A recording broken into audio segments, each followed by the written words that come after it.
Hi, welcome back guys. This is your Sensei, back with another fanfiction. This is the first part of What If Naruto Found Love with Temari. Now before starting, please give this video a like and subscribe to the channel if you want more videos like this. Now let's get into the fanfic. They were all going to be alright. Choji, Kiba, Niji, Naruto, and Lee were all going to recover. He didn't give a DMN about Sasuke, that demed traitor, or about the fact his first mission had been a failure. His friends were all going to recover. The tears came as all the stress and fear of the last 48 hours came crashing down on him. He didn't give a DMN about those either or about his stupid reputation. Next time I will carry out the mission perfectly. He choked out the words, a solemn promise to himself. As more tears came, he felt two gentle hands on his shoulders. He looked up to see a pair of green eyes. They were wet as well. He looked into her eyes and all he could see was caring and warmth. Without a word he was pulled into a soft embrace and found himself sobbing onto her shoulder. I tried. No more words would come. He felt one hand tenderly caressing the back of his neck and a gentle voice whispering in his ear that it was all right, that everything was all right. He didn't know how long they stayed that way. It seemed like hours to him. No one interrupted them. She didn't tell him to stop or push him away. For however long it was she stayed there comforting him. When the tears finally stopped, and he felt himself to be in control again, he carefully pulled away from her warmth. He stood there and looked at this girl who had seemed so terrible and frightening to him not so long ago. She didn't mock him or tell him he needed to be stronger. She just smiled at him and carefully wiped his cheeks. Was this really the same girl who had been talking about emotional training and inevitable losses just a little while ago? He jumped as he heard a cough coming from behind him. He turned around to see his father standing there about 15 feet away. The Hokage and Shizune were long gone and there was no one else. His father's expression was absolutely blank as he spoke. Shika, Niji and Choji are still in intensive care, but Kiba and Naruto are both on the 4th floor and taking visitors. As team leader you should go see them. Shikamaru nodded. He did need to see them. The mission was over, but his responsibility to his teammates and friends was not. He turned back to the girl. I have to go. She nodded. I understand I should go find my brothers. Would you have dinner with me and my family tonight? She was obviously stunned by the sudden invitation, but after a slight hesitation said, I would love to. That had been yesterday. Now he was on his favorite hilltop looking at the clouds float peacefully above. He wanted to find some normalcy again. He needed to somehow assimilate everything that had happened to him in just 3 days. All he wanted was some uninterrupted peace and quiet. Oi, lazy, I thought I could find you here. Shikamaru sat up and stared at the blonde walking up the hill towards him. She was dressed in her usual outfit and had her fans strapped across her back. What caught his eye, though, was what looked suspiciously like a picnic basket. How did you know where to find me? Without any invitation, she dropped down next to him and opened the basket. Well, when I went to your house, your mother told me that you liked to come here a lot. She pulled out a large cloth and spread it out on the grass. A sudden stab of fear went through him. He was already certain that this could not be good. Wait a second, why were you at my home? She quirked an eyebrow at him and gave him one of her annoying little grins. I wanted to thank your mother again for that lovely dinner. My brothers and I really appreciated it. I was also looking for you, silly boy. Your dad was out working, but your mother was kind enough to invite me in and we got to talking. She began taking out wrapped plates and setting them out on the cloth. There was another stab of fear. And just what were the two of you talking about? Shikamaru made the decision then and there that if any baby pictures had been involved, he was moving in with the Akimikis. Oh, this and that, girl talk. She loved seeing him panicked. She considered mentioning the photo album to him, but decided to save that for another day. What are you doing? What? She answered with mock innocence as she set out the last plate of food. This, he waved at the small feast she had set out in front of them. Oh. She blinked as though caught completely off guard. Well, your mother mentioned to me that you didn't have breakfast this morning and she asked me if I would be willing to bring you a little snack. After all her courtesy, I couldn't very well say, no, now could I? Interesting how you manage to be so polite around my folks. She gave him one of her big smiles. Right before she smacked the back of his head, hard. Ow. She pulled out 2 glasses and a thermos. I am always polite, to people who deserve it. She answered pointedly before handing him a glass of tea. She took out a pair of chopsticks and handed those over to him as well. If you are ready, we can go ahead and have lunch. It's almost noon, so I know you must be hungry. He was just about to tell her he was not hungry and to leave him alone when his stomach betrayed him with a low growl. Temari laughed at him. He glared at her, but that only made her laugh even harder. He took a look at all the food and couldn't deny it looked and smelled wonderful. And it wasn't like he could pretend he wasn't hungry. He sighed and admitted defeat. Troublesome, he muttered as he began to load down a plate with food. As they ate, he was surprised to find himself really enjoying their meal together. Their conversation was light and playful as they both steered clear of painful subjects. They compared their villages and the differences between living in a desert and forest region. They talked about the values and uses of different jutsus. They talked about friends and people they knew. They talked about everyday normal things. It was a very pleasant meal. That, of course, meant it was the polar opposite of the dinner they had had the previous night.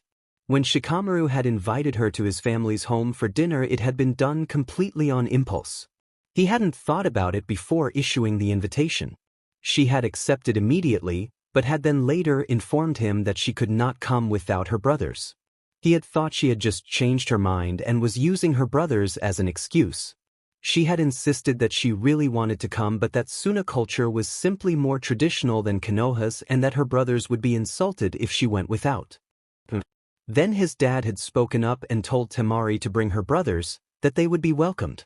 Shikamaru would not have invited them. True, they were allies now. True, without their help Kiba and Lee would have surely died, just as he would have without Temari's. But that did not change the fact that he did not trust or like either of them. He considered Kankuro nothing but a loudmouth bully who liked playing with dolls and wearing makeup. As for Gaara, he did not think he would ever get over what he had done to Lee in the exams and what he had wanted to do in the hospital. Though Gaara was supposedly much more humane and less, well, psychotic since their last meeting, he had still felt very nervous at the sight of him at their door. He had quietly taken him aside and told him in no uncertain terms what would happen if even a single grain of sand left his gourd. Gaara had taken his words surprisingly well and even assured him that he did not ever use sand during social events. The dinner itself had actually gone well, with all 3 siblings on their absolute best behavior. After dinner was a different matter. With the meal over, Temari had volunteered to help his mom and dad with the dishes. And somehow the 3 boys had all wound up sitting very close together on the living room sofa. The 2 brothers then began asking him a series of questions about what he thought of their sister and about his plans for the future. It had felt like an interrogation, and he had gotten the very distinct impression that if he had tried to leave or answered a question wrong, that Gaara-san just might make an appearance after all. He didn't understand what the big deal was. It was just a dinner, right? When Temari had returned from the kitchen, he was suddenly the only one on the couch as the 3 of them were in a small huddle having a very quiet talk. He wasn't sure what the hell had just happened, but he was sure something had. Both her brothers kissed her on the cheek, and he thought he might have heard the words, blessing, and idiot. When his parents came out of the kitchen, the 2 brothers quickly thanked them and left. Of course, after that came the best part of the evening. He got to watch as his mom asked her a few questions. Shikamaru had so enjoyed watching the overconfident blonde girl answering questions about her personal life and her thoughts on him. He knew from experience what it was like to have his mother's undivided attention and just what it could do to someone. His opinion of Temari went up a couple of notches seeing how well she stood up to it. I mean, fighting a crazed flute girl with a cursed seal was one thing, but his mother was actually scary. You seem to really like the chicken. Temari commented as he helped himself to a 3rd serving. Yeah, my mom doesn't usually make it this spicy, but it's really good. Thank you. Huh. I made it, she said, clearly pleased with herself. He stared at her. Really? Her mood instantly soured. What do you mean, really? I'll have you know I have cooked for my family since I was 8. I am as skilled in the kitchen as I am on the battlefield. He held up his hands defensively. I'm sorry, I am just so used to thinking of you as a fierce kunoichi I have trouble picturing you in an apron. She crossed her arms over her chest. Being one doesn't mean I'm any less of a woman. I'll have you know I am a master of all the feminine arts. Shikamaru quirked an eyebrow. All of them? She blushed and looked away. Seeing that made Shikamaru feel strangely pleased with himself. So my mom let you cook in her kitchen? Temari nodded as she took a sip of tea. Yes, your mother asked me if I wanted to make anything for you and she let me. Now that is really troublesome. He took another bite of the chicken. How is my cooking troublesome? She set her glass down and began reaching for her fan. Not wanting to be hit by a 70-pound fan, he answered quickly. It's just that she must really like you. When it comes to making food in the kitchen, she's like a wolf guarding her territory. She won't even let me or Dad make a sandwich when she's home. Temari considered this, and then hit him over the head with her fan. Ow, that hurt. Crazy woman, what the hell was that for? She set her fan down. You should be glad your mother likes me. He rubbed the top of his head. He was sure there would be a bump there later. His mom, Turi, what horrible sin had he committed in some past life to cause him to be cursed with all these troublesome women? I should have known she would. You're two of a kind. Just what does that mean? He saw her reaching for her fan again. Fearing a return to the hospital, or worse, he answered. I just mean you're both really strong women who don't know when to leave me alone. This answer actually seemed to mollify her. You should be glad, Nara Shikamaru, to have strong women in your life. You need us to keep you motivated or you wouldn't ever accomplish anything. I swear I've never met anyone even half as lazy as you. He laughed at her. I'm sorry, did you not meet my dad yesterday? He has to be at least 90 as lazy as I am. And I'll bet he would never have made Jonin without his wife there to keep him on track and focused. You should take a lesson from that lazy. You're going to need a wife who won't let you just sleep all day. Got anyone in mind for the job? She blushed again but managed to not look away. I'm sure you'll find someone who is willing to put with you. He shook his shoulders. Too bad it can't be you, Temari. What? She looked at him in complete shock. I have already decided that whoever I marry is not going to be too beautiful or too ugly. So I can't marry you since you're much too beautiful. He told her simply. Once again the boy had managed to leave her completely confused. It was disconcerting how often he did that to her. She was honestly not sure whether to be offended at being told he would not even consider her as a wife, or be pleased at his calling her beautiful. I also want her to be my age or a little younger, so I'm afraid you're too old. Well, that settled things. Ow. Ow. Shikamaru ducked and covered his head as an absolutely furious Temari stood over him with a raised fan and murder in her eyes. How dare you! I am Sabaka no Temari, daughter of the 4th Kazekage, first daughter of the most noble house in Suna, the wind mistress of the desert. I have dozens of royal suitors, including the eldest son and next daimyo of Wind Country, and I am also the woman who saved your miserable but just 2 days ago. She screamed at him.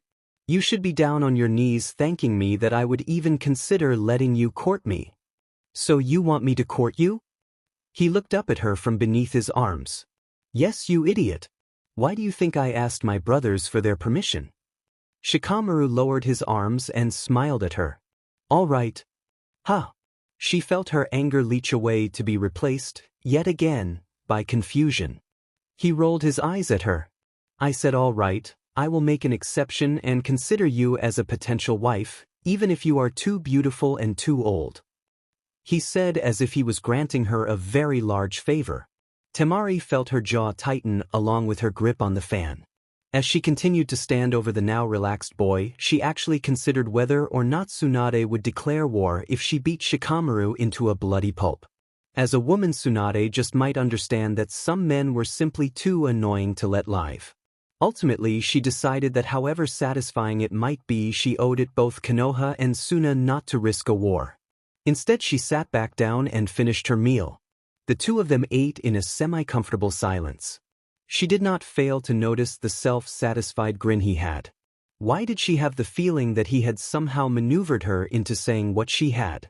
Everything she had told him was true. Back home there was an actual list with no less than 43 names on it of official suitors. They ranged from foreign nobles to elite Sunajonin to wealthy merchants, and every last one of them had sought her out. Of course she understood that most of them had no interest in her as a person. The vast majority on that list had never even met her and might not have ever even seen a picture of her. Their interest in her was for the political connection her name offered, or perhaps for the 5 million ryu dowry that came along with her. But there were plenty of names not on the list of handsome young men who admired her. She had received literally hundreds of flowers, chocolates, and love notes from admirers. These she always received with real appreciation, but it never went further than that. She was too busy with training and watching out for her brothers to have time for romance. But more than that, no one had ever really caught her eye. She was 16, but she had never had a boyfriend or a real kiss. She looked at the boy sitting across from her. "Why are you special to me?" He was a Konoha Chunin and heir to one of its stronger clans. Despite his world-weary attitudes, he was all of 13 and, as she had seen, was still learning about life. He was supposedly a genius, though she still had her doubts, and was undeniably a talented shinobi. He was brave and devoted to his friends and village. And of course he was cute, especially when he had that little smirk of his. There was also the little matter that he was the only one to ever beat her down in a fight. Is that what it is? That he beat me once? If we had a rematch I would so kick his butt. But that wasn't the reason. She honestly didn't know why she cared about him. She only knew that she did. In her entire life there had only been 5 people she had truly cared for, and 2 of them were gone: her brothers, Baki-sensei, her uncle Yashimaru, and her mom. No one else had ever been allowed into her heart, not even her BSTRD of a father. But now there was a 6th name engraved on her heart. When she had seen him cry in the hospital, she had ached for him. She had known then and there that she would give anything to take away his pain. That was when she realized that her infatuation had become something much more serious. "Why are you staring at me?" he asked as he collected the plates and handed them to her. "I am trying to decide whether or not I should hit you again." She took the plates and put them back in the basket. He shook a finger at her. "If you do that, troublesome woman, you'll never get the marriage of your dreams." "Oh, do you really think the daimyo's son would refuse me just for that?" "Have you ever cooked for the daimyo's son?" he said a bit too smugly. She gave him a huge smile. "Yes, actually, he has visited Suna many times and my father always had me prepare the meal when they ate together. He and I have talked several times and he is quite infatuated with me. He likes to call me his little desert blossom." She decided to leave out the part about him being about 300 pounds and having all the charm and intelligence of a pig in heat. She thought she saw just a little worry on Shikamaru's face. "It occurs to me that before I could seriously consider choosing a wife, I should make sure she really can cook more than just one dish. I don't suppose there's any way I could get you to make an entire meal." "Well, I wouldn't want you to go hungry, so I just might be willing to do that. But not in your mother's kitchen." He looked at her in genuine surprise. "Well, where then?" She finished folding up the cloth and stuffed it back into the basket. "If I make dinner for you, it will be in my kitchen." "You're inviting me to Suna?" That couldn't be what she meant. To us. Of course. She looked at him as though it were the most obvious thing in the world. "I don't know how things are in Konoha, but in Suna we take hospitality very seriously. You invited me into your home. It would be the height of rudeness for me not to invite you into mine. Your brothers follow the same traditions I do. I promise you they would have no problem with you paying me a visit." Shikamaru took a deep breath. "It's not that simple. I'm a shinobi of the leaf. I can't leave the village without the Hokage's permission." She stood up and so did he. "I understand that. But my brothers and I are leaving tomorrow morning and I don't know when I'll be back." She looked him in the eye and tried to sound as serious as she could. "If you really want to get to know me, you can't just depend on me coming here. I am shinobi as well. Look, you have the invitation and there's no time limit on it. You can decide what you want to do with it. Now I have to return this to your mother. Thanks for a very interesting lunch." She turned and began to walk slowly down the hill. Shikamaru fell into step beside her and tried to take the basket. She deftly moved it to her other hand and away from him. Do you have any plans for the rest of the day? Well, nothing that couldn't be changed if I had something better to do. Have you ever played shogi? She nodded and smiled at him. That's what you want to do? It's a lot of fun and I am hoping we can have a good game. She shrugged her shoulders. Fine, but I have to warn you I am pretty good and I won't go easy on you. Of course, there's no point unless you're trying as hard as you can to attain your goal. He reached out and gently took her hand into his. She blushed and looked at him, but did not try to pull away. He gave her hand a gentle squeeze.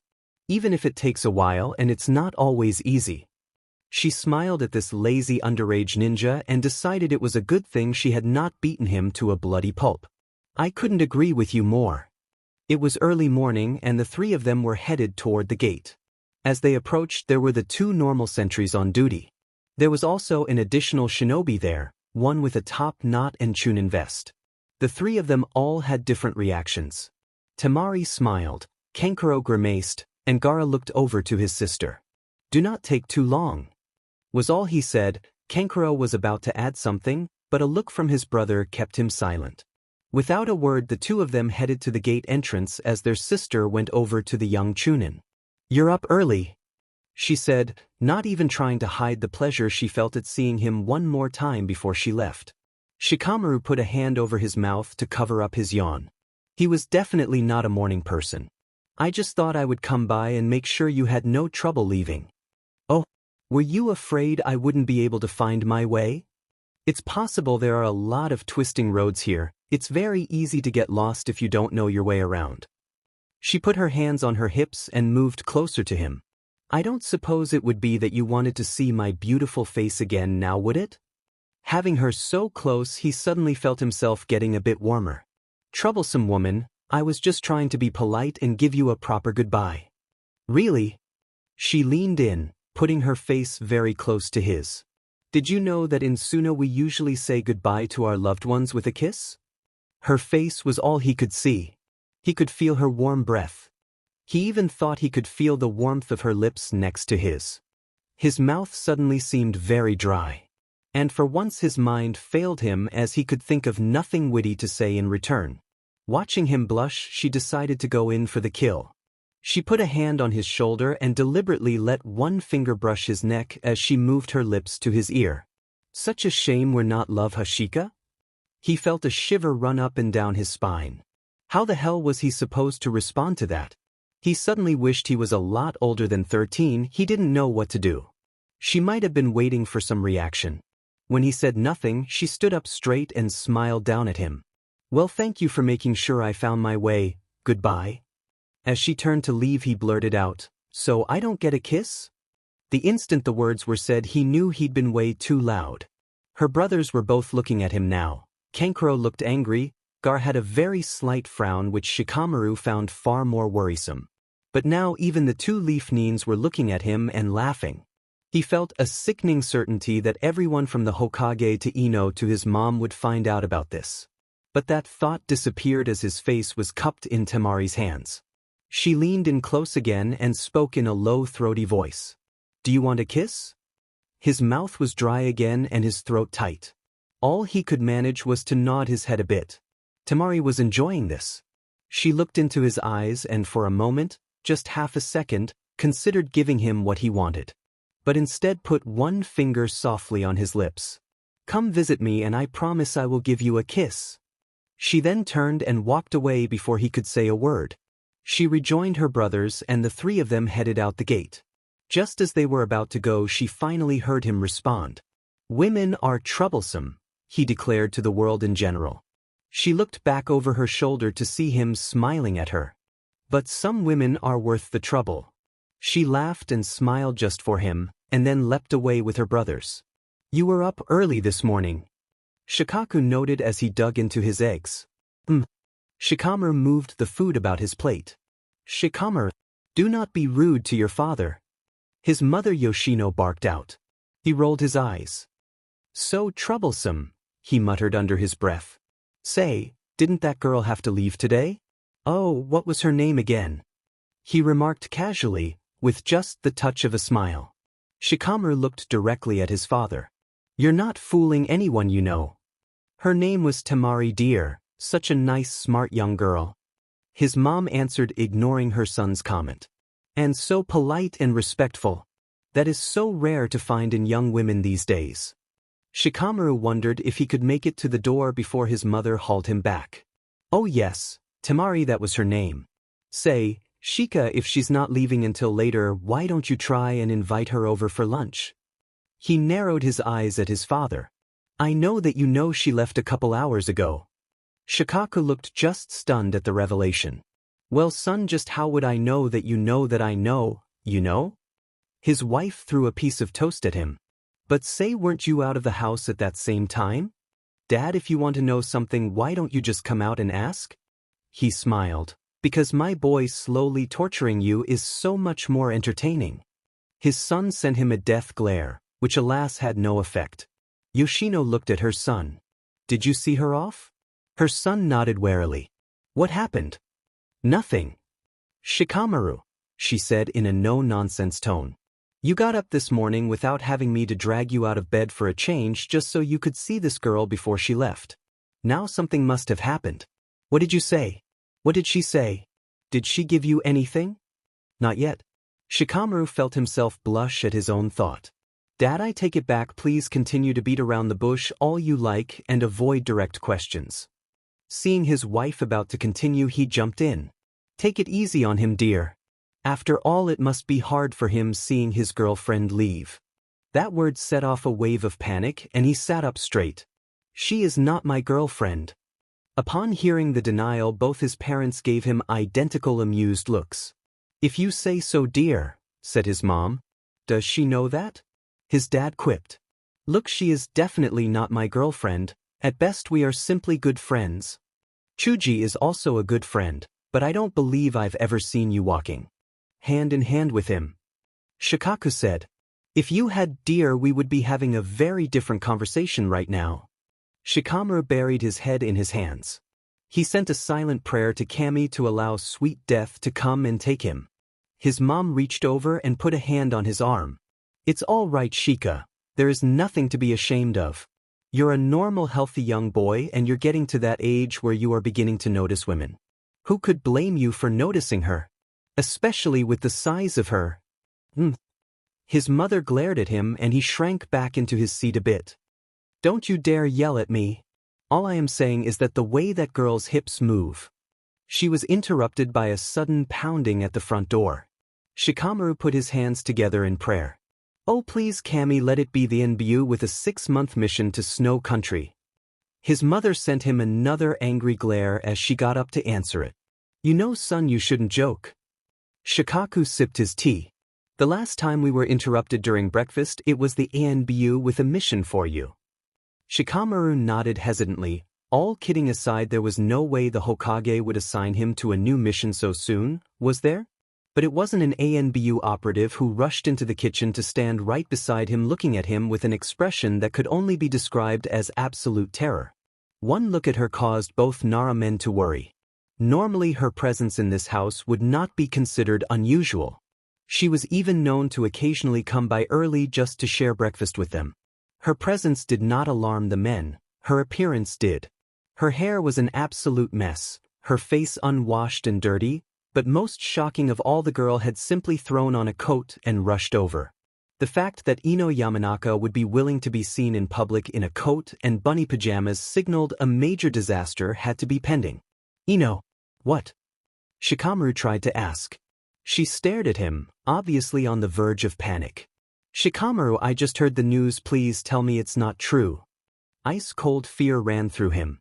His very first thought was that Chuji was still in intensive care and something had happened. He stood up and put his hands on her shoulders. Ino, calm down. I don't know what you're talking about. By this point his parents were on either side of her, also trying to calm her. She was shaking. I got a call from Sakura, who is at the Hokage's office. She got the information from Tsunade herself, but it has to be a lie. Shikamaru, tell me it's a lie. He took a deep breath, readying himself for the absolute worst. Ino, I don't know what happened. What is the news? She looked at him in horror.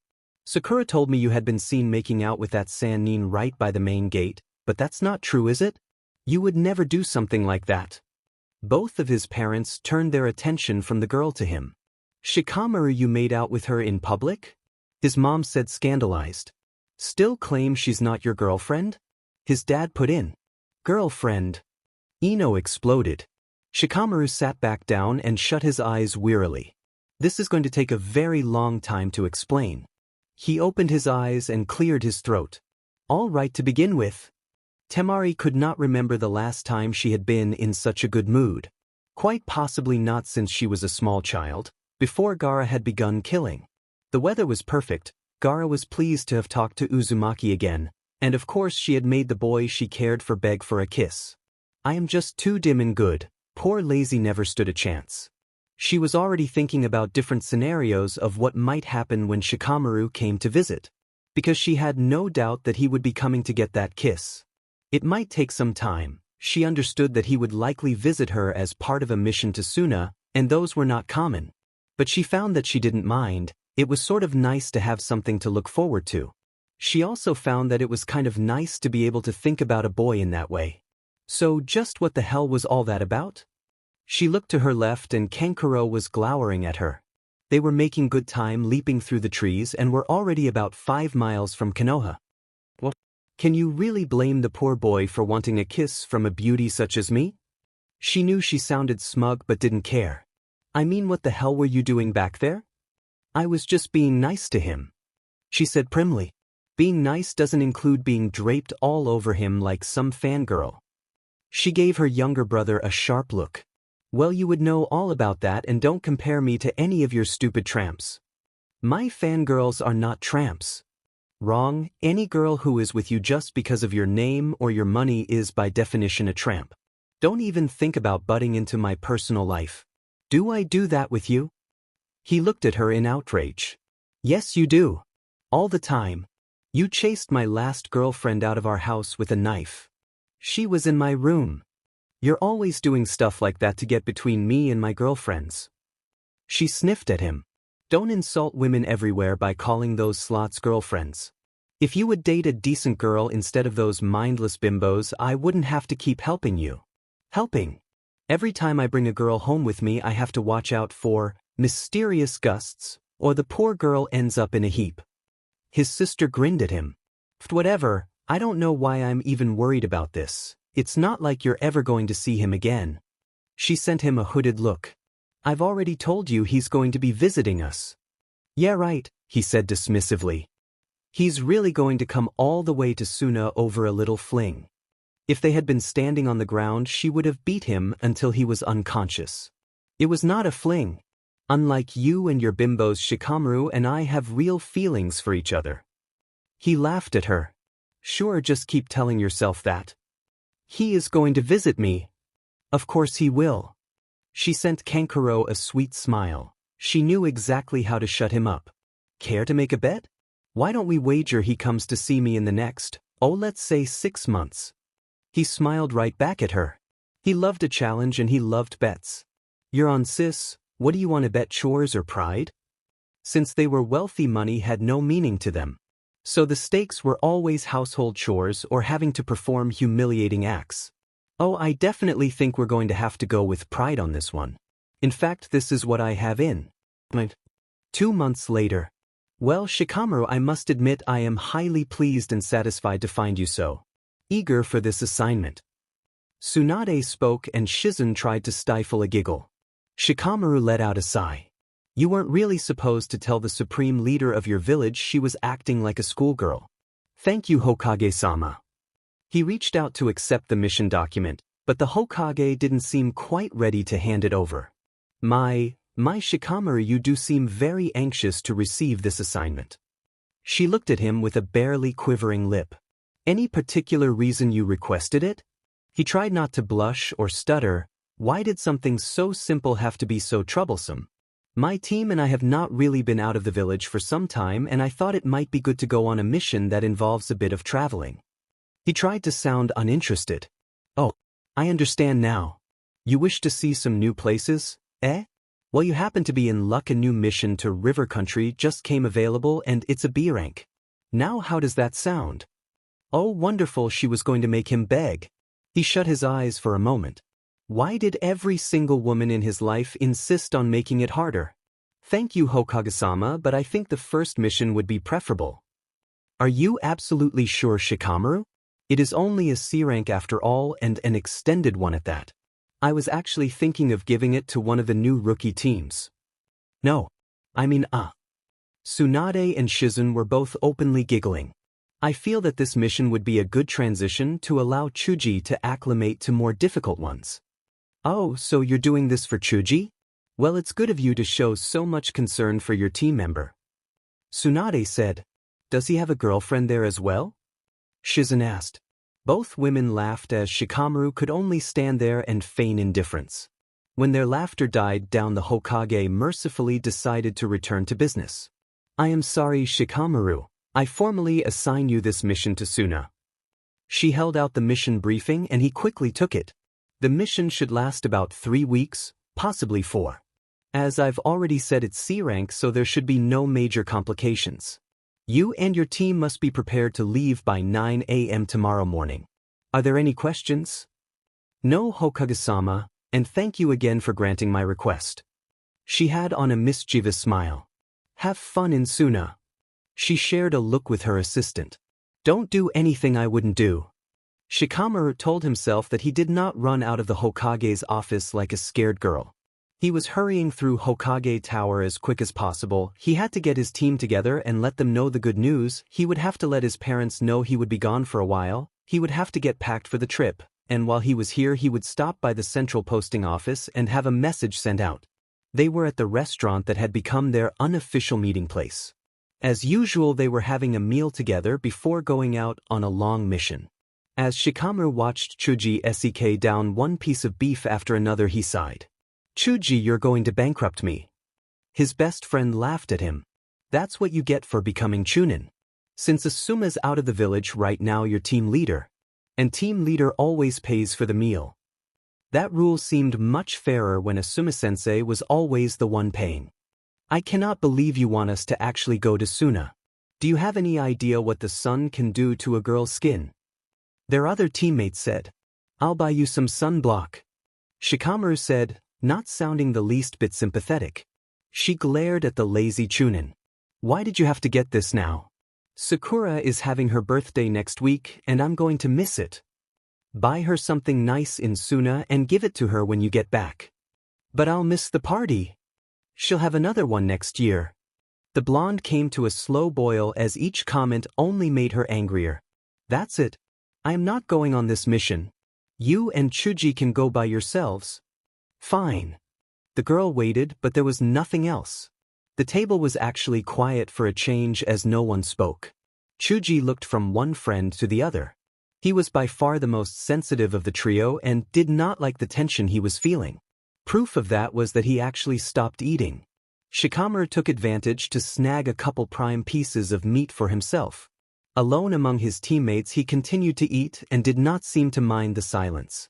The silence dragged on for a couple of minutes as Ino glared at the boy sitting across from her. Finally she barked out, "That's it. You're not going to argue with me to come with you?" He stopped eating and gave her his full attention. "That's right, Ino. If going to Sakura's party is more important to you than accompanying your team on a mission to a foreign country, then you can stay.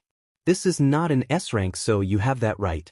As the assigned team leader, I judge that Chuji and I will be able to accomplish the mission goal, so there's really no need for you to come." The fact that he was just dismissing her like that hurt. "Don't you even want me to come?" "Not if you're going to be troublesome the entire time." He pointed his chopsticks at her. "You've been kunoichi for a year now, so you should already know that your responsibility to the village and the Hokage isn't something that just stops when it's inconvenient. If you only want to be shinobi when it suits you, then just work in the flower shop and forget about being ninja. That is so easy for you to say. You actually want to go." The corner of his lips turned down. "I've been on missions I didn't want, Ino." She broke eye contact with him. She still felt guilty that her 2 boys had nearly died while she was sitting at home. There was no way she was going to let them go somewhere without her. "Yeah, well, we both know the real reason behind this assignment. You just want to see that San Nin. Well, there is no way I am letting you go there without me to watch out for you. I'm going. Fine. He had known all along that she would. They went over a few details about what to bring and when and where to meet. With the meal over, the three of them headed out to pack. Their homes were all in different directions, so they would normally go their own way as soon as they left the restaurant. Shikamaru, walk me home. Ino spoke as soon as Chuji was out of sight. Ino, I have to pack, besides it would be. She grabbed him by the arm and yanked him. Shikamaru. I swear to you, if you tell me it would be troublesome, I'll take possession of your body and make you skip through town singing, I am woman, hear me roar. He blanched at so cruel a threat and came over. As soon as he was beside her, she slipped her arm around his and they began walking arm in arm towards her house. You used to walk me home like this all the time, remember? When we were 8. I always liked having you take me home, why did you stop? His look was blank, but there was a hint of something in his voice. You told me to. Don't you remember? You said you wanted Sasuke to be the one to take you home. That was right. How had she forgotten that? I'm sorry, Shikamaru. I should never have said that. I thought if Sasuke saw me walking home alone, he would want to walk with me. She shrugged her shoulders. But he never did. They walked on in silence for a bit. Ino noticed some of the smiles of the people passing them. They thought they were a couple. Would that be so bad? I cried. He said suddenly. She stopped and so did he. What? He looked at her with that lazy, carefree expression, but she could hear an ache in his voice. When you told me that, I thought it meant you didn't like me. I went home and I cried. Why am I telling her this? Shika-kun, I am so sorry, I never knew. He smiled and whatever had been in his voice was gone. Don't be sorry, it was a long time ago and we were only kids. Besides, a man should never cry. He began walking and she fell back into step with him. You weren't a man then, you were just a boy. Principle still applies. Shikamaru, why her? Why is it when you finally get interested in a girl it's got to be a kunoichi from another village? I mean, aren't there enough beautiful girls for you to choose from right here? I'm sure every village has its share of beautiful women. Well then, do you really think she is so much more beautiful than the girls right here? You are the one obsessed with looks. I think she is beautiful, but if her looks were all there were to her, I would have no interest. Then what is it? You barely even know her, but you're ready to go 500 miles into a burning desert just to see her. Tell me why. He thought about that. Sometimes she can be very warm. Ino stared at him. Sometimes she's warm? She replied in a lifeless monotone. That's it. He shrugged. I also like her chicken. Ino just looked at him and didn't know what to say. So they just kept walking towards her home. As they went, she thought back to that horrible morning at the Nara's kitchen. When she had gotten the call from Sakura, she had refused to believe it. Shikamaru would not suddenly start making out with strange girls where everyone could see. That was about as likely as Uchiha Sasuke abandoning his village to go follow its worst enemy. So she had run over to the Naras just to hear the truth from Shikamaru himself. Oh, she had heard the truth all right. He had gone into disgusting detail about what that filthy slut had said and done. The girl had just teased and played with him, and he had been too ignorant to see through her. And as she had listened, she had gotten confused, angry, and hurt. She had never seen Mr. I am too lazy to even pick up a pencil to take a test as a potential boyfriend. But hearing him talk about another girl like that had sent a pain through her. She didn't want him, but she did want him to want her, at least a little. They had known each other all their lives and could not be closer. So how was it exactly that when Shika finally woke up to the wonders of the opposite sea, it was with some foreigner he hardly knew? They came to a halt outside her front door. He smoothly unhooked his arm from hers. I'll see you tomorrow, he said as he turned to leave. Oh, Shikamaru, do you remember what we would always do after you walked me home? Before he could object, she leaned in and planted a quick kiss on his cheek. Thank you, Shika-kun, she said in a high-pitched imitation of an 8-year-old's voice. He gave her a small smirk. Well, why not? You're welcome, Ino-chan. Feeling slightly ridiculous, he completed the little ritual. She smiled at him. Why had that felt so good? For a second it had felt just as it had when they were kids. You know, you should keep in mind that you don't have to go all the way to Suna to get a beautiful blonde to kiss you. With that, she hurried inside. Shikamaru wondered what all that had been about. At least she seemed to be in a better mood. He could only hope that it would last a while. He supposed that whole episode had just been Ino's way of finding out more about Temari. But if Ino was feeling better, she had also managed to sour his mood. He shook his head in wonder. She didn't even remember? She had crushed him like a bug, and it had been such a small thing to her she couldn't even recall doing it. When they were kids, he had thought she was the most wonderful girl in the world. She was his wonderful Ino-chan, and he'd had a full-blown crush. He had been completely in love in that special way only small children can ever be. Then one day he had gone to put his arm around hers, and she had pulled away. She had told him straight out not to do that again, that she was going to get Sasuke to walk her home. His heart had been broken. He had run all the way home holding back the tears. When he got home, he found his mom and he cried. His mom had put her arms around him and told him it would be all right. She had held him close and comforted him until his tears went away. Just like Temari did. He thought about Temari and his heart quickened just a bit. When Ino had asked why her, he could have given a different answer, because she never pulled away. The sun was going down. She stopped for a bit to admire the magnificent sunset. It had been a pretty typical day, up before dawn to make breakfast, then out with Baki-sensei to train all day on taijutsu and ninjutsu under the merciless desert sun for 10 hours. Now she was on her way home for a hot bath before dinner and bed. Heading home, people gave her a wide berth while acknowledging her with a shy smile or a respectful nod. As she got inside, she was very glad to be home again. She moved to the main stairwell to get up to her room and private bath. She gave the small table beside the stairs a glance. That was where all messages for the Sabaka family were left. There looked to be several pieces of official correspondence. Then she spotted something with her name on it. It was a small scroll, the kind that was placed on birds. Usually those were only used for official business, but there was no state seal on it. Someone had spent a good bit of Ryu to have this sent to her by the fastest means possible. Curious, she broke the seal open. The message was short and to the point. It was all of 10 words. Temari, I like steak. See you on the 20th. Shikamaru. It was early. She had already showered and dressed and could smell her mom's cooking. Everything had been packed last night and she was ready to go. She found herself standing in front of her bureau and looking at the couple dozen photos that sat on top of it. Her dad was a camera nut and loved to document all the happy times in their lives. She loved the pictures too, since they reminded her of the ones she loved. About half of them were of her with her parents at different times in her life. There was one of her and Sakura standing outside the flower shop. All the rest were pictures of her and her 2 boys. She had picked these out of the hundreds her dad had taken. They were her favorites. I don't have even one of Sasuke. Why had she never noticed that before? He was the boy she had loved since her early academy days. How long had she devoted her thoughts and energy towards finding a means of winning his heart? She had damaged her friendship with Sakura and even pushed her 2 boys back, all for his sake. But she was shocked to find she didn't have a ready answer. When she had first laid eyes on the dark brooding boy, she, along with half the girls in class, had fallen in love. But wasn't love supposed to make you happy? Try as she might, she could not remember one happy moment from actually being with Sasuke.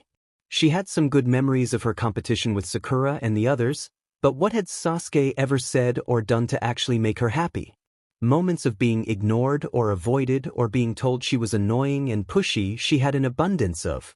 But there had never been a single smile or even a single kind word from him, not in all the time she had known him. And now he was a missing nin and a traitor. He was indirectly responsible for nearly killing Chuji, and he had deliberately tried to kill Naruto, his best friend. It was not impossible that one day they would come across him on a mission and he would be the enemy. So what exactly had all that chasing gotten her in the end? She picked up one of the picture frames. It was the most recent edition. It had been taken a couple months ago and it showed a thin and kind of handsome Chuji happily munching a bag of potato chips. His dad and Shikaku were on one side of the hospital bed and she and Shikamaru were on the other. Everyone was laughing and smiling. When the news had first come in that they had returned from the retrieval mission, she and Sakura had rushed to the hospital. Sakura had gone to see Naruto and Sasuke, who they had both presumed to have been rescued, while she had wanted to see Chuji. When one of her boys had nearly died, she had not thought about him at all. I would rather see Sasuke dead and buried than lose one of them. She set the picture back and with one hand reached beneath her shirt to a silver chain. She pulled out the small silver onyx pendant she always wore beneath her clothes. She smiled at it. It was the very first piece of jewelry she had ever gotten. It was also tangible proof of the connection the three of them shared. Their connection was so strong that nothing would ever break it short of death. She loved both of them and was not ashamed to admit it. And whatever happened, she knew Shikamaru would still love her as well, just as she knew Chuji always would. But whether or not it was selfish, she didn't want to lose her place as the most important girl in Shikamaru's life. "Princess," her father called from down the hall. "Breakfast is ready." "Coming, Daddy," she answered. She put the pendant back beneath her shirt and exited her room.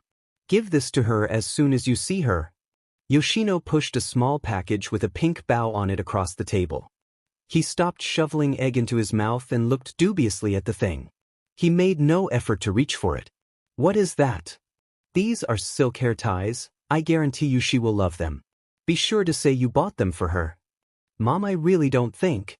"And for goodness sakes, Shikamaru, tell her you missed her and she looks beautiful." A girl loves to hear that, and it would not kill you to take someone else's feelings into account once in a while. All right, he took the package and slipped it into the backpack.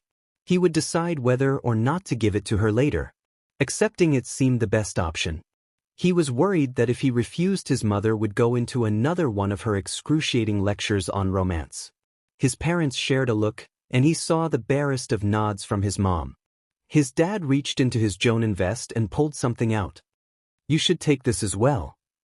Shikamaru stared at the small silver onyx pendant and gaped like a fish on the hook. "I am not taking that. There is no way I am going to give her that." "Good, I'm glad to see how seriously you take this," his dad said. "You probably shouldn't give it to her," his mom added. "Then why do you want me to bring it?" "On the off chance you are sure you want to give it to her, we want you to be able to," Shikaku said. "Dad, there is no way I know her well enough to ask her to accept that." He lifted an eyebrow. "But you know her well enough to hound the Hokage for a mission to Suna? That's different." He crossed his arms over his chest and looked defiant. His mom leaned forward just a bit. "Take it." One look at his mom's face and he reached out to accept the precious item. He dropped it into one of his vest pockets. "When did you have this commissioned?" "The day after she left," his dad answered with a smile. "I am still not going to give it to her." "That's fine, dear," his mother said. "Now hurry up and finish your breakfast, you don't want to be late." She was humming as she poured the oatmeal into the bowls. She kept right on humming as she sat down and spread some brown sugar and cinnamon on hers. Gaara had a slightly curious look on his face but simply took his spoon and began to eat. Kankuro knew that there had to be something wrong. Temari was rarely in a good mood in the morning and she absolutely never hummed. Since Gaara wasn't stepping up, it was up to him. "All right, sis, what's going on?" She smiled up from her breakfast. "Why, whatever do you mean, brother dear?" She answered in a sing-song voice. He blanched. Okay, this had to be really bad if she was practically singing and calling him dear. "What the hell has got you in such a good mood today?" "Why, I am happy at our village's booming economy." "Economy? What are you planning to get a part-time job or something?" "I am just pleased to see that inter-village trade has begun to pick up again." He looked at her in complete confusion. "What?" "Well, did you know, for instance, that no less than 5 caravans are scheduled to arrive in Suna over the next week?" He was still not getting it. "I'm not an expert, but isn't that about normal?" "It is." Gaara surprised them by answering. "Well, I just find it wonderful that they come here bringing exotic goods from all over the world." "Exotic, right? So what is one of them bringing, a shipment of diamonds or something?" "Maybe. They have diamond mines in Fire Country, don't they?" He laughed. "Okay, now I get it. Let me just guess, one of these exotic caravans is coming from Konoha, isn't it?" She nodded. "And you're thinking that lazy but Leaf Neen is going to be guarding it, don't you?" She nodded again. "Sis, you are so deluded it's almost sad. There is no way he is going to be on that caravan." She smiled at him sweetly. "I don't suppose you'd care to up the bet then?" He nodded eagerly. I'm already a third of the way home. Did you have something in mind? She rubbed her chin as though thinking. Well, we've covered pride, so what about chores? How about a month of you making breakfast against a month of my polishing the wood finishings? Deal. He hated polishing and jumped at that chance to be free of it for a while. They pressed hands to seal the wager. Sucker! She burst out laughing and tossed him a small piece of paper. Read it and weep. He took the paper and did exactly that. Crap. His sister let out another laugh. He gave her an annoyed look. Maybe he is just playing a little joke on you. Well, if you believe that we could always up the bet again, how 2 months? He shook his head. He had played enough cards to know better than to raise on a losing hand. She was the first to finish breakfast. Before heading out, she gave her brother's thick brown hair a shake. Now don't get a haircut. She practically skipped out of the kitchen. Kankuro stared as she went. It was just a little creepy seeing her this happy.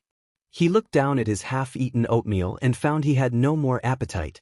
Unless that leaf neen was a lot crueler than he thought possible, or there was some minor miracle he was going to lose the bet. Say, Gara? No, his brother answered immediately. No one forced you to bet. I know, he said miserably. Next time do not bet what you are unprepared to lose. He put his hand on the top of his head. This is going to be so bad. You know, I can't believe we're going on a 3-week mission without Asuma.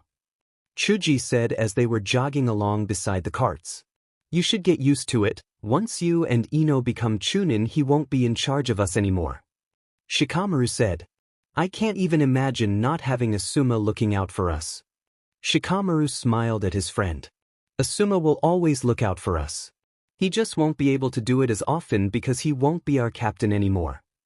Hey Shikamaru, Ino spoke up. What exactly are the orders anyway? We are to provide general protection and security for a merchant train consisting of 25 wagons carrying implements and goods to Suna. We are to remain in Suna while the merchants acquire a new cargo and then escort them back to Konoha. Duration is expected to be 21 days, possibly longer. 7 days to Suna, 7 days there, and then 7 days to return. He had memorized the mission statement. 7 days to get to Suna? It shouldn't take more than 3. If it were just you, me, and Chuji going there, then yes. But horses and wagons can't move as fast as shinobi. He nodded toward the carts and their pace. She let out a sigh. This is going to be boring, isn't it? A very small part of her regretted not staying and going to Sakura's party. You should try and enjoy it. I suspect our time in Suna will be very interesting and very, very troublesome. He moved like lightning and struck hard with a 3-hit combo. Left, right, and an open palm to the face. She went flying. She was flat on her but looking up at him and tasting blood.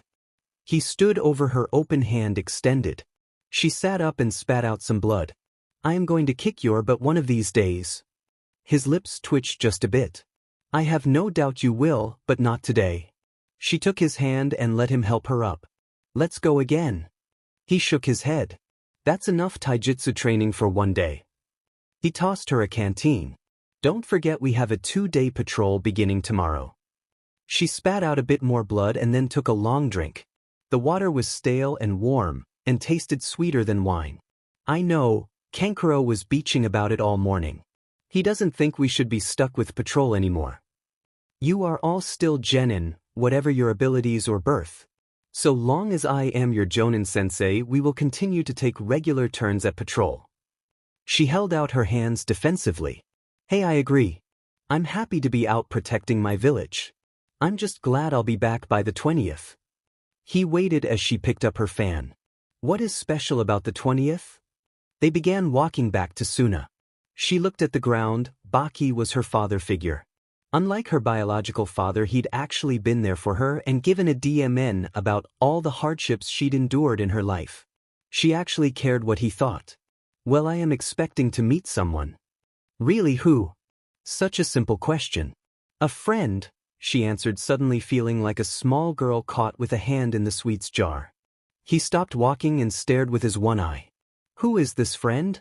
His tone said he wanted a direct answer. She studied the ground. Why was this so embarrassing? It's Nara Shikamaru from the Leaf Village. He said nothing for a moment. I see. They began walking again. It's not what you think. She said quickly. Why do you sound worried? He's the same one whose life you saved and who invited you into his home, correct? Yes. I presume you will be inviting him into yours? I was planning on it. Temari, there is nothing wrong with extending this boy some hospitality, it is only proper. He gave her a bit of a smile. You know you can be friends with people outside our village. They walked on for a bit. This was awkward, but she wanted his opinion. What if we were a little more than friends? He shot her a look of complete astonishment. Temari, you haven't? No. She shook her head vehemently. Baki, I swear nothing at all has happened, we haven't even kissed. She could feel herself blushing. But you would not object if he were to offer you a kiss. She said nothing but got a shade redder. Temari, there is nothing wrong with being friends with a foreign. But to be anything more would make your life very complicated. So what else would be new? She spoke with just a hint of bitterness. My life is already more complicated than one of Kankaro's puppets. At least with him I feel. What? He said cautiously. She took a deep breath. I feel like he sees me. Just me, not the first daughter of Sabaku, or Gaara's sister, or the Kazekage's daughter, just me. You're not used to that, are you? Not with anyone outside of you or my brothers. They walked for a bit more. I haven't actually met him, but I remember your match at the exams. He's very intelligent, and if he had the good manners to invite you to meet with his family, his intentions are likely honorable. He is the heir to his clan, is he not? He is. Do you think I could meet him? That depends. You're not going to try and scare him off, are you? He shook his head. On the lives of my clansmen, I swear my only interest is in getting to know him. What happens if you don't like him? I will tell you. He said simply. I trust your judgment and your ability to deal with him on your own terms. She smiled and felt a huge relief. Thank you, Baki. He just smiled back and they continued towards home. He did care for her as he would for his own daughter. She'd had little happiness in her life and he wanted to see her happy. Even if it was likely to only be for a short while. The days are boiling hot, the nights are freezing cold, and there isn't a tree or a blade of grass for miles on end. Why would anyone deliberately live here? Ino complained yet again. I really have no idea, why don't you ask them? He nodded towards the 4 Sannins stationed at the stone gatehouse. There was a Jonin and 3 Chunins. They were processing the last of the wagon drivers before allowing them to enter. The Sannins had been keeping a discreet eye on them, not openly hostile, but not friendly either. No, thanks, she muttered. They had been on the road for 7 days, the last 3 of them in the desert. She was hot, sweaty, and dirty and longing for a hot bath with plenty of soap. When the last wagon rolled through, Shikamaru and his team approached the gatehouse. The Jonin eyed his vest and took a few steps to meet him. The Chunins hung back and watched suspiciously. The Jonins simply confirmed that they had been hired by the merchants and then carefully inspected their identification. Satisfied things were in order, he had the 3 of them fill out a few forms. Once that was done, he handed each of them a temporary visa good for exactly 7 days. If your business should keep you here beyond a week, you will need to check in with the registration office in the Tower of Winds. Be sure to keep those with you at all times. The Jonin explained. He was being carefully polite. Thank you. Shikamaru replied, cautious to be equally polite. We have rooms waiting for us at the Quadara Inn. Could you give us directions how to get there? That place is a run-down flea bag in the middle of the merchant quarter. Couldn't your Hokage have splurged on something more fitting for one of her favorite Chunin? Shikamaru looked over to see a familiar face rounding the corner of the gatehouse. At the sight of her, the Sannins all immediately offered her a bow, which she graciously returned. Hello, Temari, I was not expecting you to meet me until after I got settled in. She walked over to him with a young woman a few years older than her, a couple paces behind. Well, I had to make sure you didn't get lost coming into the village. Some of the roads can be very confusing. She gave him a small smile. As she was about to stand in front of him, a young girl in a dusty purple outfit slid between them. Shikamaru, aren't you going to introduce us to your girlfriend? Ino gave the taller girl a huge smile that did not touch her pupil-less blue eyes. Temari was surprised to find herself being challenged, but decided to ignore it momentarily. She focused on Shikamaru. So you've been telling everyone I'm your girlfriend, huh? Her smile expanded. Well. She shifted focus to the girl in front of her. Actually, I haven't decided whether or not to permit him to call me that. I did decide I would grant him permission to court me, but there are 43 other names ahead of him. So he has his work cut out for him. You've got 43 guys, huh? Wow, you must just be worn out. Temari's mood switched from playful to seriously angry in a flash. Shikamaru decided to take a more active role before someone, likely Ino, got severely hurt. He took a hold of her shoulders and deftly pulled her a step back so he could get between the two. Temari, you haven't actually met my friends and teammates yet. This is Yamanaka Ino and that, pointing behind him, is Akimichi Tsuji. She looked over to the heavy-set boy standing several feet back. She gave him a polite nod. I am very pleased to meet you, Tsuji-san. Shikamaru has told me all about you and how much he treasures your friendship. I am very glad you've recovered from your injuries. Not used to positive attention from any girl except Ino, he blushed a bit. Thank you, Temari-san. Please, call me Temari or Temari-chan. She then looked at the girl standing just behind Shikamaru. It's nice meeting you too. Pig. What? Suddenly Shikamaru had his hands full, barely restraining his furious teammate. Tsuji, a little help please. His friend quickly flashed through several hand signs. Body expansion technique. His hands and arms expanded and he quickly took a firm, but gentle, hold of his teammate and held her away from the other two. With Ino restrained, Shikamaru turned back around to Temari, who had not moved a muscle. Was that really necessary? What? She was the picture of innocence. That is her name, right? My name is Ino, you blonde bimbo. Like I said, pig. If you don't like it, blame your parents. Shikamaru shut his eyes and rubbed the bridge of his nose with one hand. Temari, I've just arrived and you and Ino are already set to fight. Troublesome was not a strong enough word. The only word he could come up with that was close could not be said in front of women. She let out a sigh. I didn't come here to cause any trouble for you or your teammates. She pointed to the girl standing behind her. This is Tanya, one of the servants of my house. I guessed you might not have the best of accommodations, so I took the liberty of getting all of you suites at the Garden Rose Inn. It's the finest hotel in Suna. Temari, I appreciate the thought, but we're on a C-rank mission. It only pays. She waved that away. Don't worry about it, just consider it my way of saying welcome. Oh, and speaking of which, Kankuro. She looked behind her and shouted. Get your butt out here now. Hell no. I'm not doing it, you can't make me. He shouted back from somewhere. Are you going to go back on it then? She demanded. There was an extended moment of silence. Then Kankuro stepped around the corner. I hate you. At the sight of her younger brother, she gave him a triumphant smile. The three leaf nines all wore open mouths as they could not believe what they were seeing. Shikamaru looked from Kankuro over to his sister. Is this some sort of weird welcoming ceremony? The sight actually shocked Ino out of her fury and she stopped thrashing in Tsuji's grip. Geez, I thought he looked like a freak before. Well, what are you waiting for?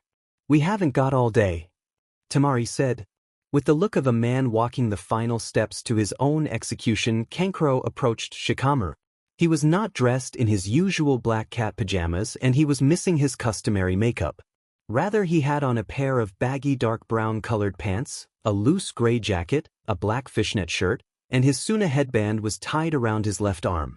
But the real eye-catcher was the top knot his hair had been put in. As the leaf nines all continued to stare, Kankuro came to a halt and bowed low to Shikamaru. Nara Shikamaru of Konoha village, I Sabaku no Kankuro of the village hidden in the sand, stand in awe of your vastly superior looks, intelligence, and shinobi skills. I consider you to be my idol and will attempt in some small way to approach your magnificence. In short, I would like you to know I consider myself to be your beach. When he finished his statement, there was once again silence. Shikamaru was looking to Temari to get some hint of what the hell this was. He honestly wondered if all this was some sort of bizarre Suna tradition. The others were just as silent and just as confused. For his part, Kankuro was now staring at his sister, obviously furious. Temari was staring right back, looking very content with the world. Surprisingly, it was Ino who finally found something to say. "Did you lose a bet or something?" Temari was literally doubled over with laughter. Ino's ignorant comment had set her off, and she was laughing so hard she thought she just might hurt herself. "Okay, that's it. I did it and I'm going now." Kankuro tore off the hairband and let his hair fall back down. He shot one last look at his sister and started to leave. "Kankuro," she got out between laughs. "I expect you to keep all the terms." I know. He stormed off and was gone from sight just as quickly as he had appeared. "What was all that about?" Shikamaru asked. "I'll tell you later." Temari managed to stand irked again as her laughter finally died down. "I don't think I have ever laughed so hard in my life." For her part, Ino had calmed down, though she was still very angry. "Chuji, let go of me right now or I am going to kick you later." Chuji looked over to Shikamaru. "Ino." She frowned at him. "It's okay, I promise not to hurt your girlfriend." "Huh, I wouldn't be the one who'd get hurt, little girl." "Who are you calling little bimbo?" Temari sent her a coy smile. "Well, you do only come up to my chin." Shikamaru coughed and sent her a look. Temari opened her mouth to say something, but then closed it again. Shikamaru thought he heard her say, "Fine," under her breath. "Look, Pai, I'm terribly sorry if I accidentally misunderstood your name." She sent the young Kunoichi a look that clearly said that this was as much as she would get. "Mistakes happen, I shouldn't have gotten so upset. It's fine." The look she sent back said it was anything but. Shikamaru nodded and Chuji ended his jutsu, releasing their teammate. Temari made a show of standing beside Shikamaru and lightly touching his shoulder. Ino could only watch. "Wait, I think I remember you now. Weren't you the one who lost to that cherry blossom girl during the preliminaries?" "I never lost to Sakura, it was a draw." "Draw? Well, I just remember you being knocked out on the arena floor." "That was a long time ago, Temari, we've all come a long way since then," Shikamaru said in a firm tone. Ino smiled, glad to hear Shikamaru finally say something in her defense. Temari looked at him a bit surprised. She slowly took her hand off his shoulder. "I suppose that's true." She looked over to Ino and Chuji. "Well, as I've said, I've arranged some much better lodgings for all of you. Tanya will show you how to get there." She gave Shikamaru a quick glance. "I will see you later." With that, she turned around and left. Well, that certainly hadn't gone the way she'd hoped. She had imagined many different ways how her first meeting with him would go. She had never expected to be insulted by one of his teammates and then have him side with her. She had actually been hoping that after being away from each other for so long he would want to spend some time with her. Given that he had come all the way to Suna to see her, that hadn't seemed like such a far-fetched expectation. But maybe he wasn't as eager to be alone with her as she'd thought. "Oi, Temari, hold on." She looked back to see him hurrying to catch up to her. "Where are you going?" "I have things to attend to. I just made a little time to make sure you would be able to find your hotel." She did not stop. "And humiliate your brother." She tossed him a little smirk. "I can always find time for that." He gave her a small grin. "Anyway, shouldn't you be with your teammates? We've been together for 7 straight days. They can manage without me for a while. I was hoping we could spend some time together." We can get together later, but right now I'm really very busy." A great thumping lie, as she had gone to the trouble of clearing her schedule just for him. "Then can I walk with you?" She shrugged her shoulders. "If you want," she said indifferently. She slowed her pace and decided on the longest, most roundabout way to the tower. "Oh, I almost forgot." He pulled off his backpack and began rummaging through it. "What are you looking for?" she asked, a bit curious.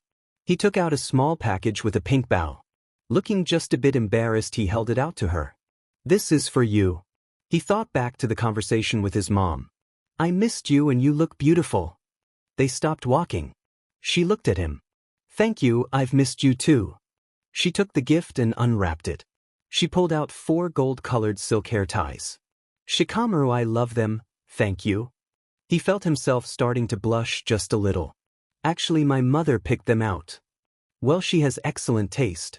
You should let her pick out all the gifts you get me. He gave her a bit of a smile. What makes you think I will be getting you any more gifts, you troublesome woman? Because if you really intend to make me your girlfriend, you had better remember my birthdays, holidays, and just so you know, I consider the dinner with your family our first date, so you had better have something for our 6-month anniversary. She was half teasing but half serious. He rolled his eyes. I am with you for less than 10 minutes and you are causing me trouble for the next 6 months. You are so troublesome. She put her hands on her hips and leaned towards him a bit. Good thing some women are worth the trouble. She enjoyed seeing his blush get a bit darker.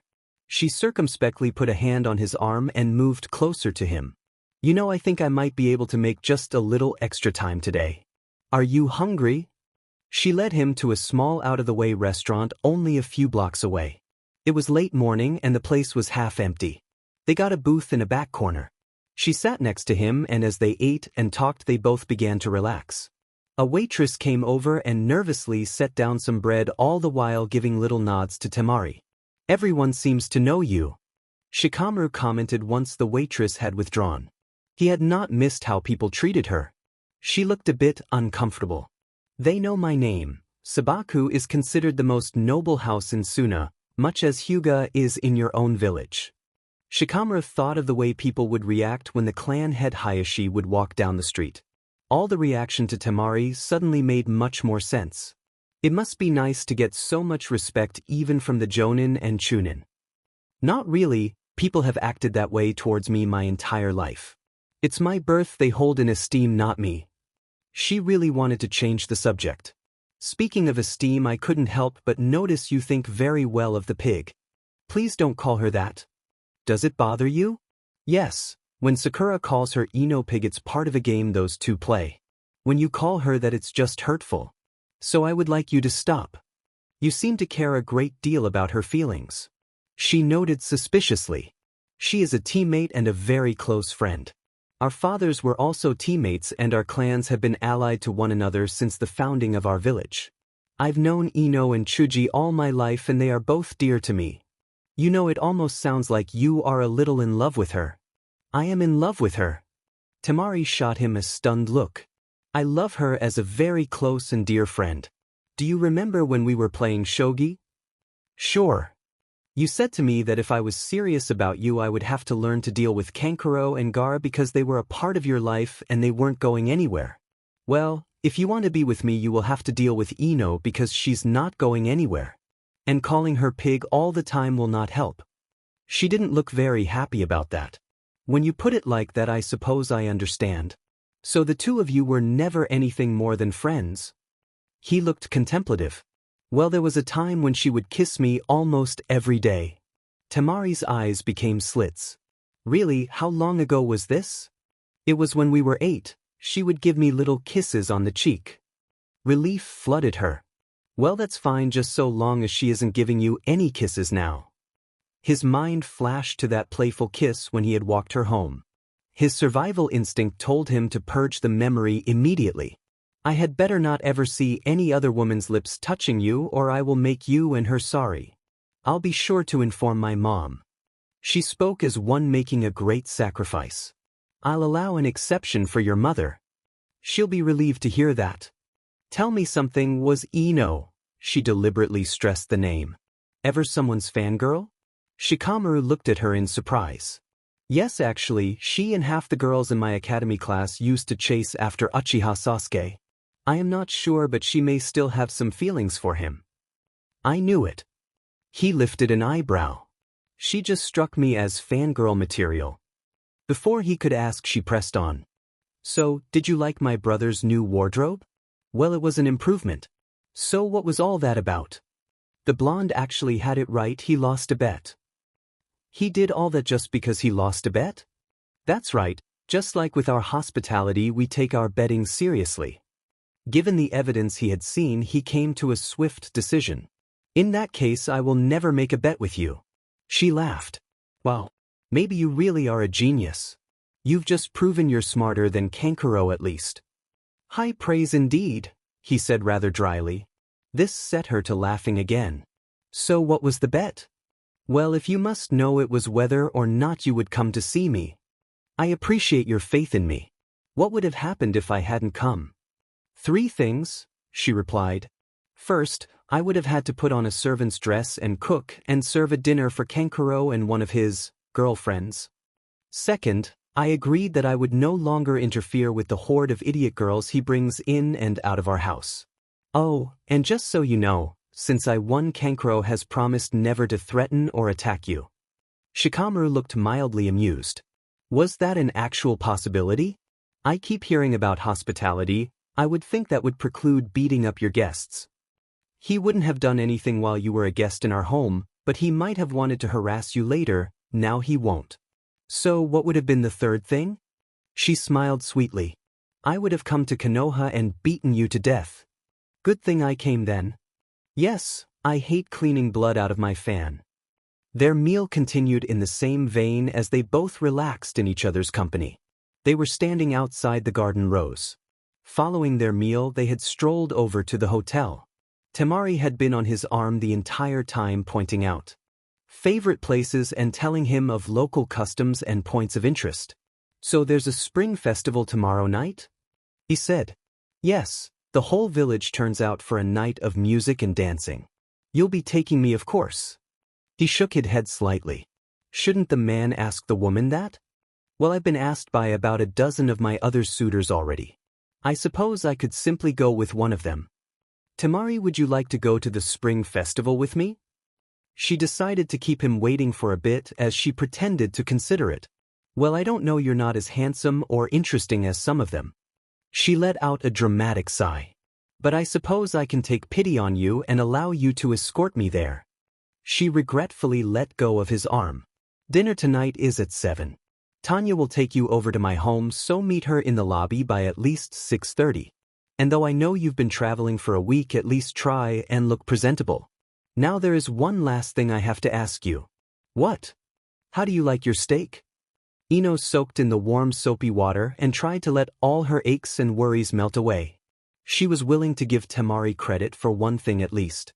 She had not been joking about getting them a better place to stay. Tanya had brought them to a magnificent 5-story building and led them to the front desk. The hotel manager had personally informed them that they had each been given suites on their top floor and that all the hotel amenities were theirs to use at no cost. Chuji had immediately asked about food. The manager had pointed to their restaurant and informed him room service was available from 5 a.m. until 11 p.m. Needless to say, Chuji had made a quick move to the restaurant. Ino had a different priority and had requested extra soap, bubble bath, towels, and even scented candles. When she had finally entered her suite, she had found 4 luxurious rooms that included a mammoth bed as well as a huge bath. It had taken all of 5 minutes to get out of her clothes, fill the tub, and get her candles lit. She didn't think there was anything that could feel better than a nice hot bath, especially when you were tired and stressed. Lying there in the soapy water, she shut her eyes and replayed the morning's events. The words to describe them ran the gambit from infuriating to downright bizarre. And to top it all off, their team leader and given them a quick brush off to chase after the girl who had been insulting her. At the center of all of it had been that oversized, overbearing San-nin. She had seen her before, of course, at the preliminaries and again during Shikamaru's match. She had missed her completely during her 2 days in Konoha, where she and Shikamaru had suddenly become an item. The two of them had never exchanged a single word before this morning. And now that they had, Ino was convinced of one thing. Temari was not the girl for Shikamaru. It was just so obvious. The two of them clashed. She was much too aggressive for the laid-back boy for them to have any possibility of working out. Never mind the fact that she was from a different village or that she was the sister of that creepy Gara. Either of those things should have immediately marked her as too troublesome with big red letters. But no, he'd gone chasing right after her. For that matter, he had gone chasing after this mission just so he could get a kiss, all for just one kiss. A part of her melted at that thought. It was so romantic. She couldn't help but imagine what it would have been like if Sasuke would have done anything like that for her. Where did Shikamaru, of all people, suddenly get a romantic side from, and where the hell had it been hiding this whole time? There was also another part of her, the part that always had to push to get things done. That part was telling her to forget romance and focus on the cold hard facts. Shikamaru was a late bloomer when it came to dating. He had just finally realized that there really were some non-troublesome things you could do with a girl. He was a genius when it came to tactics and shogi, but in matters of the heart he was a complete novice. So by chance or by planning, an older exotic girl had been there at exactly the right time and place to get his attention. It was nothing new. Young inexperienced boy falls for older more experienced girl. And Ino was certain she was much more experienced. 43 boyfriends? Disgusting. And the slut had actually had the nerve to throw it in his face as though it were something to be proud of. She needed to focus on the problem. Namely that Shikamaru was in danger of losing his heart to a girl who clearly was only having a little bit of fun. She knew talking to him was pointless. Trying to get Temari to leave him alone would be equally fruitless. She was a stranger here, so she could not recruit other girls to help put pressure on the bimbo to leave him alone. Simply beating the beach up was also not a viable option. So what did that leave? She imagined pushing him into an unoccupied closet and introducing him to a little game called 5 Minutes in Heaven. She felt her face get very hot. Was she actually thinking about doing that with Shikamaru? That wouldn't work, and she would just come off as a slut in his eyes. The problem was they were here in Suna and he was bound and determined to see her now. She should have started working on this problem 2 months ago. She could have dragged him along to some parties and gotten him interested in some of her friends. But she had assumed that with Temari gone, the whole embarrassing incident could be forgotten. Just one more funny story from their collective past. But then the idiot had gotten this mission and the incident had gotten recast as a pending disaster. The truth was, she simply never imagined that Mr. Lazy would go through such an effort. He complains about walking me home, but he'll travel 500 miles for that pushy tramp. So how exactly was she supposed to stop someone willing to do that from reaching his goal? She honestly didn't know, but she would keep trying. She was not going to stand by and let anyone break his heart. Shikamaru had to admit the Garden Rose was certainly several steps up from the sort of places he usually stayed in while on a mission. The hotel manager had greeted him and informed him that all the hotel services were available to him, with the bill being paid by Sabaku. He didn't honestly care for that, having Temari paying for their stay, especially not when it would be a very hefty bill. But since he was here, he had asked about laundry services. He'd had his clothes washed, pressed, and returned to him. He'd taken a long shower to finally get the sand and dust off. He was now dressed in clean cream-colored shirt and pants and his green Chunin vest. The clock on the wall said 6:25 and he was about to go downstairs. His heart was beating a bit faster than normal, and he felt that combination of fear and excitement that was usually reserved for going into a fight. He opened his door. Ino and Chuji were standing in front of him. "Perfect timing," Ino said. "We were just going to see if you were ready to eat. Their restaurant serves barbecue." Chuji sounded as if her were in heaven. "I'm sorry, I guess I forgot to mention it, I'm going to have dinner with Temari." Chuji sent him an approving smile. Ino did not. "Well, how nice," she murmured. He slid past his teammates and headed for the stairwell. "Have a good time, Shika," Chuji called after. "But not too good," Ino said, much too softly for anyone to hear. "You should feel most honored, Shikamaru-sama." "Tanya, please stop calling me that, just plain Shikamaru works fine."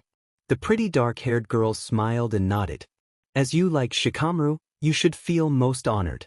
You are the first suitor invited to dinner since the death of the Kazekage." "So they don't make an effort to see her?" he said with careful lack of concern. "The ones living outside of Suna?" "Not really, though when the daimyo's son arrives next month he will likely expect an invitation.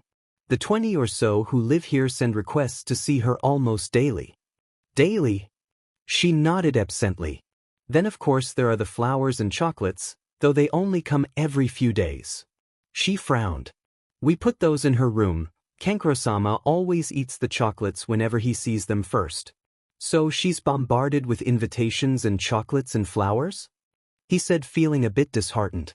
Not noticing, Tanya continued. "Then of course are the gifts she receives on her birthdays and appropriate holidays. When she turned 16, the daimyo's son sent her a beautiful ornamental fan encrusted with emeralds the same shade as her eyes. It was easily worth a small fortune. A fortune?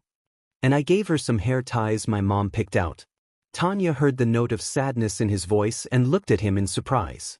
Shikamaru-sama, please don't look downcast. For all their gifts and kind thoughts, Temari-sama has never invited any of them to come and see her.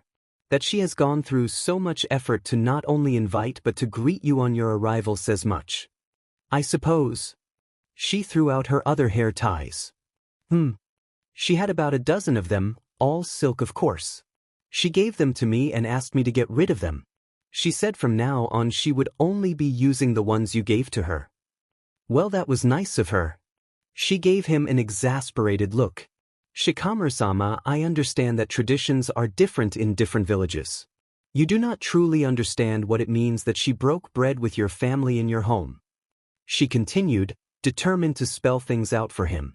In Suna, a man does not invite a woman to dine with his parents unless his intentions are very serious. In Suna, a woman would never accept such an invitation unless she welcomed such an interest. She gave him a very intent look. Do you begin to understand how highly she thinks of you? I thought she was just being nice. When I invited her to dinner, it was just because I wanted to see her. A look of concern touched her eyes. Do you not welcome Temari-sama's interest? He thought carefully about that. Her interest makes me happier than anything else ever has. I care about Temari a lot and I want to see her. But when I invited her to dinner, I didn't realize I was committing to. Who has used the word commitment? She shook her head. Shikamaru-sama, Temari-sama is pleased to have you court her. Do not suppose our traditions are so different that anything more has occurred. I simply wanted to make you aware that you need not be concerned about the attentions she receives from others as she only seeks your attention. Oh, thanks, that actually helps. And again, please just call me Shikamaru. As you wish, Shikamaru, you are in a very fortunate position, one any man in Suna would gladly trade for. She gave him a hint of a smile. I would suggest you try not to screw it up. She giggled and he relaxed just a bit. As they approached the complex, it was not hard to pick out. Every building he'd seen so far was made of the same reddish-brown stone. It gave Suna a rather monotonous look as the entire place tries to blend into the surrounding desert. The Sabaka complex was surrounded by a 10-foot wall of the same colored brick. Through the iron gate, however, Shikamaru saw a vast mansion composed of stunningly pure white marble. It was a vast 2-story building bounded by its protective wall. It's almost as big as the Hyuga complex. Shikamaru noted. There are dozens of Hyuga clan members. How many of Sabaka live here? Sadly, only 3. The clan has suffered during the long wars and border disputes Wind Country has had to endure. So Temari is the head of her clan? No, it is the law here that the eldest son is clan head. Shikamaru felt horror. Kankuro. But Tanya shook her head. When the Kazekage died, the position fell to him, but he declined it. Gara-sama is clan head of Sabaku. A slight involuntary shiver ran through her at the mention of Gara. As the two of them followed a stone pathway from the gate to the building, Shikamaru studied the vast front yard. There were a dozen or so palm trees, mostly near the outer wall. The rest of the area was covered in blue pebbles. It gave the complex an oddly colorful look. Why don't you have a lawn? She looked puzzled. I'm wondering why you don't have a grass lawn. Grass? I don't understand. Would you expect herd animals to be kept here? No, it just looks better, that's all. Strange customs, she muttered to herself. In the desert, water is more precious than gold. It is life itself. No one would even think to waste it on grass. She paused a bit. Though a few people do keep gardens, those at least serve a purpose. When they got to the front door, she opened it for him. He felt a bit odd having a woman do that for him. Once inside, they were finally out of the heat. Shikamaru fell into step with her as she guided him past the main hallway. Every inch of the floor was covered in expensive rugs. There seemed to be miles of polished oak along the walls. There were pictures with hand-carved frames and furniture that looked to be antique. Everything he saw spoke of wealth and power. The Naras were a powerful clan themselves. They owned over 12,000 acres of forest and pasture and had a herd of over 800 deer. Everyone in his family worked hard, But that was by choice. They were very comfortable financially. But compared to this, he might as well have grown up in a shack. It was truly beginning to dawn on him that Temari was from a different realm, not only from a different village and society, but from an alien social class as well. Could he really be with a girl like her? What could he really give her? There was a delicious smell wafting down the hallway. They came through a wide door and into the dining hall. There was a long polished table with perhaps 20 chairs. The two nearest the entrance had place setting and trays of food already set out. A pair of candles provided the only light. Shikamaru barely noticed. There standing before him was Temari, beautiful Temari. She was wearing a silver and blue kimono, her hair was down past her shoulders, and his mind somehow registered that she had makeup on, including a bright red lipstick. His eyes were drawn to her full lips and to those amazing teal eyes. In that moment he couldn't help but think that she was an angel come down from heaven. She looked into his eyes and she smiled.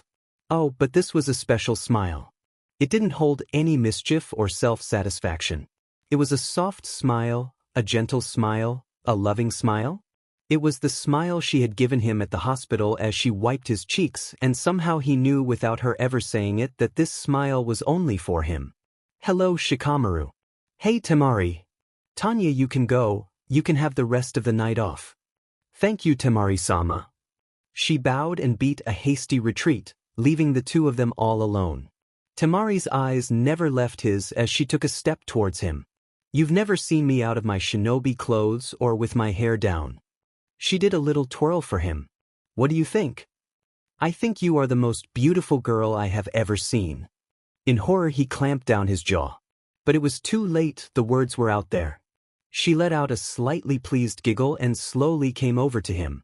With each step she seemed to lusciously roll her hips. Really? She put a hand on his chest and leaned in close to him. Well, aren't you sweet? He could smell her perfume, it was sweet jasmine. I dismissed all the servants and Kankuro and Gara are both out right now. So we're alone? He was relieved he had least said that without having his voice crack. She nodded and with her other hand she touched his cheek. I've made us a nice dinner and it's ready, but first we really need to take care of one piece of business. Business? His mind was blank. I believe I promised you something if you came here to see me? All at once his heart was pounding so hard he was afraid it just might burst. His eyes slipped from hers to those red lips. She drew her face closer to his and he tried not to panic at the thought of what was about to happen.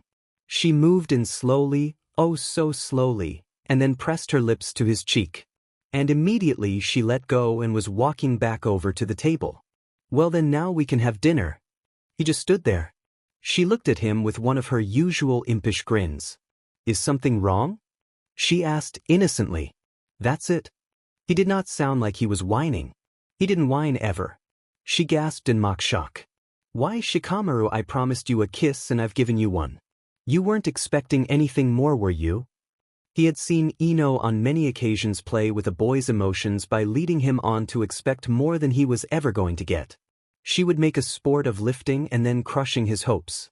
Shikamaru had always felt a very mild disdain for the boys who would let Ino do that to them. Except for Chuji, for whom he felt only sympathy. He had always assumed that if they would only use their brains they would be able to see through the silly game and avoid all that troublesome emotional turmoil. But now he had to admit that for all his supposed genius he had just been played. Temari had most definitely won that round. Well, the evening was still young. He took a couple deep breaths and let his heart beat slow. Of course not. He was glad that it actually sounded like he didn't care. He sat down next to Temari. The girl lifted a metal cover and put down a plate that was overwhelmed by a massive steak. He took out a knife and began cutting into it. After the first cut he looked over to her in surprise. The meat is still red. It's pink, it's medium rare, now try it, you'll love it. I told you that I like my steaks well done. She shook her head in mild disappointment. I refuse to cook a delicious piece of meat like that until it's juiceless. Now try it. I like my steaks well done. He repeated. She smiled sweetly and pointed to a pair of doors behind her. The kitchen is right over there, you are free to cook it as long as you like. Defeated, he went back to cutting his steak. He took the first piece and popped it into his mouth and began to chew. Why did it have to be so good? Temari waited until he'd swallowed. Do you like it? It was easily the best piece of meat he had ever tasted. He wondered if there was any way he could get Temari to teach this to his mom. It's not bad. He eagerly went back to cutting another piece. I knew you would like it. She turned her attention to her own steak. He had never had a better meal either at home or in any restaurant. Everything she made was delicious. He had to admit, to himself but not to her, that she really was every bit as good at cooking as she was at fighting. The conversation had mostly centered around the upcoming Chunin exams that were to be held in Mist. Suna had already selected the 7 teams that would attend, including hers. The situation was very different in Konoha. Following the attack they had suffered during the last exams, there was now a strong sentiment to boycott these and rather hold a separate selection that would involve Leaf Nines only. The council was pretty much split on the issue, and Tsunade had yet to reach her decision. He personally suspected that the Hokage was leery of sending a large group of genin so far from Konoha for an extended PRD. So, what is your verdict on my cooking? She began clearing the plates. She had been more than a little pleased to watch him devour that entire steak along with a plate full of side dishes. He helped her gather the plates. I am willing to admit you are a good enough cook for me to continue to consider you as a potential wife. She laughed as she brought the plates to the kitchen. Well, that's a relief. Now I have a special dessert. Why don't you go into the parlor and I will serve it to you there? Just go out that door and it's the first door on the right. He nodded and followed her directions. The parlor was a simple room with a couple small leather couches and a plain oak table. He sat down on one of the couches and waited for her to bring in the dessert. It was only a few minutes before she walked in. She didn't have any food with her. Are you ready for dessert? There was something different in her voice. He nodded, sure he would love it whatever it was. Where is it? Without another word she sat down on his lap and leaned into him. Her weight pushed him back into sofa. One arm she wrapped around his neck. With the other he felt a tug as she freed his hair to fall loose around his face. He could feel her breath coming in short rapid gasps as she leaned in close. I thought. She put a finger to his lips. That first kiss was for my promise. This one is, just because. She pressed her lips down on his. Her arms wrapped around his neck. His surrounded her hips and he pulled her closer. She was warm and sweet, and as he kissed her he thought she tasted of fresh cherries. It was his first time and it was amazing. As they shared their very first kiss he could only think one thing. Worth it. Her eyes were closed as her lips melted into his. She could feel his strong hands run up and down her back. She loved the feel of him responding to her, the feel of his desire for her. She had been a little scared and a little nervous. This was the first time she had ever kissed a boy, and the thought she would do it wrong had panicked her. But oh, she wasn't doing it wrong, not by the way he was kissing her back. They didn't stop. His lips never left hers, they just kept kissing. Somehow they ended up lying half on, half off the couch.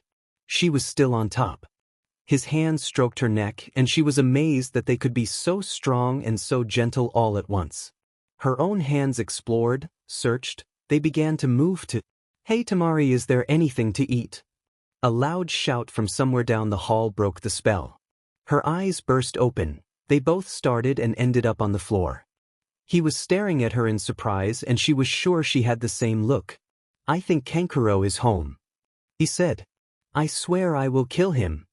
So do you think the rules of hospitality and his bet will keep him from punching me? He sounded amused by the idea of her brother finding them in their current state. She stood up.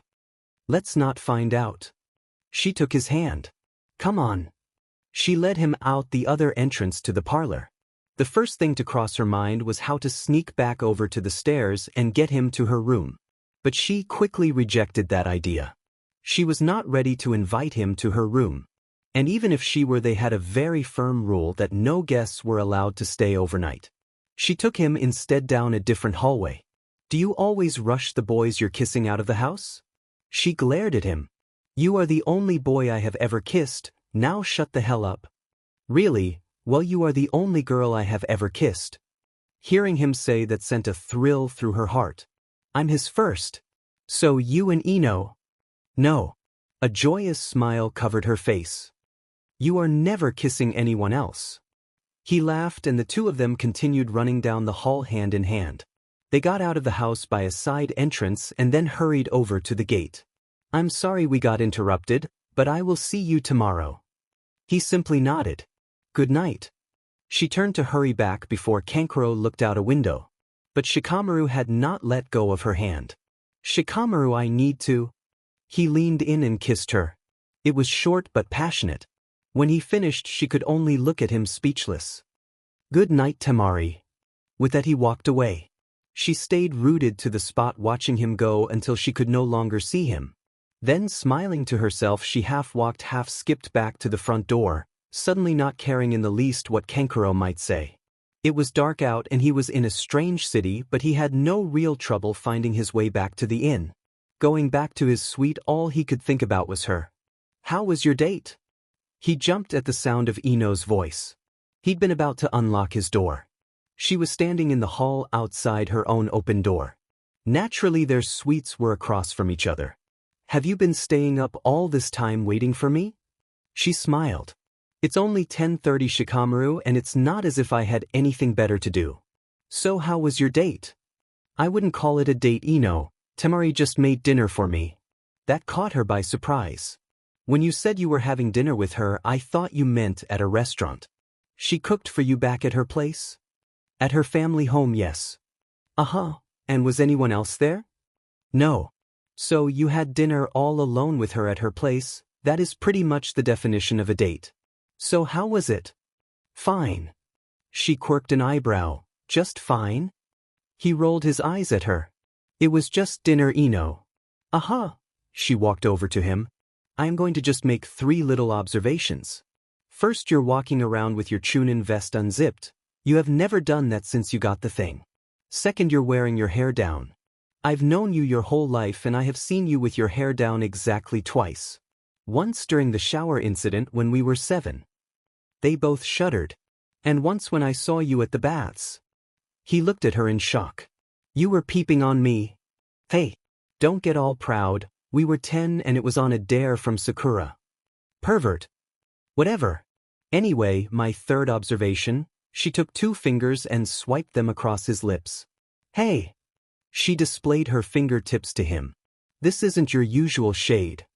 He could feel her eyes literally boring into his skull. So care to add anything? No, I think I'll stick with just dinner. She smiled at him. You do know I could always use one of my jutsus to just see for myself. He smiled back. You do know I still have that picture of you and Chuji at camp. You wouldn't. Try me. Fine. Good night, Shikamaru. Good night, Ino. You're humming again. Am I? She looked over to her brother. I hadn't noticed. So just what the hell happened last night? Kankuro asked. We had dinner. Continued making the oatmeal. You just had dinner? You send all the servants home and practically push me and Gara out the door and you expect me to believe that's all that happened? So what happened to that girl who was in your room the other day? I noticed her clothes were a bit of a mess when she left. He was blushing for all he was worth. Nothing. Well, what a coincidence. Nothing happened with me and Shikamaru either. I would like to have a talk with him. Gara said quietly. Both his siblings looked at him in surprise. Why? Temari asked warily. He is obviously having a strong influence on you and I think I should know him a bit better. She couldn't help it, she felt fear. Gara, please don't feel you have to act like the protective brother. I can deal with Kankuro, but I am afraid that you really will scare him off. He looked directly at his sister. If just talking to me does that, then is he even worth your effort? I will decide who is worth it. I still wish to talk to him. We have spoken a bit both before the finals of the exams and at his home. But I believe I should have a longer talk with him, in private. Are you going to threaten him? I am merely going to speak with him about certain realities. That was his way of saying yes. Gara was always extremely polite, except when he was overcome by bloodlust. He could be courteous even as he crushed the life from someone's body. Just what do you plan to say to him? That if he breaks my heart you will kill him? I will merely inform him that it would not be wise to cause you any harm. She looked at her younger brother and all the old terrors came rushing back to her. He had gotten so much better since the fight with Naruto. She had begun to actually relax and even joke around him. But you could not spend most of your life terrified of a person and simply forget, even if you forgave. Gar, I want a promise from you. I know how you detest liars, so I know you would never break a promise. Promise me that whatever happens, even if he does break my heart, that you will not hurt him. I have no wish to harm him, Temari. However, if it should become necessary, I would. Gar, if I really truly feel he needs to be hurt, I will do it myself. But whatever happens, I want you to leave him alone. He looked at his sister and it was clear he did not understand. Why? She looked at him sadly. Because I know going into this that things might end up that way. Not because he wants to hurt me, but because of the circumstances. Relationships are hard. She gave Kankuro a glance. Real relationships are hard even for normal people. We are shinobi and death and pain are our lot. I am not some naive little girl who thinks every romance ends happily. I understand that things may not work out with him no matter how much I want them to. Hell, given my life so far, I should probably expect that. If you believe that, then why are you seeing him? Because there is a chance that we could be happy. I know it would be hard and I know there is no guarantee, but if there is even the chance things could work between us, it's worth the risk. I do not understand. I know. It broke her heart. Gar, I beg you, promise me. Do you love him, Temari? Kankuro gaped at them. She looked utterly miserable. Yes, she answered in a small voice. Does he love you? She looked down at her feet. I don't know. There was silence then. The only sound was the oatmeal cooking on the stove. I give you my solemn word that whatever happens, I shall cause Nara Shikamaru no harm. She smiled and on a sudden impulse leaned over and kissed his cheek. Thank you. She finished cooking breakfast and put it in the bowls. She was no longer humming. She came at him all out. He slid back and blocked. You're leaving yourself wide open. Her reply was to scream and press forward even harder. Sidestep, block, sidestep, block. He wasn't even trying to counterpunch. You're fighting angry, rein it in. His words only seemed to make her more determined to hit him. Fine then. He reached out and caught her left wrist as she tried to connect to his head. She was off balance and it was easy to pull her forward. He bent and sent her flying over his hip. She landed hard on her back. He had kept a hold of her wrist. In one motion he secured her left arm behind her head and placed a kunai at her throat. You are dead. She gave him a look. Again. Enough. Your form is sloppy and your attacks are completely off balance. What do I always say about anger? She sat up. Anger is a fine servant but a poor master. She quoted. I don't know what is going on, but you clearly aren't focused on this. Any more training would be a waste of my time. Well, I'm sorry if sparring with me isn't good enough for you. Not if all you're doing is working off some frustration. He shook his head. What is going on, Temari? First you beg me to give you time off, then you come pounding on my door wanting to train. Then all you do is come straight ahead at me like a first-year student. I would expect better from you. She didn't reply, she just sat there. What is wrong? Everything. She looked up at the clear sky. He looked down at her. She was upset, but he had no idea why. He sat down next to her. Does this have anything to do with Shikamaru? She kept looking up. Do you think I deserve to be happy? Happy? What do you mean? She looked at him. I mean, do I have any right to be happy, sensei? Do I have any right to want something just for myself? My whole life has been devoted to others, to my village, my brothers, my bizardy of a father. Temari, speak respectfully of the dead. Why? She demanded. I called him a BSTRD when he was alive, so I'll well call him one now that he's dead. If anyone has a right to, it's me.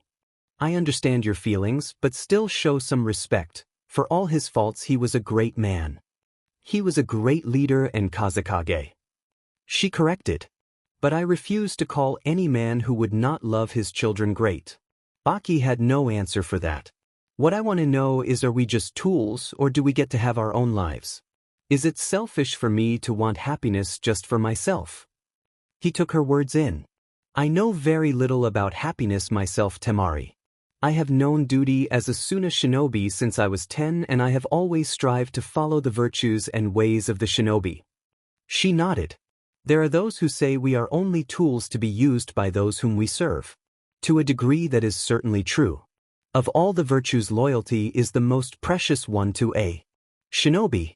But even though we are shinobi, we are also human. You speak of happiness, but I suspect you are also thinking of love. Whether or not it is selfish to love. He looked at her, and she gave him a very slight nod. To truly love means to put the needs of another above your own. In a sense, when we face death in service to our village, it is done out of love. For there is no greater love than to lay down all you have for another. If that is what you feel, if you would gladly give everything for the sake of someone else, then that is true love. And true love can never be selfish. Without any warning, she reached out and put him into a vice-like embrace. Thank you. He was not one for emotional displays, but he gave her shoulders a gentle squeeze. You are welcome. She let go of him and looked away as she quickly rubbed her eyes. Do you still want to meet Shikamaru? Now more than ever, if he can inspire such thoughts and feelings in you, he must be quite an interesting fellow. She laughed. Interesting doesn't even begin to describe him. She stood up and so did he. Let's go have lunch with the most interesting and laziest ninja on the face of the world. There was a loud pounding on his door. He lifted his head off the pillow. Go away, he shouted. Shikamaru, open this demon door right now, or I swear I'm breaking it down. He heard a familiar voice yelling. He sat up and yawned. Hold on, I'm coming. He rolled out of bed and went to the door. When he opened it, he found an impatient Temari standing there, arms crossed and foot tapping. Her eyes grew at the sight of him. He was wearing the same shirt from last night and a pair of green boxers. It's 11. What are you doing, still not dressed? She shouldered past him into the room. Come in. She scowled and he quickly shut the door. I was sleeping, he explained. At 11? I've been awake for 5 hours and 3 of them were spent doing taijutsu. He yawned again. I am usually not so energetic in the mornings. She smacked the side of his head. Oh, what was that for? You are a rude baka. Cover your mouth when you yawn, it's just plain vulgar. I swear you are the laziest human being I have ever met in my life. Just how did you become a genin, never mind a chunin? Bad karma? She shook her head. Why do I put up with you? You are lazy, worthless, and completely unmotivated. He smiled at her. You left out handsome, charming, and wonderfully kissable. She smiled back, right before hitting him in the head again. Oh. You really want me to hit you today, don't you? She looked over and saw where the bedroom was and went into it. Where are your clothes? Hey, what are you doing? She looked over to the chair where his clothes were piled. She looked at him and then pointed. Do you see that wooden box with the shiny brass handles? That is called a dresser. Clothes go in there. She went over to the chair and began picking through them. What are you doing?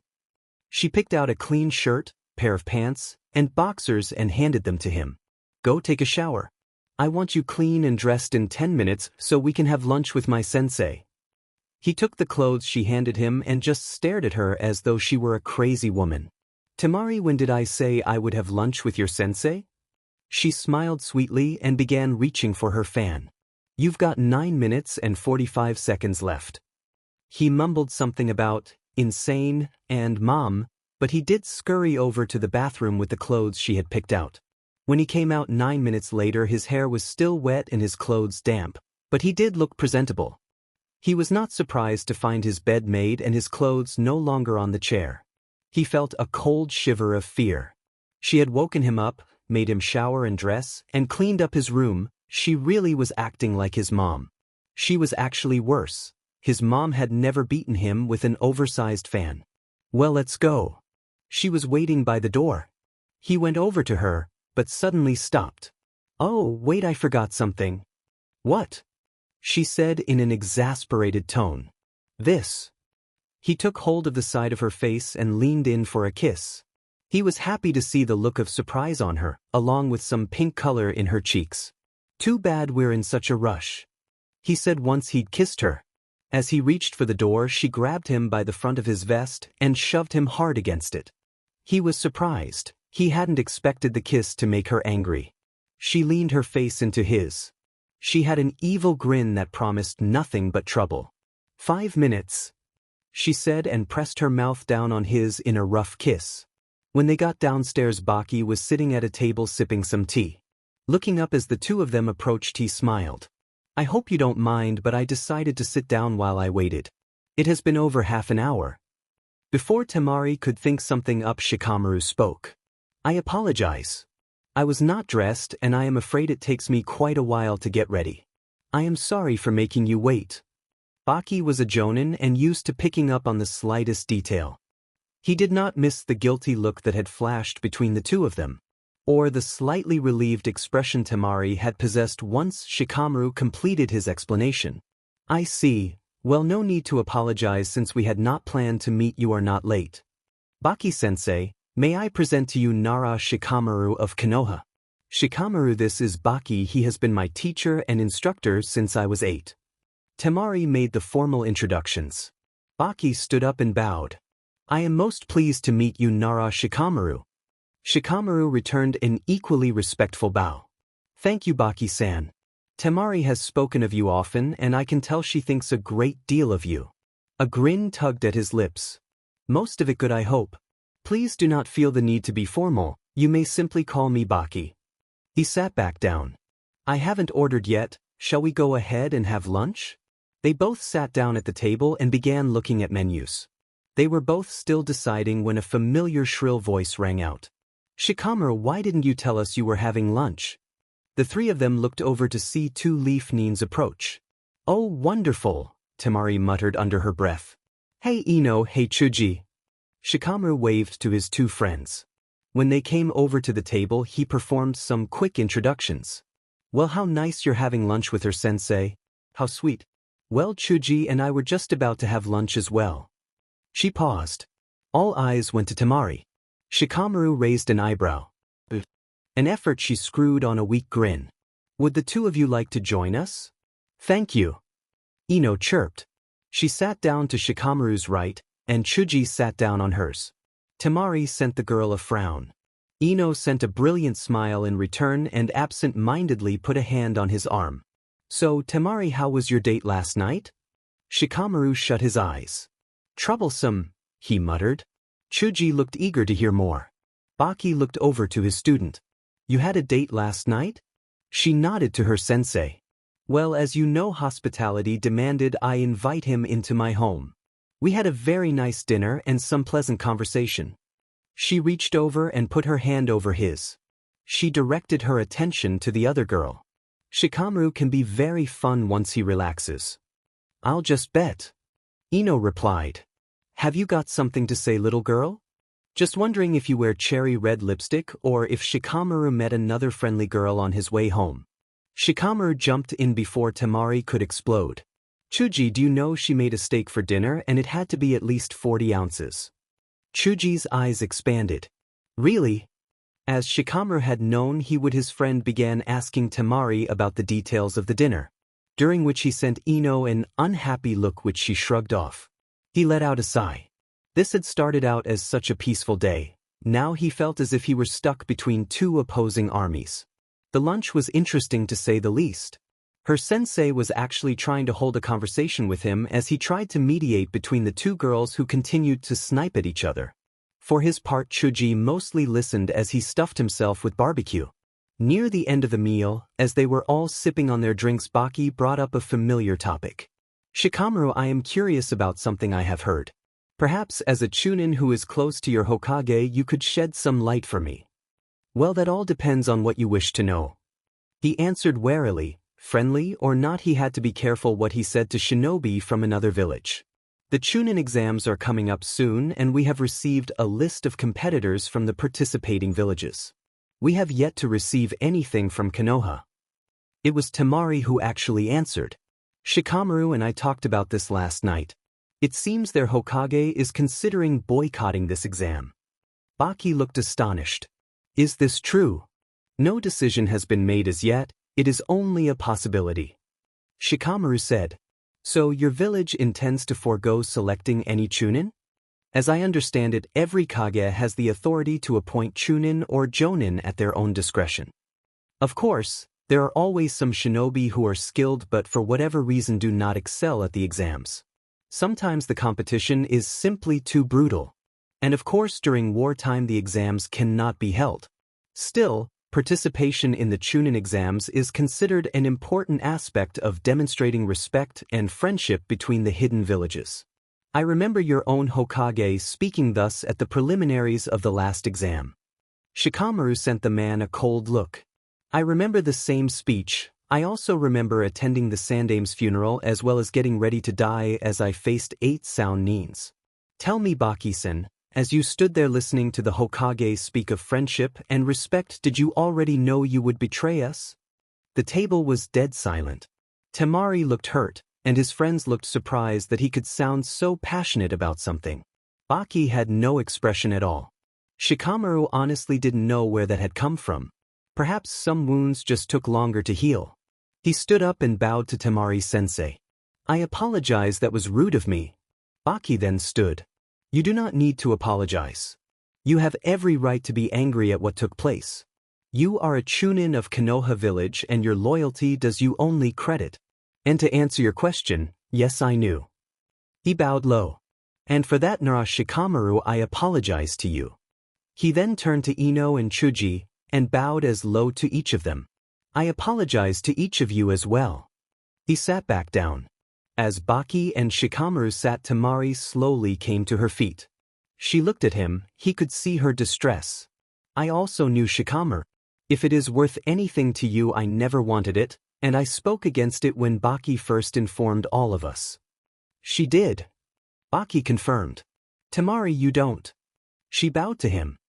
I apologize to you, Shikamaru, for my deceit. I ask only that you understand that it was the will of the Kazekage. She looked to the girl and bowed. I apologize to you, Yamanka Ino. She looked to the boy next to Ino and bowed. I apologize to you, Akimichi Chuji. She looked back to Shikamaru. Please excuse me, I have to go. She did not wait for an answer as she fled the restaurant. Shikamaru jumped to his feet. Excuse me. He quickly followed her. Everyone else at the table simply watched. Baki looked concerned.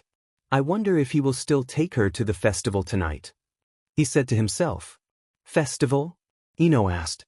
Temari, wait. She kept on walking. He finally caught up to her just outside the inn. Temari, please wait. He took a hold of her wrist. She stopped. Do you hate me? What? No, of course not. Are you sure? She looked very unhappy. If you feel that Baki betrayed you, then so did I. Anything you believe him to be guilty of, I am guilty of as well. He stood before her and took both her hands into his. I am not angry with Baki or you or anyone else here in Suna. I know that it was Orochimaru. She shook her head. Orochimaru was a BSRD and he was the one who convinced the Kazekage before murdering him. But the fact remains that the Kazekage did order the attack on your village. Even though I disagreed with it, I obeyed the order. She looked at him intently. What would you do if Tsunade declared war and ordered her army to invade Suna? He took a deep breath. I would obey the order. I couldn't stand by and let my friends be in danger. But I would never be your enemy, Temari. I would never try and hurt you. If the Hokage ordered that, I would refuse. She squeezed his hands. I know that, and I would never be yours. He tried to smile. We're allies now, so this shouldn't be a concern. We were allies before. I truly don't believe that anyone here would start another war with Konoha. But the shinobi world is a shadowy one with very few absolutes. I know about shadows, Temari, but some things are still certain even if they are hidden. Such as my feelings for you. She leaned forward and pressed the side of her face against his. This is never going to be easy for us, is it? No, but we knew that from the beginning. She saw the stares of people passing by. I want to be alone with you. She whispered to him. He felt a shiver. Will I have a place? He glanced to the inn. She nodded and the two of them went back inside. Chuji, you're taking me dancing tonight. I am. He looked at her in surprise. You are. Oh, I love these. She pointed to a pair of silver earrings in the shape of crescent moons.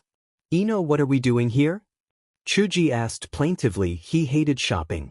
I told you we are going to a dance tonight and I didn't bring anything to wear. Neither did I. You're a boy. Obviously that explained everything. If you want to buy a dress, why are you looking at jewelry? She sent him a look of mild frustration. Chuji, how many times have I told you shopping is all about the hunt? He just shook his head and had another potato chip. Why did he always do this? He always let her drag him on these shopping sprees. Where are all the price tags? She looked at the man smiling at her from behind the counter. How much? She pointed at the earrings she wanted. For you, sweet lady, I have a special low price of just 250 ryu. Before she could say anything, Chuji was standing at her side and inspecting the earrings. You must be joking, at the very most they might be worth 100. Ino looked at him in complete surprise and was about to ask what the hell he was doing when he whispered in her ear. Trust me. She stared at him but kept quiet. The shopkeeper noted the exchange and focused his attention on Chuji. I see you have a discerning eye, young sir. Very well, I will lower my price to 230 ryu, but that is the absolute lowest I would be willing to go. Chuji examined the earrings yet again. Is that real silver? What? 20 minutes of passionate argument later, the two of them walked away from the stall with the earrings and 140 fewer ryu. All right, what was all that about? Ino asked, still somewhat amazed at how he had saved her so much cash. Haggling, he said, and opened a fresh bag of chips. Huh. It's a tradition here in Suna that when you go to the market you can bargain with the shopkeepers over the price. Haven't you noticed? He waved to the other stalls where people were having animated discussions. Some merchants sell at a set price, but if you don't see a price tag, that means it's open to negotiation and they expect you to haggle. That guy back there saw your headband and was trying to take advantage of you. Ino looked suitably impressed. How did you know about it? He shrugged his shoulders. Our dads came here a couple times on missions. Didn't your dad ever tell you about it? She looked a bit guilty. He tells a lot of stories. You should try and listen to them. They're good stories and you can learn a lot from them. She smiled at him. Well, thanks for watching out for me, Chuji. She leaned over and gave him a quick kiss on the cheek. He began to blush immediately. This is why I always let her drag me shopping. I am always happy to watch out for you, Ino-chan. He said quietly. She nodded cheerfully. Come on, let's see what other bargains we can find. She reached out and took a firm hold of his meaty hand. The crowd was thick and she didn't want them getting separated. She had no trouble dragging the much larger boy along in her wake. She of course did not notice the blush on his face get just a tad darker as they struggled through the crowd hand in hand. For a new concept, Ino took to haggling like a fish to water. She was used to arguments and having to bend others around to her point of view. The fact she could combine her natural aggressiveness with her favorite activity only made it that much more fun for her. Chuji simply stood back and felt sorry for the poor merchants who were on the wrong side of her temper. He had indeed been shopping with her many times before and was used to being weighed down with bags. He was also not surprised that the dress that had been the original purpose of this trip was the very last thing she bought. In the end, she had found exactly what she had wanted. She even managed to talk the shopkeeper all the way down from 320 ryu to just, unfortunately by this point she only had 90 left. He knew what that meant. She turned her big blue eyes towards him and gave him the puppy dog look she had perfected by age. Chuji-kun, could you help me pretty please? He shook his head. She always did this and he always let her. Sure. He reached into his shirt and pulled out a small wad of bills. He peeled off a pair of 50 ryu notes. She slunk over to him and let a couple fingers rub up and down his arm. Could I have just a little more in case I want to stop and get something to drink? She said in that pleading, helpless little girl voice. Shika is right, I am so completely whipped. He dim well knew that if they did stop to get a drink he'd be the one paying for that too. Nevertheless, he pulled off another 50 ryu note and handed it to her. Of course. Thank you, Chuji-kun. They were soon on their way back. Ino was in fine spirits, she'd had a wonderful afternoon. As for Chuji, he was honest enough with himself to admit that despite spending hours at an activity he loathed and being 150 ryu lighter despite getting nothing for himself, he had also enjoyed it. He looked at the girl who was walking with her arm around his and talking excitedly about how she would accessorize what she'd bought. He knew why he put up with all of it, of course. It was because he loved spending time with her, even if he had to listen to her lecture on the comparative value of open versus closed-toed shoes. He knew he would do just about anything to spend time with her. He knew her well and realized she wasn't perfect. She had a tongue that could cut meat from bone, and her temper was a frightening thing when fully unleashed. She thought too much about appearance and not enough about what was underneath. Yet despite all that, he knew she was a good person. She played games sometimes and loved to tease and taunt, but she was never deliberately hurtful. He knew that she truly cared about him just as she cared about Shikamaru, and just as he cared for both of them.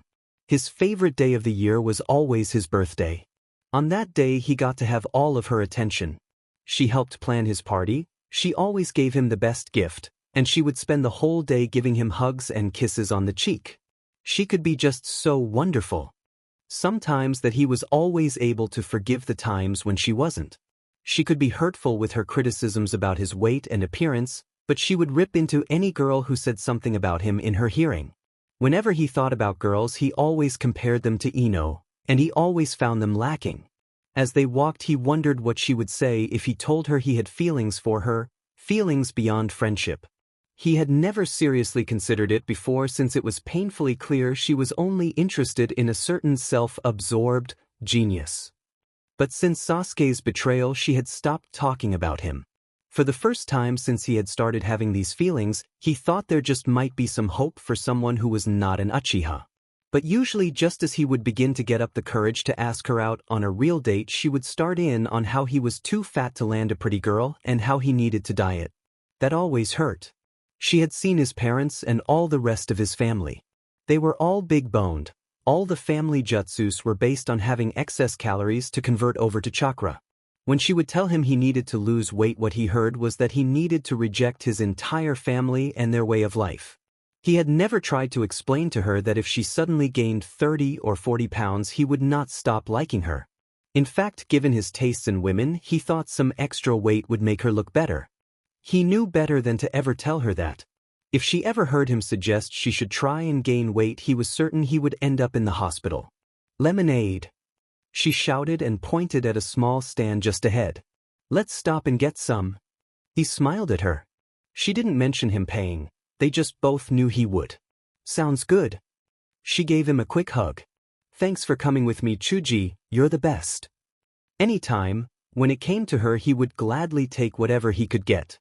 They were on the couch. She was lying on top of him asleep, her head resting on his chest.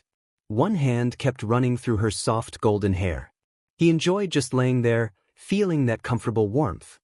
He listened to her breathing and it put him at ease. He looked at her calm face and felt completely at peace. This was so much better than watching clouds. He looked at the clock. Unfortunately, it was time. With his other hand, he gently stroked her cheek. Temari, wake up. He watched as her eyes slowly opened. What? It's 4 o'clock. He replied simply. She looked over to confirm. So it is. She slid off him and sat up, stretching her arms. She looked at him with a mildly surprised expression. I can't believe I just slept for an hour. She covered her mouth and yawned. He sat up as well. Naps are always good. She playfully poked his ribs. Your laziness is rubbing off on me. She picked up the hair ties that were sitting on the small table in front of them. She handed him 2 of them and turned her back slightly. Here, help me put my hair up. Why don't you wear it down? She smirked at him. Well, to use your favorite word, long hair is too troublesome in the desert. So you'll wear it down the next time you visit me? She gave him a slight grin. Well, if I visit you, I'll consider it. You know, if you like long hair so much, why do you wear yours up? Family tradition, he replied simply. Well, I'll tell you what, next time we're together in Konoha, I'll wear my hair down if you wear yours. She wasn't about to mention how she thought he looked with all that long hair down around his face. Deal. Once her hair was tied up again, she was soon at the door getting ready to leave. Remember, I want you at my home by 7. Do you remember how to get there, or should I send Tanya over? I know how to get there. He leaned into her and they shared a lingering kiss. When it finally ended, she gave him a smile, a quick goodbye, and hurried out the door before she was tempted to stay and continue kissing him. So after kissing him, you fell asleep in his arms? Tanya was practically squealing. Temari smiled into the mirror at Tanya's reflection. That's right, and then he woke me up and gave me another luong kiss before he would let me go. Tanya let out a sigh. That is so romantic. Yeah, it is. Temari couldn't help it. She actually giggled like a, 16-year-old girl. She had never had any real friends. Outside of her brothers and her sensei, no one was allowed to be close. She had, of course, a very large number of social acquaintances. She knew many girls her age from the 6 houses and from the other shinobi squads. But there really was no one she could call friend.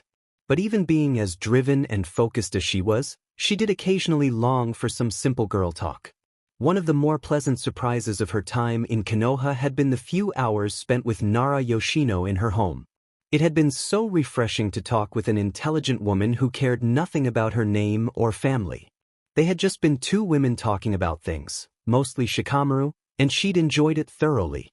Temari had lost her mother a long time ago. Having tea in Yoshino's kitchen, it had felt like she was with her mom again, at least a little. Temari's normal answer when she felt the need to actually talk with a fellow female was to have one of her maids comb her hair. As the girl did this, the 2 of them would relax and talk for a bit. When there were no visitors around, the servants dropped the sama nonsense and things were actually rather casual. Well, around her and Kankuro at least. Gaara was still not comfortable with casual conversation and preferred to be formal even in his own home. Tanya was in her room now, combing out her hair and helping her get ready for tonight. So, did he try anything, inappropriate?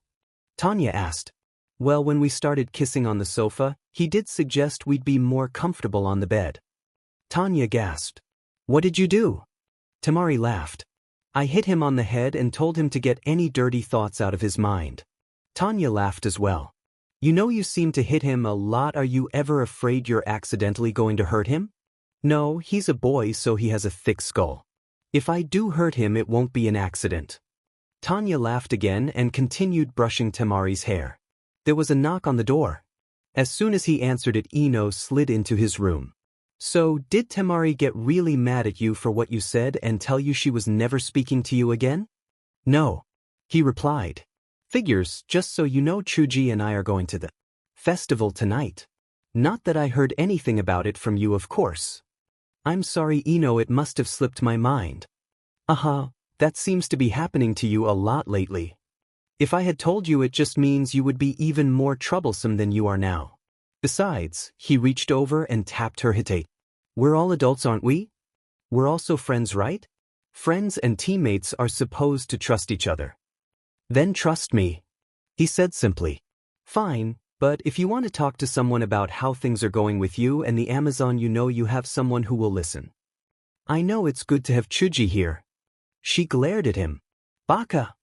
He held the door open as she left. Is it just me, or is everyone staring?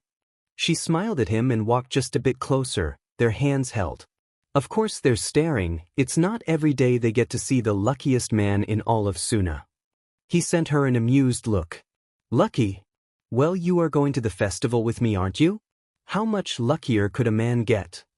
He rolled his eyes at her, but his playful expression made her laugh. As they were walking towards the festival grounds, the streets were getting more and more crowded. The truth was, people were staring at them.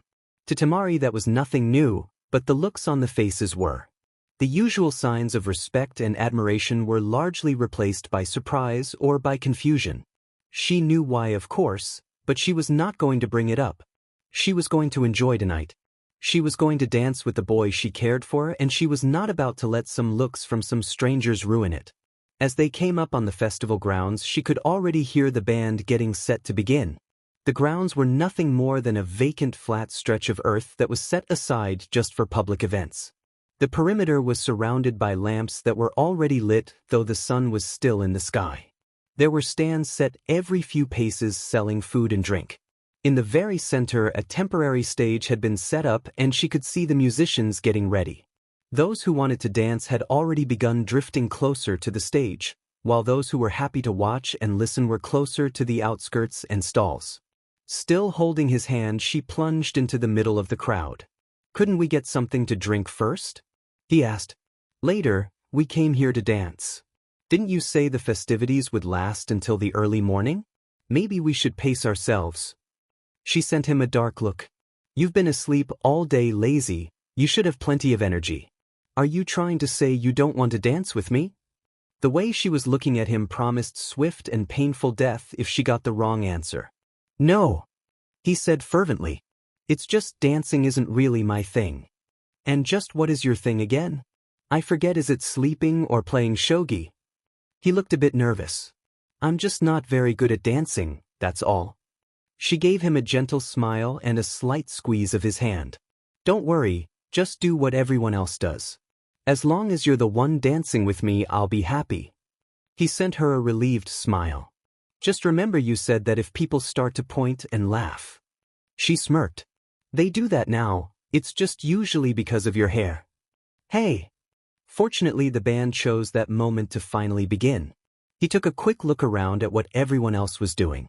Mimicking what he saw, he put one hand on her hip and used the other to hold her hand out.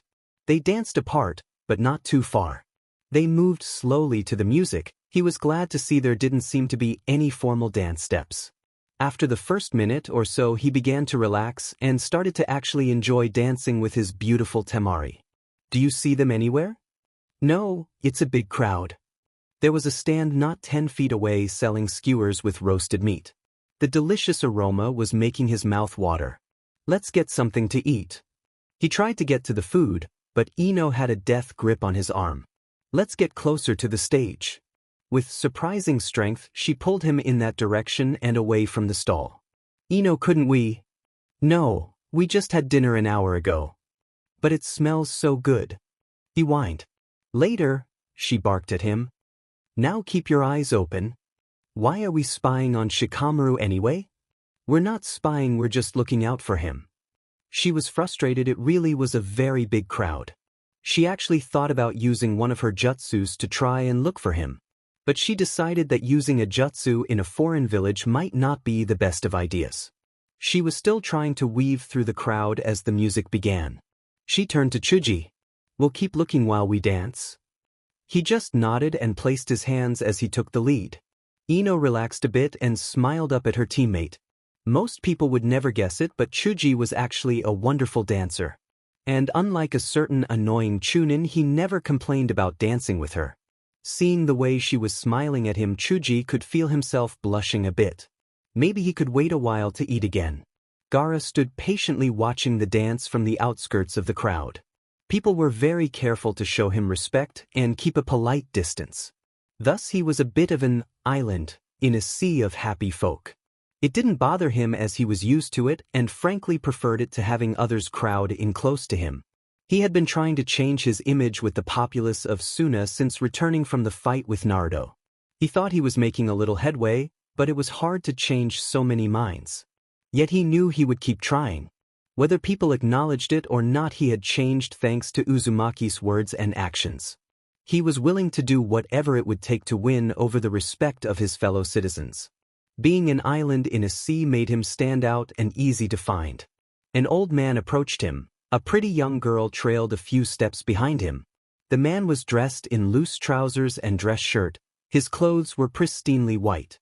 His face was worn and carried all 70 of his years, but the russet eyes were still sharp, as was the mind behind them. The girl was no older than 11 or 12 and had her black hair in a simple ponytail. Her dress was of finest cream-colored silk but of simple cut. As she trailed behind, her eyes were cast down. Her image seemed to scream out, "Innocent virgin sacrifice." The man stood a couple steps before him and offered Gaara a deep formal bow. "Gaara, it is good to see you again." Gaara returned the bow. "You as well, Suleiman. But thought it was time for you to finally meet my granddaughter, This is Alyssa. He nodded to the young girl. She approached Gaara and gave him a cautious bow. I am most pleased to meet you, Gaara-sama. Her words and her tone were perfect and had obviously been drilled into her. Gaara, however, was an expert at spotting fear. He had no trouble noticing the tiny quiver in her fingers or the look of terror she tried to hide in her eyes. He returned her bow. I am also pleased to meet you, Alyssa-sama. He did not resent her in the least for being afraid of him. He knew his reputation was fearsome and had been well earned. My granddaughter has looked forward to meeting you for some time now. I thought this festival would be the perfect opportunity for the two of you to get to know each other. Gaara saw the slight twitch of Suleiman's hand and Alyssa immediately offered him a shy smile.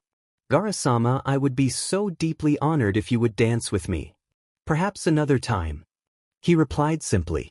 A very slight frown touched the old man's lips. He turned to his granddaughter.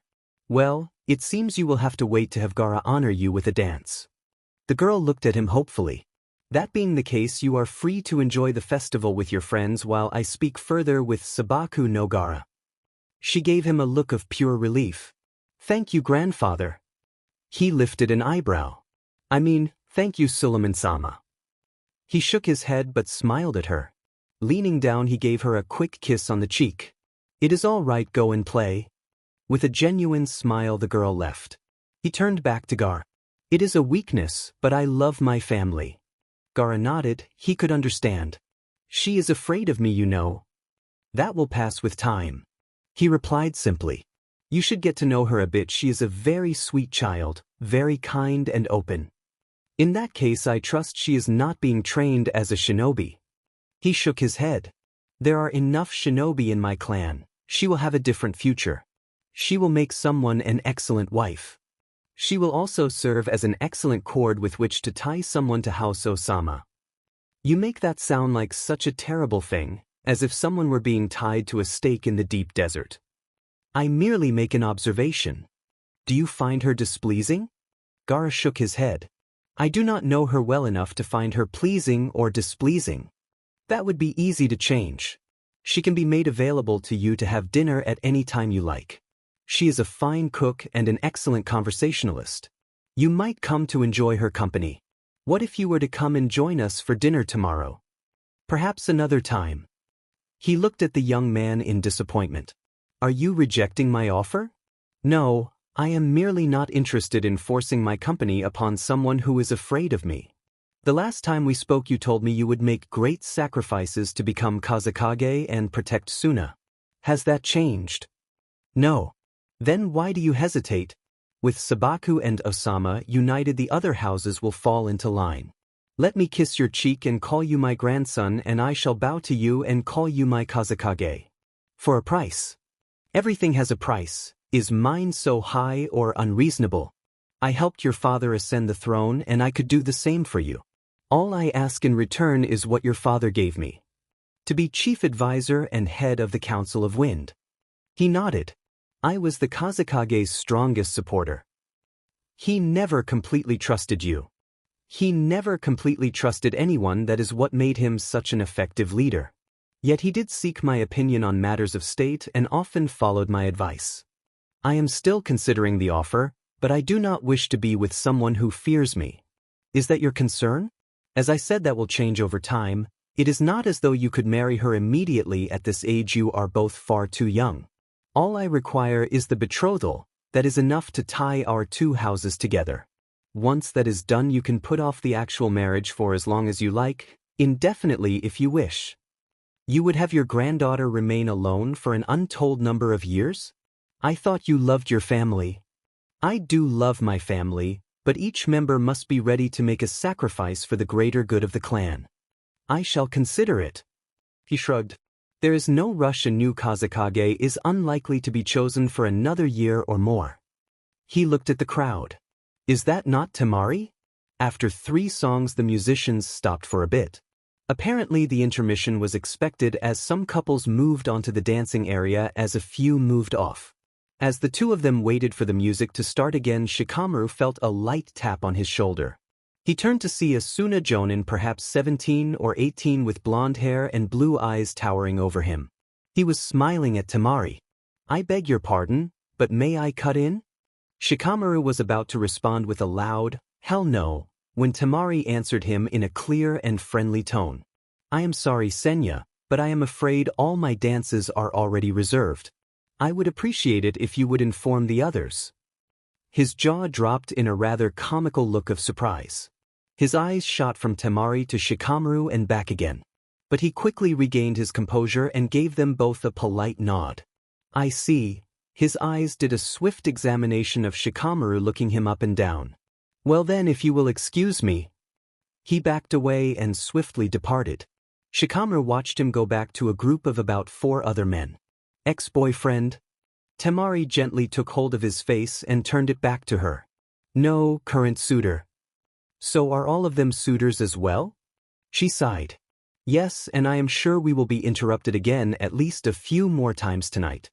I would normally not come with anyone, and I would let them all get at least one dance with me. He didn't mean anything, he just presumed that I was only going to have one dance with you. I see. Well, I don't mean to cause trouble if you prefer.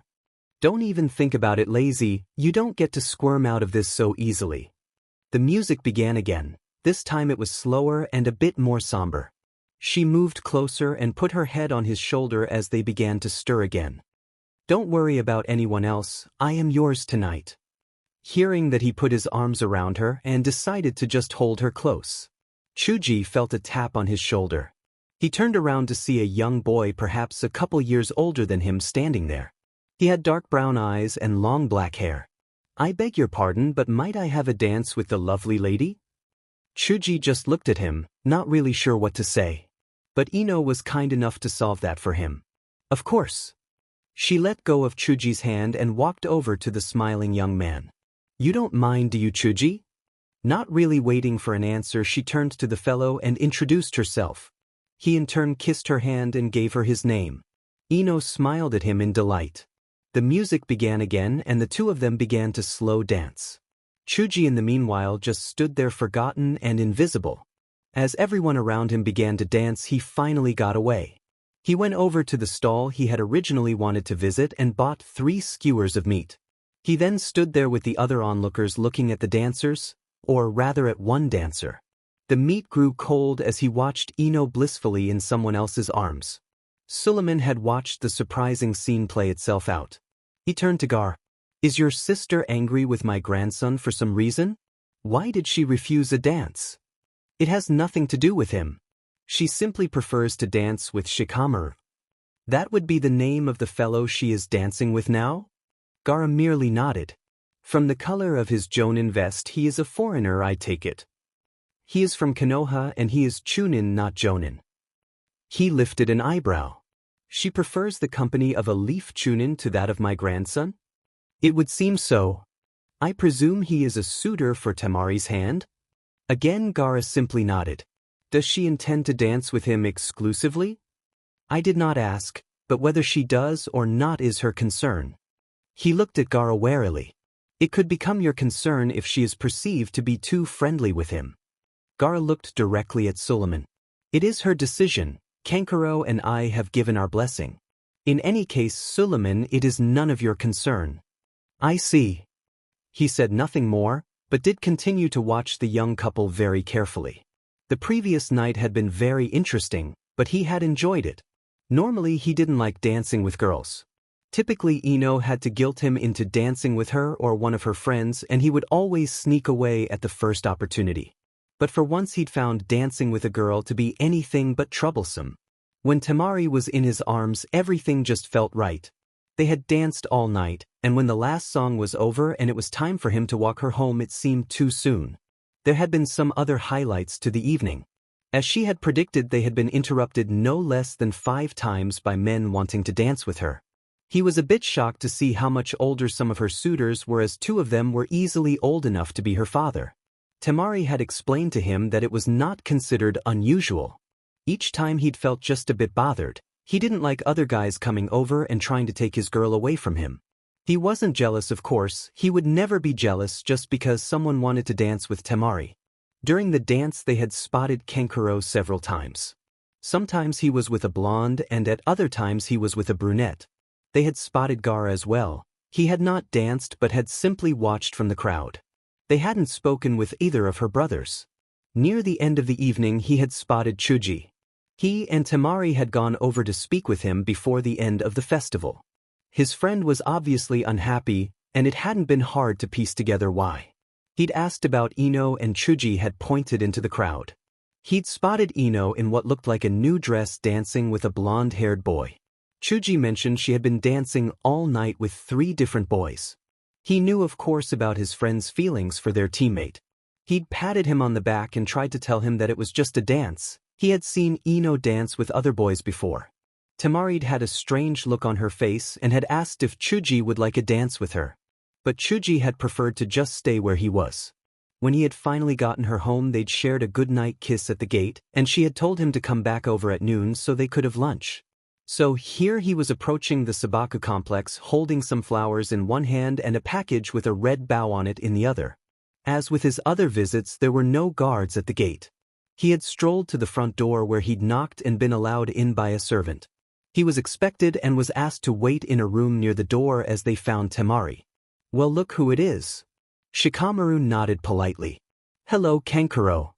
So let me guess, you're here to see my sister." He crossed his arms and gave Shikamaru a hard look. "You know, punk, you are nowhere near good enough for my sister. If I'd known she was thinking about anything more than having a little fun with you, I never would have given my blessing." "Then I suppose it's fortunate you're not that perceptive." Kankuro frowned at him. "You know, I really don't like you." "That's all right, I really don't care." Shikamaru answered blandly. "You know, punk, if you don't watch that mouth of yours, I'm going to make you regret it.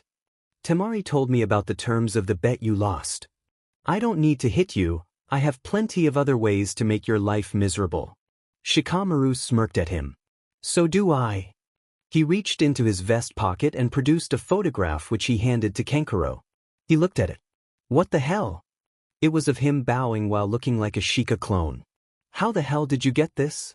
Like a magician, Shikamaru made a razor-thin camera perhaps too long appear and then disappear. "Having grown up with Ino, I've learned to appreciate the value of good blackmail material. It makes life much less troublesome. You can keep that, by the way. I have the negatives. Keep that in mind or your sister gets them." Kankuro paled visibly and nodded as he quickly tore the picture up. He held out the package with the bow. "But in any case, this is for you. You think you can buy me off with some cheap piece of crap? Pathetic." Shikamaru lifted an eyebrow. "As I said, I don't care what you think. This gift isn't from me." Now the boy with the makeup looked interested. "Who's it from?" "Kiba. When he heard I was coming here, he asked if I would deliver this to you along with an invitation to come and stay with his family the next time you're in Konoha. It was troublesome, but I agreed." "Kiba? Well, him I actually like." He took the package and ripped it open. Inside was an ornate bottle with brown liquid. Kankuro took a close look at the label and his jaw dropped. "Holy crap." Shikamaru looked at him. "I take it it's a good gift." Kankuro continued to stare at the bottle he was holding. "Do you know what this is?" "No idea." "This is Black Label Scotch. It's the best in the whole world, and this bottle is 70 years old. I told Kiba when I was carrying him back to Konoha that it's my favorite liquor. But how the hell did he get this? Scotch this old is impossible to buy. You can't find it anywhere for any price." "Well, the Inuzuka clan is known to have a very large private stock of spirits. I presume it came from the collection. Since it's so rare, you will want to save it for a special." Kankuro twisted off lid and brought the bottle to his mouth. He took a healthy swig before pulling it back and coughing. When the boy was done coughing, his face was a bright crimson, but he was smiling. "Kiba buddy, the next time we get together we are going to so party." The boy looked over to Shikamaru. "Now why couldn't sis have fallen in love with him instead of you?" Shikamaru's eyes exploded from his skull and he thought his heart might have stopped. "What? What did you say?" Kankuro hadn't meant say that, but seeing the Leaf Nin's reaction, he decided it was a good slip. "See you later, punk." He took a second swig and left. Shikamaru wanted to grab a hold of the doll user and shake him until he admitted whether or not that last comment had been serious. He found it very hard to believe that Temari would admit such feelings to Kankuro. But then he was her brother, they were bound to be close. Then again it was clear to see that Kankuro might just be having some fun with him. Either way he doubted he could get any kind of straight answer from him. It was about 10 minutes later when the most beautiful girl in the whole world walked into the room. She had on a simple light blue sundress and was carrying a large picnic basket in both hands. She smiled at him, and he knew this would be a good day. "Hey Shika, I'm sorry I kept you waiting. I was just getting our lunch packed up." He reached over to take the basket, and unlike last time she let him. "Did you make your chicken?" She gave him a pleased look. "Of course, since our last picnic went so well I thought we could have another. Well, I'm sure the food will be great and I couldn't ask for better company." He let out a small sigh. But a picnic just isn't the same without grass to lie on and clouds to look at. She gave him a little grin. "Well, Shikamaru, I'm afraid I can't do anything about clouds in the desert, but there is a spot with some grass you can lie on." He looked interested. "Really? I thought Suna didn't have any parks." She shook her head. "It doesn't, at least not like the ones you have in Konoha. We do have monuments that are open to the public, but none of those have grass. In case you haven't noticed, we are in a desert. People don't waste water here, especially not for aesthetics." "So what is this place?" "Come on, you'll see." She took him down the hall away from the front door. "Is it very far?" She chuckled. "Well, not too far. Hopefully you have enough energy to make it." She took him all the way through her house and then out a back door. When he stepped outside again, he suspected he knew where they were going. Outside the back door there was a paved walkway that led to a circular brick enclosure. It was about 20 yards from the back of the house. It was a wall about the same height as the outer wall and made of the same colored bricks.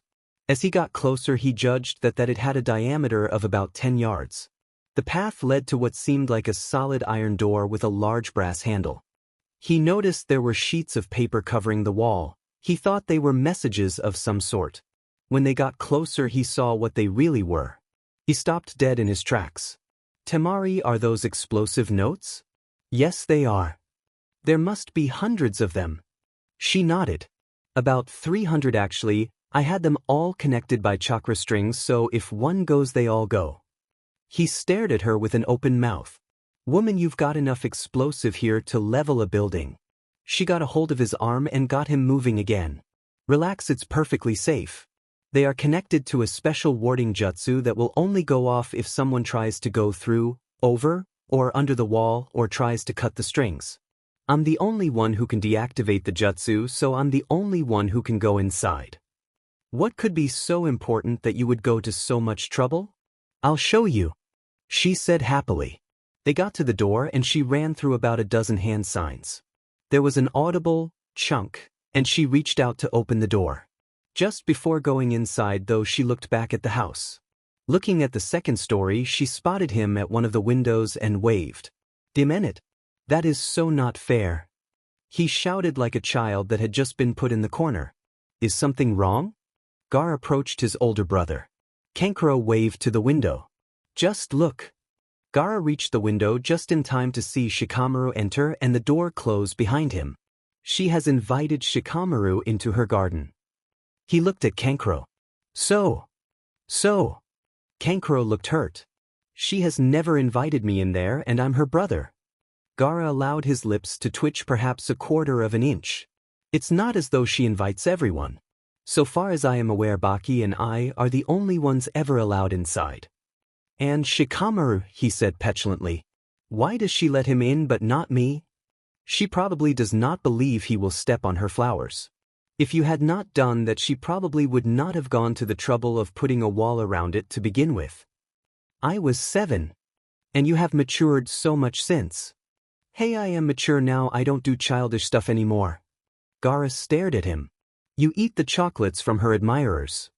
He dismissed that with a wave of his hand. "I'm doing her a favor, everyone knows chocolates make you break out." "Yes, I always think what a thoughtful brother you are when I see you shoveling a handful of candy into your mouth." Kankuro looked back out the window again. When he spoke it was with a more serious tone. "Gar, what do you think of all this? She says she loves him, she dances with him for the whole festival, and now she invites him into her secret garden. Things are getting serious." "I know, Suleiman was asking about it last night." One of the people she turned down for a dance was his grandson. Well, that's just great. He muttered. Gaara, what are we supposed to do if he asks her to marry him? He is only 13, he cannot marry her for some time yet. What would you say though? Gaara looked out the window. The garden was the one place he could not look into. He had experimented once sending his third eye. His chakra had tripped the jutsus and the whole thing had blown up. Fortunately, he had been experimenting when Temari was out of the house. He found himself wanting to know what was going on. I do not know yet. Shikamaru and I really do need to have that talk. Wow, this is beautiful. She smiled at him. I am glad you like it. Inside the wall were a dozen palm trees. Their green leaves stretched out and formed a green canopy overhead, blocking out most of the harsh sun. Throughout the area were shrubs, all with different colored flowers in bloom. And just as she had promised, there was thick grass covering the ground. With the shade it was much cooler and felt more like a typical summer day in Konoha as opposed to a vast oven. He spotted some white flowers and went over to take in their sweet scent. Jasmine, like the flowers I brought you. Thank you for those. Normally I get roses. I'll get you roses next time. She shook her head. No, I like the flowers you picked for me. He smiled. I got them because they reminded me of your perfume. You seem to know a lot about flowers. He shrugged. Some family friends own a flower shop, so I learned a bit here and there. He did not mention Ino. She took a cloth from the top of the basket and spread it out. Come on, let's have our lunch. He sat down next to her and helped put out the plates of food. You know, this really is amazing. This is the first green I've laid eyes on since arriving here. Well, I've always loved flowers and I enjoy being surrounded by beauty.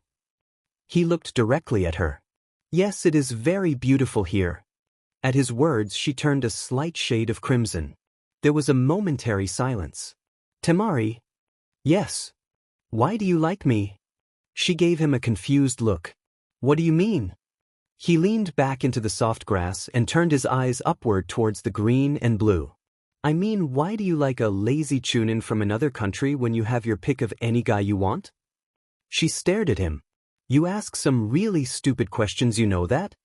He looked at her very seriously. Temari, you are the most beautiful and amazing girl I have ever met, and every time I'm with you I can't believe how lucky I am. She grinned. Even when you are hitting me with that DMN fan of yours. I just think you are absolutely wonderful, and I ask myself what I ever did to deserve to be with someone like you. I wonder what I could ever give you. She got up and sat down in the grass right next to him. You know, for a genius you can be pretty DMN stupid sometimes. You want to know what you can give me? With a finger she poked his forehead. This. You can give me yourself. Give me your time, your attention, your affection, and be there when I need you, and I will never ask for anything else in this life. Temari, She put her hands on his cheeks and leaned close to whisper to him. Don't worry about other guys or what anyone else thinks. Don't worry about being from another village. Don't worry about any of that, and don't you dare ever wonder if you are good enough for me. Don't ask me what is in my heart when I look at you. I don't have the words to tell you. She shut her eyes. Do we have to talk about this? Couldn't you just be kissing me now? He put his arms around her and pulled her down into the lush grass as he kissed her soft lips. She could feel his love for her in his kisses and in the way his arms held her tight. She longed with all her soul for time to stop and to have this moment for always. They were in the garden. The remains of another delicious meal were packed into the basket, and they were relaxing beneath the palm leaves. Temari had her eyes closed and her head lying in his lap. There were no plans for the rest of the day. They would find something to do, or not, but they knew they would spend the rest of the day together. That was enough. Temari opened a single eye and looked up at him. Hey lazy, tell me a story. He looked down at her curiously. I don't know any. She poked him in the ribs. Baka, everyone knows some stories. Now tell me one, I want you to entertain me. He smirked at her. Fine, I'll tell you one. She closed her eye and grinned smugly. I want it to be romantic, you know, with a prince and a fair maiden, that kind of story. A prince and a fair maiden, huh? She grinned. You know, I think I do have a story for you. You see, the story begins. Once upon a time, she interrupted. All these kinds of stories begin with, once upon a time. He rolled his eyes even though she couldn't see it. Troublesome woman, fine. Once upon a time in a land far from here called Konoha there lived a handsome prince by the name of Shikaku. 18 years ago, before the Kyuubi's attack, before the choosing of the Yondaime, in the second year of a bitter war between Iwagakure and Kanehigakure. You are such a liar. Choza called him out. Geez, what a filthy imagination. You should write some of those dirty books. You know the ones Jiraiya is always reading. Inoichi added. Hey, why are you guys being so troublesome? I swear it's true. Liar. They both shouted at him. But it's true. Her sister really did walk in on us and she said, what a powerful sword. Choza mimicked a girl's shriek. The three of them burst into laughter. Shikaku spotted something and suddenly straightened up in his chair. Oh, I think I've just acquired a new target. His two friends both looked in the direction he was staring. Oh no! Choza groaned. Her again? Shikaku, don't you suffer enough from the rock neens? Inoichi put in. He stood up a bit shakily. Hey, she is the hottest girl in here and no woman can resist the Nara charm forever. He left the table and headed for the bar. Wish me luck. I am going to engage the enemy. Both his friends cheered him on until he was out of hearing. 50 Ryu says she punches him again. Choza said. Inoichi thought for a moment, but shook his head. No bet. The music was loud and different colored lights were flashing on and off in time with it.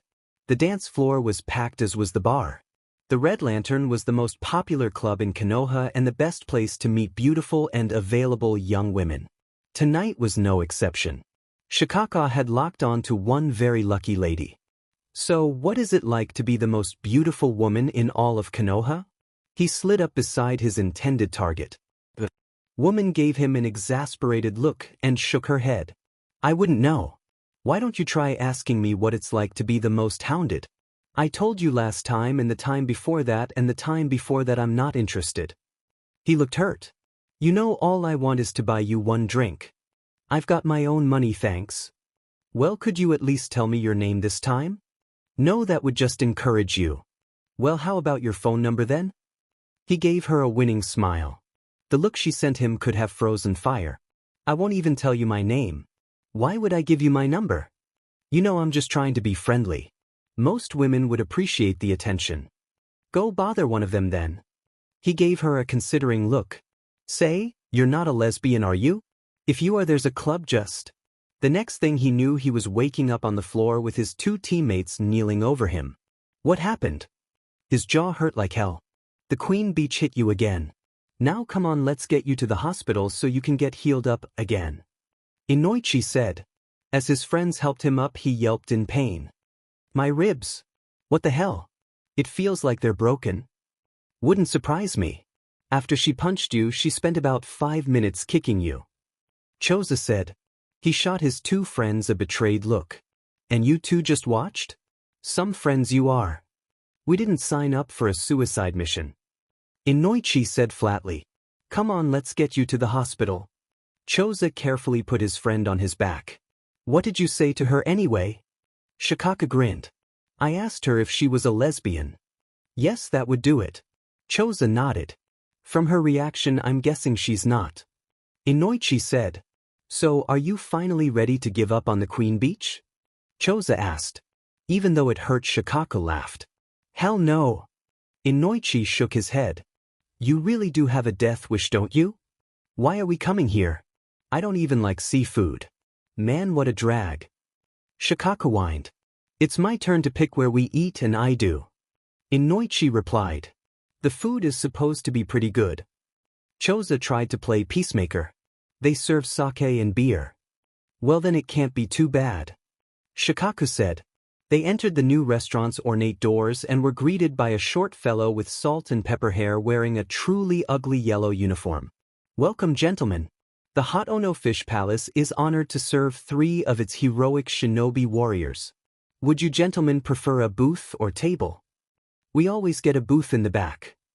Inoichi informed him. The man nodded happily and led the way. Taking a look around, it seemed a nice enough place. They had only been open a couple of months and were still trying to establish themselves. It looked to only be about half full despite it being near dinner time. They were seated at a booth and the man informed them their waitress would be there shortly. The three of them were looking at menus and trying to decide whether to start off with a round of sake or beer first. Their waitress came over. She had on the same distinctive yellow uniform. "Can I start you off with some appetizers, gentlemen?" Shikaku looked up from the menu. "No, but we'll get." He took one look at the pretty waitress and his jaw dropped.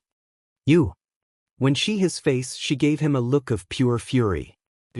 "What are you doing here? Did you follow me, you stalker?" "Hey. Me and my friends just came here to eat." "Well listen, you jar, don't think." "Yoshino." The girl jumped about 2 feet into the air. When she landed, she turned around to face the same man who had seated them. "What are you doing yelling at customers?" "Father, I just..." He looked up at her and stuck a finger half an inch from her nose and began shaking it. "Don't think just because you are 19 you are too old to go over my knee, daughter." Shikaku enjoyed the sight of seeing her seem to shrink before his very eyes. She nodded meekly. "Yes, father." The man then turned to the three of them and put on a happy smile. "Please forgive my daughter, she has always been disrespectful and rude." He turned back to her. "Do not yell at the customers again, Yoshino. What do I always say? Happy customers are life, unhappy customers are death." She repeated the mantra. "Best remember that." The man gave the three of them a bow and left to greet some new arrivals. When she turned back towards them, the smile on Shikaku's face gave her a very bad feeling. She tried sending them a happy smile. "I apologize for my rude behavior." Shikaku lifted an eyebrow. "Do you mean here or at the club?" He could see the smile crack, but the woman held on to it somehow. "I mean here as I am serving you." She seemed to struggle a bit with the word. "Are you ready to order?" Choza was about to say something, but Shikaku gave him no chance. "Actually, I am not sure. Would you mind terribly reading out the entire menu to us?" "You're joking." "Well, if it's too much trouble, I could always ask your dad if we could get a different waitress.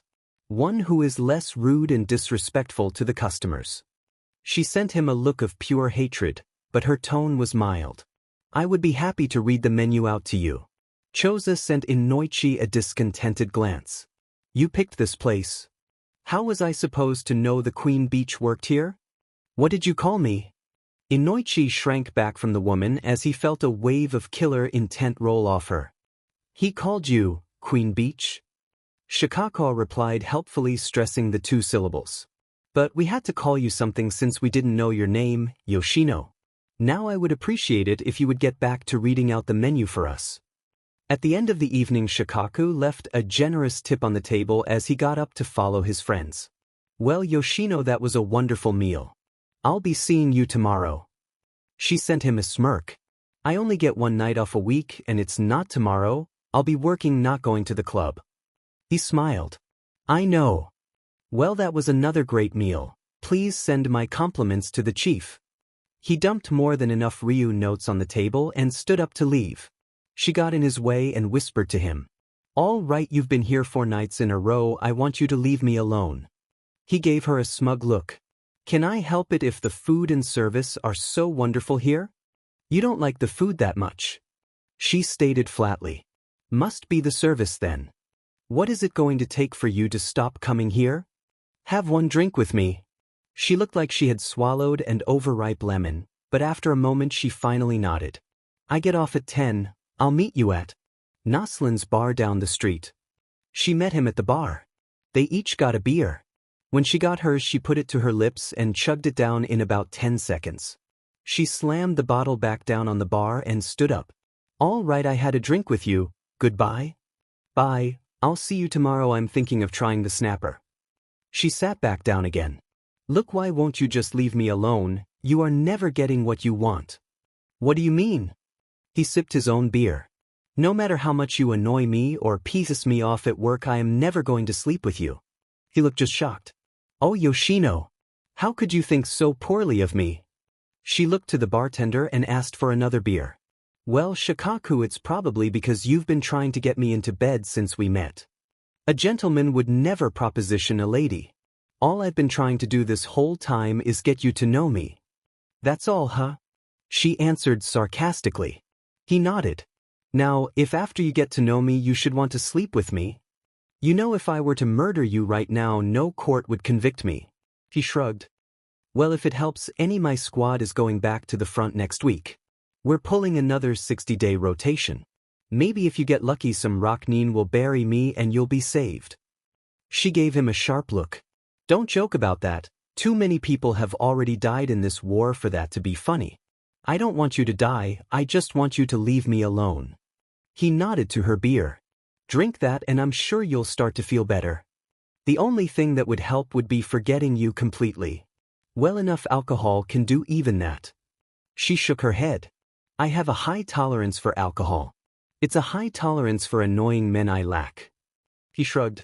I'm sure it's pretty high for a woman. He took a pull at his beer. She sent him a look. What is that supposed to mean? What? I was complimenting you. I'm sure that for a woman you can put it away. Listen, Jerke, I am the hardest drinker in my family. Doesn't say too much about your family then, does it?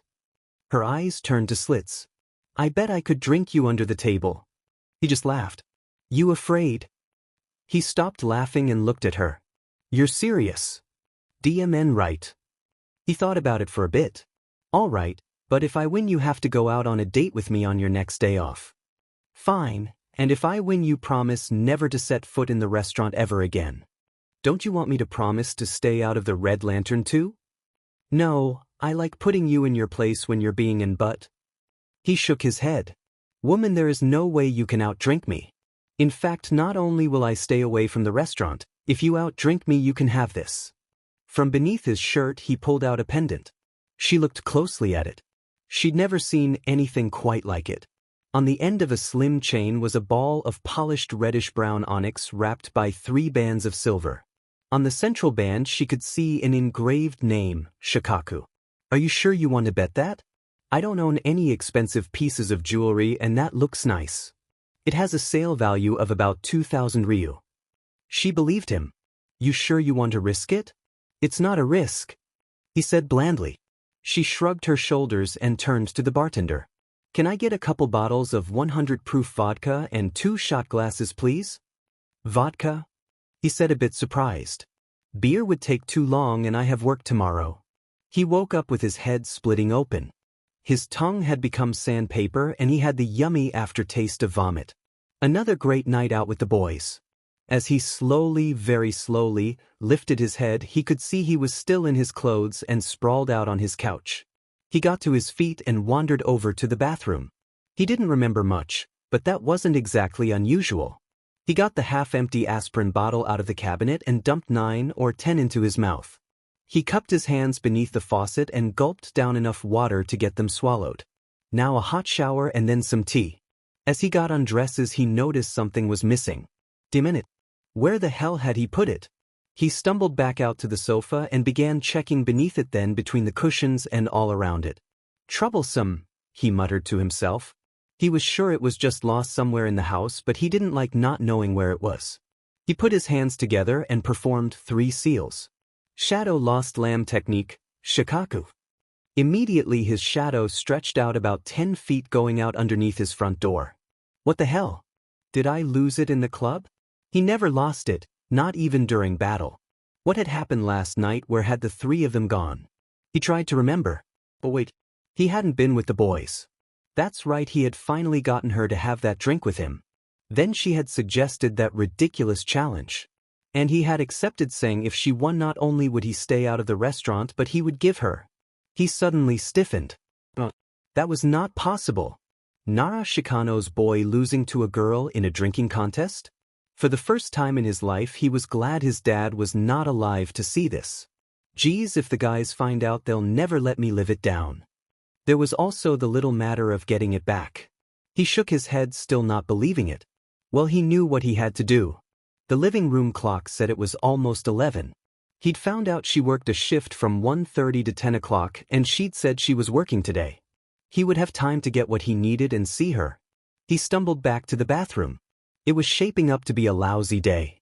Somehow she was not surprised to see him standing outside her work. He definitely looked the worse for wear. Laughing to herself, she added a spring to her step and approached him. "Well, hello, Shikaku," she deliberately said in a loud voice. By the way he cringed, he was obviously still hungover. "Serve the JRK right. You're not going back on your word, are you? You kept telling me what a gentleman you are and how a gentleman would never break his word, especially to a lady." He shook his head and gave her a baleful look. "Woman, I said I wouldn't step foot in the restaurant, and as you can see I am outside of it. Good to know you're such an upstanding fellow. Now if you'll excuse me, I have to get to work." He stepped between her and the door. "Look, woman, I just came here to get my heart back. I know you have it." She stared at him and burst out laughing. "That's pitiful. That has got to be your worst line yet. What are you going to do, start telling me about how I've stolen your heart?" He glared at her. "No, you didn't steal it, you just won it somehow and I want it back." She looked completely confused. He let out an exasperated breath. "The pendant from last night, it's special and I want to get it back." She smiled, suddenly understanding. "Oh, you mean this?" She pulled it out from underneath her dress. "Why do you call it a heart when it's a sphere?" He shut his eyes and ground out an explanation. "It's not just a piece of jewelry. It's a very special and precious item that's unique to my clan. We call it a Nara's heart. Each one is made and commissioned for a specific person and has special locator jutsus placed on it. Any member of the Nara clan can locate it with a simple jutsu, so the wearer will never be lost. What you're holding there is my heart, which was given to me by my father just after I was born. It's very precious to me and I've come to get it back." She looked impressed. "Well, if it's so precious, you shouldn't have bet it." She quickly hid it beneath her dress again. "I don't have any really nice things and I happen to think it's beautiful. I'm keeping it. I won it fairly and you can't just take it back." "I know, woman, that's why I brought this with me." He held out a manila envelope to her. "What's that?" "I stopped by the bank before I came here. It's 5,000 ryu, that's more than double what you could get for it." She didn't reach for it and simply shook her head. "No, I'd rather just keep it." He stared at her. What? "Take the money and you can buy all the shiny baubles you want. It's just a trinket to you, but to me it's very precious." He was starting to get angry. She glared at him, starting to feel her own temper rise. "It's precious to me too, you, but it happens to be the first really nice piece I've ever gotten and I earned it on my own without anyone's help. I happen to really like it and I'm keeping it. Look, I'll make it 10,000. Please excuse me, I'm going to be late for work." As she tried to get past him, he had to jump about to stay between her and the door. The customers who were walking in and out of the restaurant were staring at the odd couple. "Look, I am not leaving here without my heart. Just name your price. I'll stay away from you and never speak to you again. Hell, I'll run in the other direction if I see you. Just tell me what you want." She stopped trying to get past him. "What I want is for you to let me get to work. Look, if you've got so much diamond money, why don't you just have a new one made? It wouldn't be the same. My father gave this to me and he's been dead 4 years now." That caught her off guard. "Really?" He nodded. "Damn it. If it really was a reminder to him of his father, then it wouldn't be right to keep it. It was a shame. She really did like it, and she had wanted to teach this but a lesson for underestimating her. But as much of a JRK as he had been, he really hadn't done anything that bad to her. She would just have to be satisfied with costing him a wad of cash and wounding his stupid male pride. It was just too bad she couldn't do a bit more to him. As fate would have it, her father stuck his head out the door at that moment. "Yoshino, stop flirting with your boyfriend and get in here." "He is not. Ramaki quit, so I need you to take over for him." "What? Oh, come on, Dad, I hate doing that job and I won't make any tips." Her father looked anything but sympathetic. "You know the rules and you're the youngest." He went back inside. "Demenit." She looked at Shikaku and was about to start railing at him when she suddenly had a brilliant idea. Shikaku took a look at her face and abruptly felt a cold dread, like when he was point on a recon mission. "Why are you looking at me like that? You would do anything to get this back, right?" "Diamen near." He answered warily. She grabbed his hand and pulled him into the restaurant. "Hey!" Her father looked at the two of them as they came in. Before he could ask, she spoke up. "Father, I have great news. Shikaku here has agreed to be our new fish boy. What? Woman, what the hell are you talking about? She turned to him and crossed her arms looking self-righteous.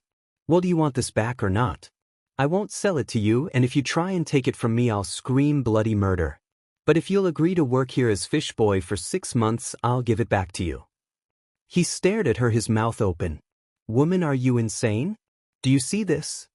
He tapped the green vest he had on over his fishnet shirt. I am a chunin of Konoha, and beyond that I am head of the Nara clan, and you expect me to be a fish boy? Do want your heart back or not? Just take the DMN money. What money? Her father asked but was ignored. I don't want it, I prefer to earn what I get. Now, like I said, if you'll agree to work here for 6 months I'll give it back to you. I am an active duty combat shinobi and my platoon is going back to the front in 2 days. Do you expect me to tell the Hokage I can't go because I have to work in a restaurant? I've talked to shinobi before. You're 60 days on and 60 days off, right? He nodded. Fine, when you're in Konoha you work here, that's all. You can work the same shift I do, 6 days a week from 1:30 to 10. When you've worked the equivalent of 6 months I'll give you your heart back. His heart? Her father questioned. That'll take a year. She smiled. Only if you start immediately. She saw her father about to say something. And you work for free, of course. Her father lit up. Of course, he said dully. This could not be real, it had to be some sort of nightmare. Please tell me you're joking with me and you'll let me buy it back from you. She headed towards the back of the restaurant. Come on, I'll get you an apron and a hairnet. Are you good with knives? Deadly. She smiled at him. Good. In short order, he found himself seated at a small table in the back of the kitchen surrounded by 5 huge baskets stuffed with dead fish and ice. He had on a hairnet and a dirty semi-white apron. His chunin vest was hanging in an adjacent room in a rusty locker. Shikaku took out one of the fish and stared at it. You know, I could have avoided all this, he said to the fish. I could have just gone for the blonde who was smiling at me. But no, I have to like brunettes. The fish was wise enough to not say anything. Hey fish boy, stop talking to your friend and get to work. Start gutting and chopping off heads. Yoshino smirked. He looked from the fish to the cause of this situation. I am very eager to begin decapitating and gutting. But what do you want me to do with the DMN fish? She laughed at him and walked out of the kitchen. He looked back to the fish still in his hand. From now on I swear blondes and redheads only. He looked at the rather dull kitchen knife and set it aside. From a belt pouch he removed one of his razor-sharp kunai. Sorry about this, I really would rather be doing this to someone else. He brought the knife down and began his work. At the end of the night the two of them exited the restaurant together with a few other employees. How did you like your first day on the job? She asked him. He sent her a surly look. I never thought I'd say this, but I actually think I'm looking forward to getting back to the war. She shrugged. Just 179 more days to go. Why are you doing this? Why won't you just accept my money? She looked at him. Tell me something. Am I making your life miserable for no other reason than that I can? Yes. That's why. With that she turned around and headed home. See you tomorrow, fish boy. Where have you been lately? Choza asked. I've been busy. Shikaku answered, looking around the club nervously. Busy with some new girl, I'll bet. Inoichi complained. Is she so amazing you forget about your friends? We've barely seen you for the last week. Don't be so troublesome, we're going to be together for the next 2 months. Yes, because we are Combat Squad 10. But when we are home we get together because we are friends. You shouldn't let any woman come between you and your friends. Inoichi pointed out. Guys, I swear it's not like that. Shikaku continued to stare about nervously. What is wrong with you? Choza asked. You look like you are waiting to be ambushed. I'm just looking out for someone. Who? Choza inquired. I'll bet he's worried about his new lady. Inoichi said. Guys, why don't we go somewhere else? Shikaku pleaded. We always come here the night before we leave, it's tradition. Choza said. Don't go screwing with tradition. Inoichi said. That was when he saw her. Odd a minute. He tried to duck and hide behind Choza. What are you doing? Choza asked. I don't want her to see me. Shikaku said. Who are you talking about? Choza said. Inoichi, however, had seen where he was looking. You're dating the Queen Beach. Shikaku, you sly beast, you finally wore her down? No, it's not like that. Come on guys, let's sneak out of here before she notices me. I think it's too late for that, she's coming over. Inoichi said. She approached their table with a huge smile and a low-cut black dress. Well, hello, fish boy. Without asking, she sat down at their table. Shikaku, is she wearing your pendant? Choza asked. Fish boy. Inoichi looked at his friend. Oh, did he not tell you about losing this to me after I beat him in a drinking contest? She asked playfully. Or about the fact he is working in my family's restaurant as our fish boy so he can get it back. Here, I brought some pictures. She helpfully handed them some photos. As his two friends studied them, he sent the woman a murderous look. Do you miss him? Sasuke asked her little sister as they put on their uniforms in the small locker room. Are you crazy? Yoshino stared at her. He's a JRK, I hate him. She sent her a knowing look. So is that why you made sure you'd see him for a whole year?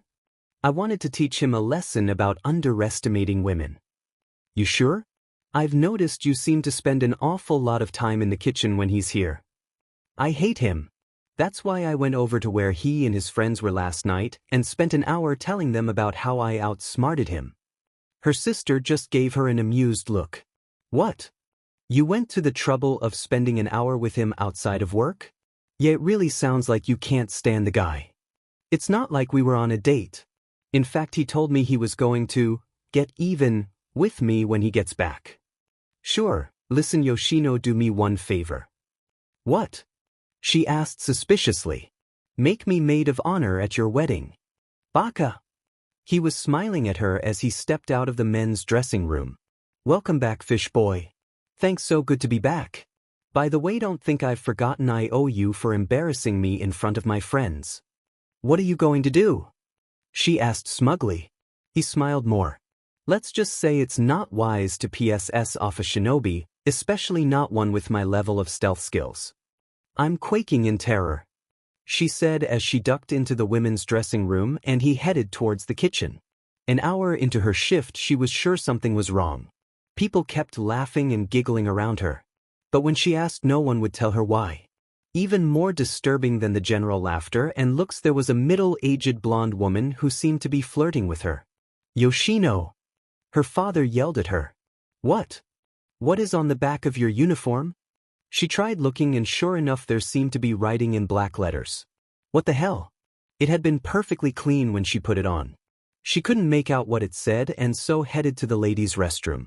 When she got there, she was able to look at her back in the mirror. There the words, I kiss girls, could be clearly seen. Shikaku was not surprised when he felt the killer intent as she stormed into the kitchen. He looked into her red face and asked mildly, Something wrong, Yoshino? You BSTRD. You humiliate me in front of my whole family? Well, if you would just have the courage to come out and admit the truth, you wouldn't need my help. I am not a lesbian. He shook his head. More denial, it's not healthy for you. I talked to your sister, why haven't you ever dated anyone for more than 2 weeks? Not that it's any of your business, but every guy I meet is just like you, interested in just one thing. So you decided to switch teams? Her fists clenched and she shook, wanting to reach out and choke the life out of him. I am not a lesbian. Your sister thinks you might be. She does not. Sasuke stuck her head into the kitchen. Actually, I do, but it's all right, sis. I love you no matter what lifestyle you choose. She ducked back out of the kitchen. Yoshino stared at the man. I am going to make you regret this. To quote a troublesome woman, I am quaking in terror. She stormed out of the kitchen to change her uniform. You sure you're not a lesbian? Ask me again after I've had to deal with you a couple more months. The following day, he was on his half-hour lunch break and having his usual roast beef sandwich. He still didn't like fish all that much, so he had gotten into the habit of packing his own lunch. He had eaten about half of it when he suspected something might be wrong. He felt a sour ache in his belly and the impulse to start gagging. Before he could even get up, he was vomiting on the floor. He was on his hands and knees trying to stop retching. 5 minutes later, when his stomach was mercifully empty, he noticed a presence standing a few feet away. He saw her put down a small bottle of ipecac. You know you're going to have to clean that up. The mop and bucket are over there. She pointed helpfully. The day after that, Suska was still shocked. I can't believe you did that. I think he finally knows better than to mess with me now. They were at their lockers getting ready for a new day. Aren't you worried he's going to do something to get back at you? He wouldn't dare. She opened her locker and was promptly buried under an avalanche of about 50 fish heads. Yoshino just stood there, too shocked to even start yelling.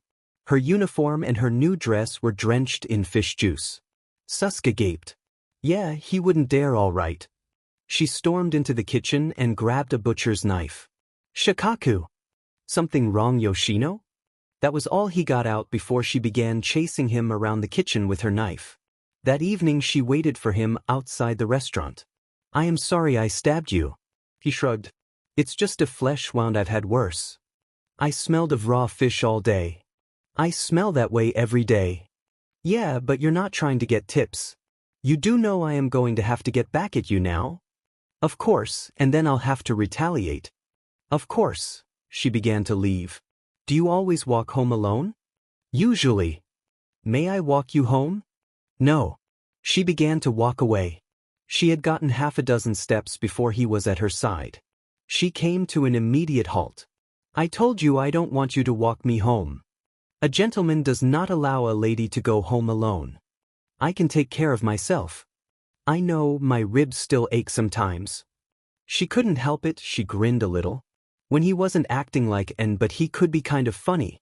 She shrugged her shoulders and started walking again. Fine, I don't really care. He fell into step beside her and they walked together in silence. They walked for about 20 minutes before coming to an abrupt stop outside a slightly run-down brick apartment building. This is me, she said and turned to face him, ready to shoot down yet another lame come-on. He nodded. Good night, Yoshino. He simply turned around and headed back the way they'd come. That's it, she said in surprise, bringing him up short. You're not going to try and convince me to invite you up? No, I'm not. I'm very tired and I've had enough grief and aggravation for one night. With that he leaped up onto the side of the building and then onto the roof. He jumped across rooftops and was quickly gone from sight. Yoshino stood out in the warm summer night feeling an odd mix of emotions. She was mostly surprised, partly relieved, and a very small part of her was disappointed. She shook her head and hurried into her building. She needed a long hot shower to get rid of the smell of fish. Do you suppose he's all right? Yoshino asked. Suska looked at her younger sister as they wiped the tables down and put the chairs up. She didn't need to ask which she was talking about. I honestly don't know. I hope so. The news from the front is very bad, so much fighting, so much killing. I hope he's all right. Suska sent her a knowing smile. Don't start with me, he's a JRK, but I don't want him or anyone else to be killed. There's nothing wrong with that, she said defensively. I didn't say there was. You know, if you want we can go over to the temple and make an offering for his safe return. Do you actually think that helps? Well, it certainly can't hurt and it's something. Yoshino thought about it. All right, let's do that. He had returned to the restaurant 4 days later than expected. She had begun going out of her mind with worry. She had actually checked the casualty lists in the papers searching for his name. When he walked into the restaurant he was in a gruff mood. There were 2 bandages across his face. Shikaku, are you all right? When she saw him she ran up to him and wrapped her arms around him, giving him a hug. He looked at her in surprise, as did Suska and her father. I am fine, Yoshino. He looked down at her face and was taken back to see her eyes were wet. She nodded and let go of him, quickly rubbing her eyes. What happened? Your face. She reached out and gently touched his cheek. His face suddenly felt hot under her touch. He gave her a reassuring grin. Oh, these are nothing. A Rockneen was nice enough to give me some beauty marks, that's all. But you're all right? He nodded. Your friends too? He suddenly looked hurt. Choza and Inoichi are both fine, though things were kind of hairy for a while. But not all my friends were so lucky. Now I need to get to the kitchen. Shikaku, if you'd like you could take a few days? He gave her a grin. Woman, a man always does what he has to. Besides, I would like to be busy. She just nodded and he headed to the back. He was at his usual workstation chopping and cutting. She could sense he was not in a good mood. His usual little smart but grin was missing and he seemed very withdrawn. Normally he would make small talk with the staff and with Suska, but today he was keeping to himself. She wasn't sure what or even if she should say something to him, but there seemed no way she could stay away from him. Can I ask you something? Sure. He said politely as he kept cutting fish without missing a beat. Did you kill anyone? He stopped. He looked up at her with one of his rare empty faces. Why do you ask that? She wasn't sure. I don't know, I just wondered. You don't have to answer if you don't want to. He stared at her with that blank face, but she could see the conflict in his eyes. 2, he said quietly and began cutting again. I killed 2 enemies. How do you feel about that? He stopped working again. He looked at her, but this time his expression was one of puzzlement. Feel? I don't feel anything about it. You killed 2 people and you don't feel anything? That's right, Yoshino. I feel a great deal when I go to the front. I feel pride in my shinobi skills and in the fact I am protecting my village. I feel fear and excitement every time I am on patrol and am about to go into a fight. I feel relief when it's over and my teammates and I are alive. I feel grief when I know one of my comrades is gone.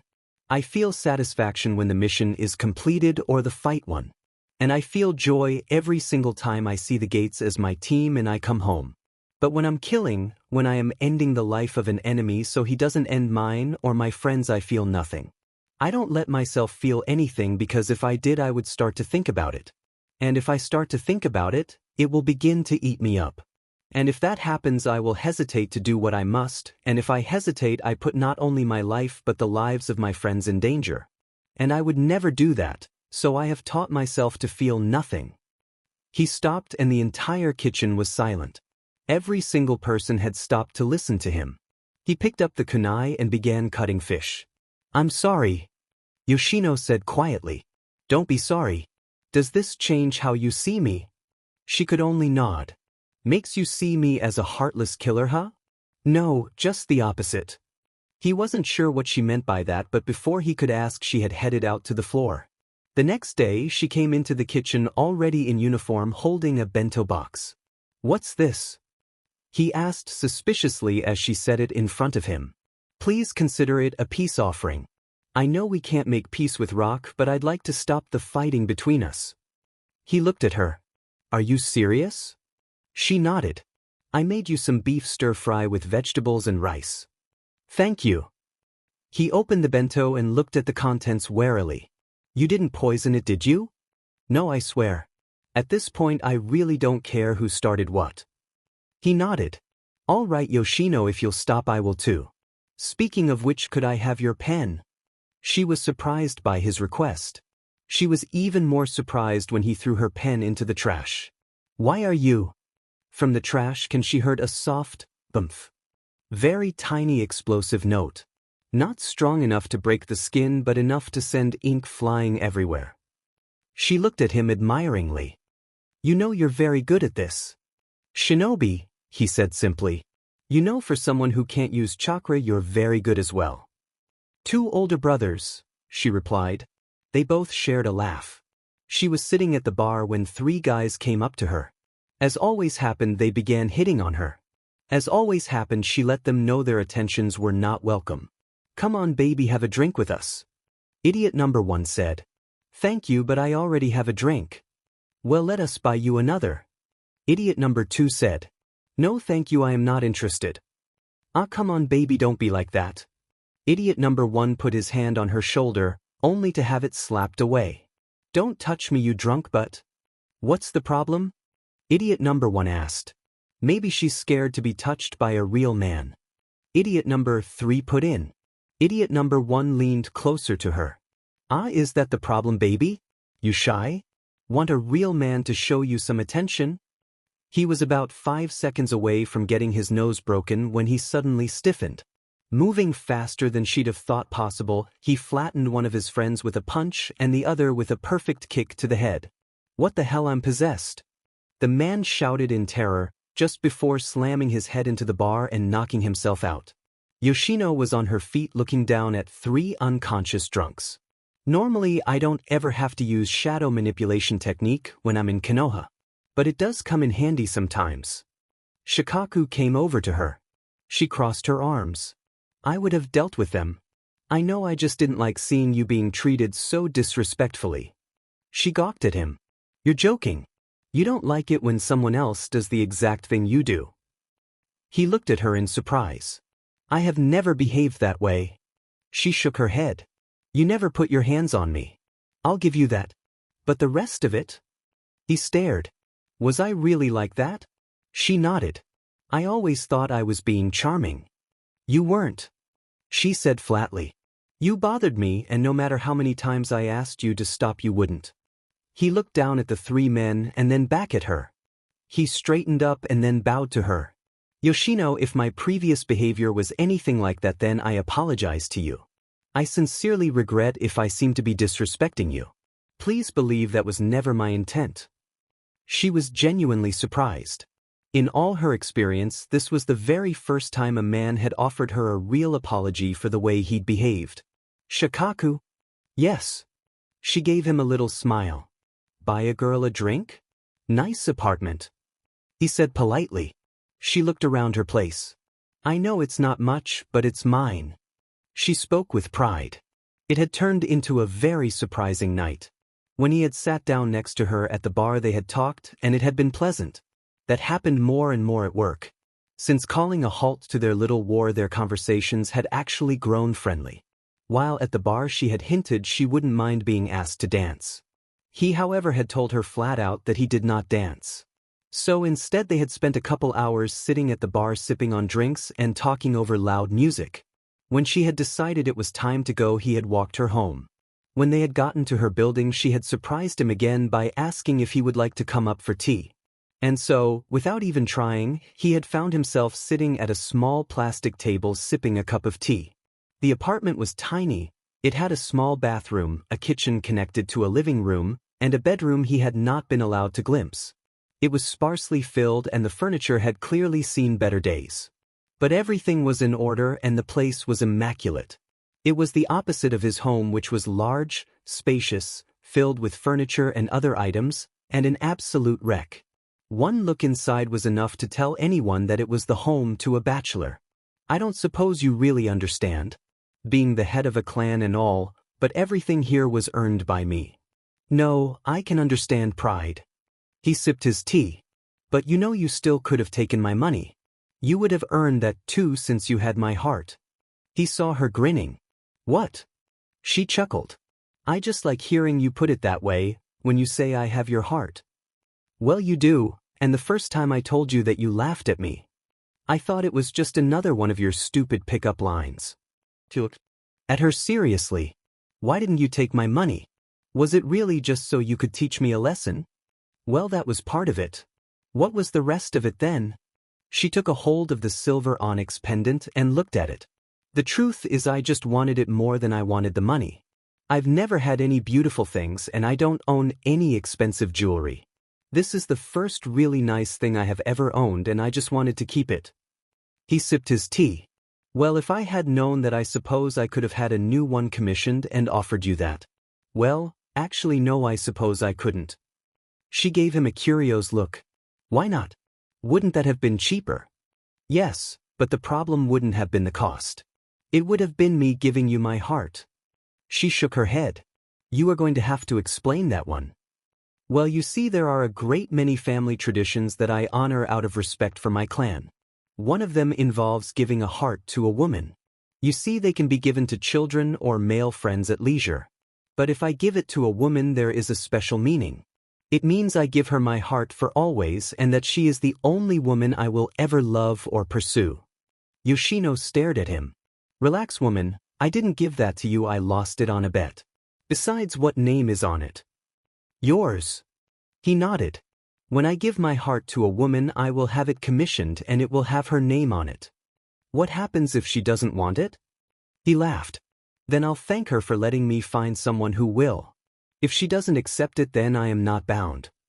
She looked at him oddly. It sounds like a special way to propose. Well, not really.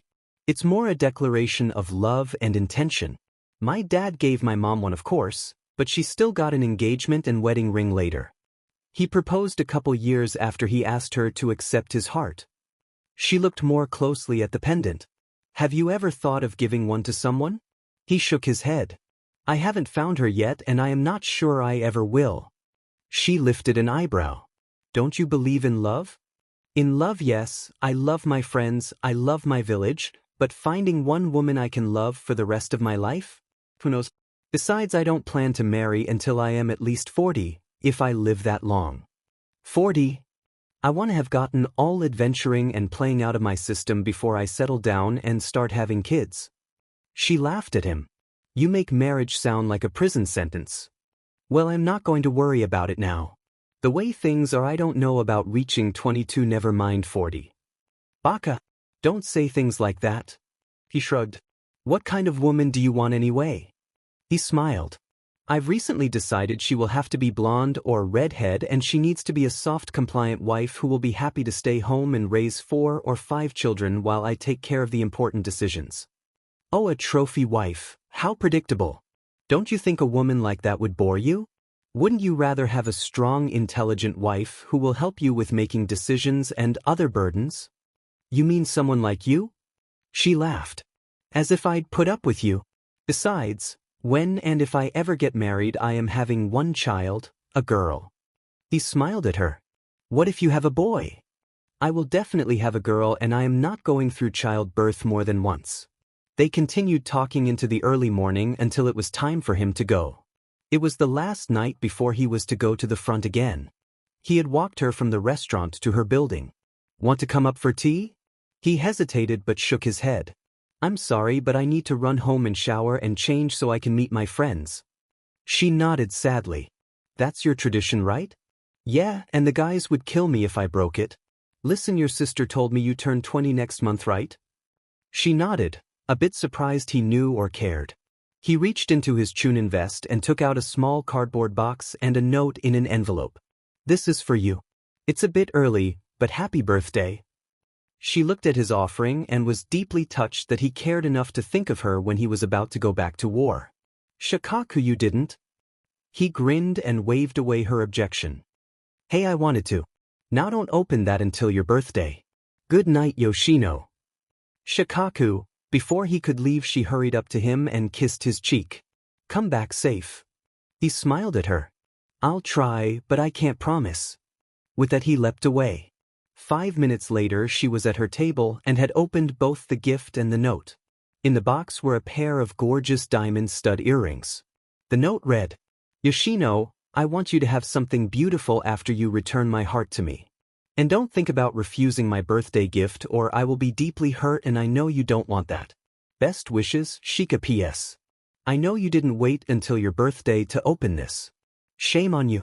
Konoha Hospital, 1 week before the expected return of Nara Shikaku. She burst through the door to room. There he was, lying on a hospital bed, eyes closed with an 4 stuck in his arm.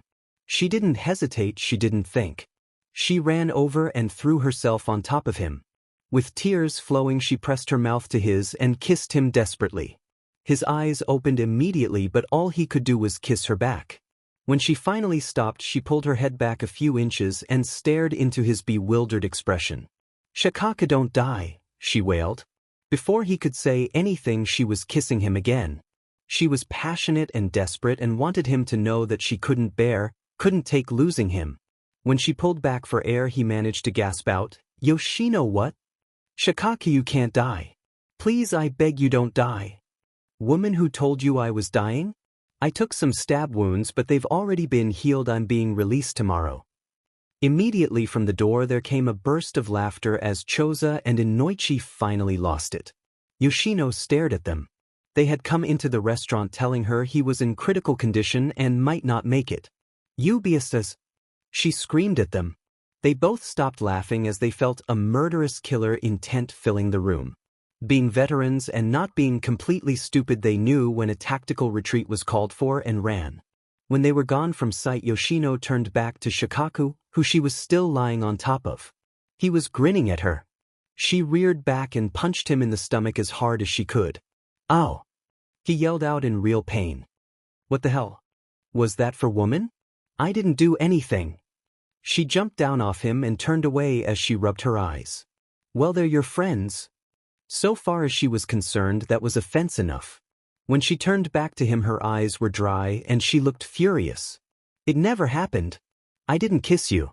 I didn't say that I wanted you to live. I take it back, I take it all back. Oh, and here." She reached into a pocket of her bright yellow uniform and threw something at him. He ducked, but it hit him in the chest. When he looked, he saw his silver onyx pendant lying on his bed. He looked at the still angry woman in surprise. "Don't I still owe you about 7 more weeks? But she shook her head. "So far as I'm concerned, you've given me more than you owed me." Her eyes flattened. "But I swear if you tell anyone what just happened in here, I will track you down and kill you myself." He nodded, believing her. With that, she stormed out of his room. 30 seconds later, she stormed back in. "Yoshino, what?" She came over to his side, took his head in her hands, and swiftly kissed him.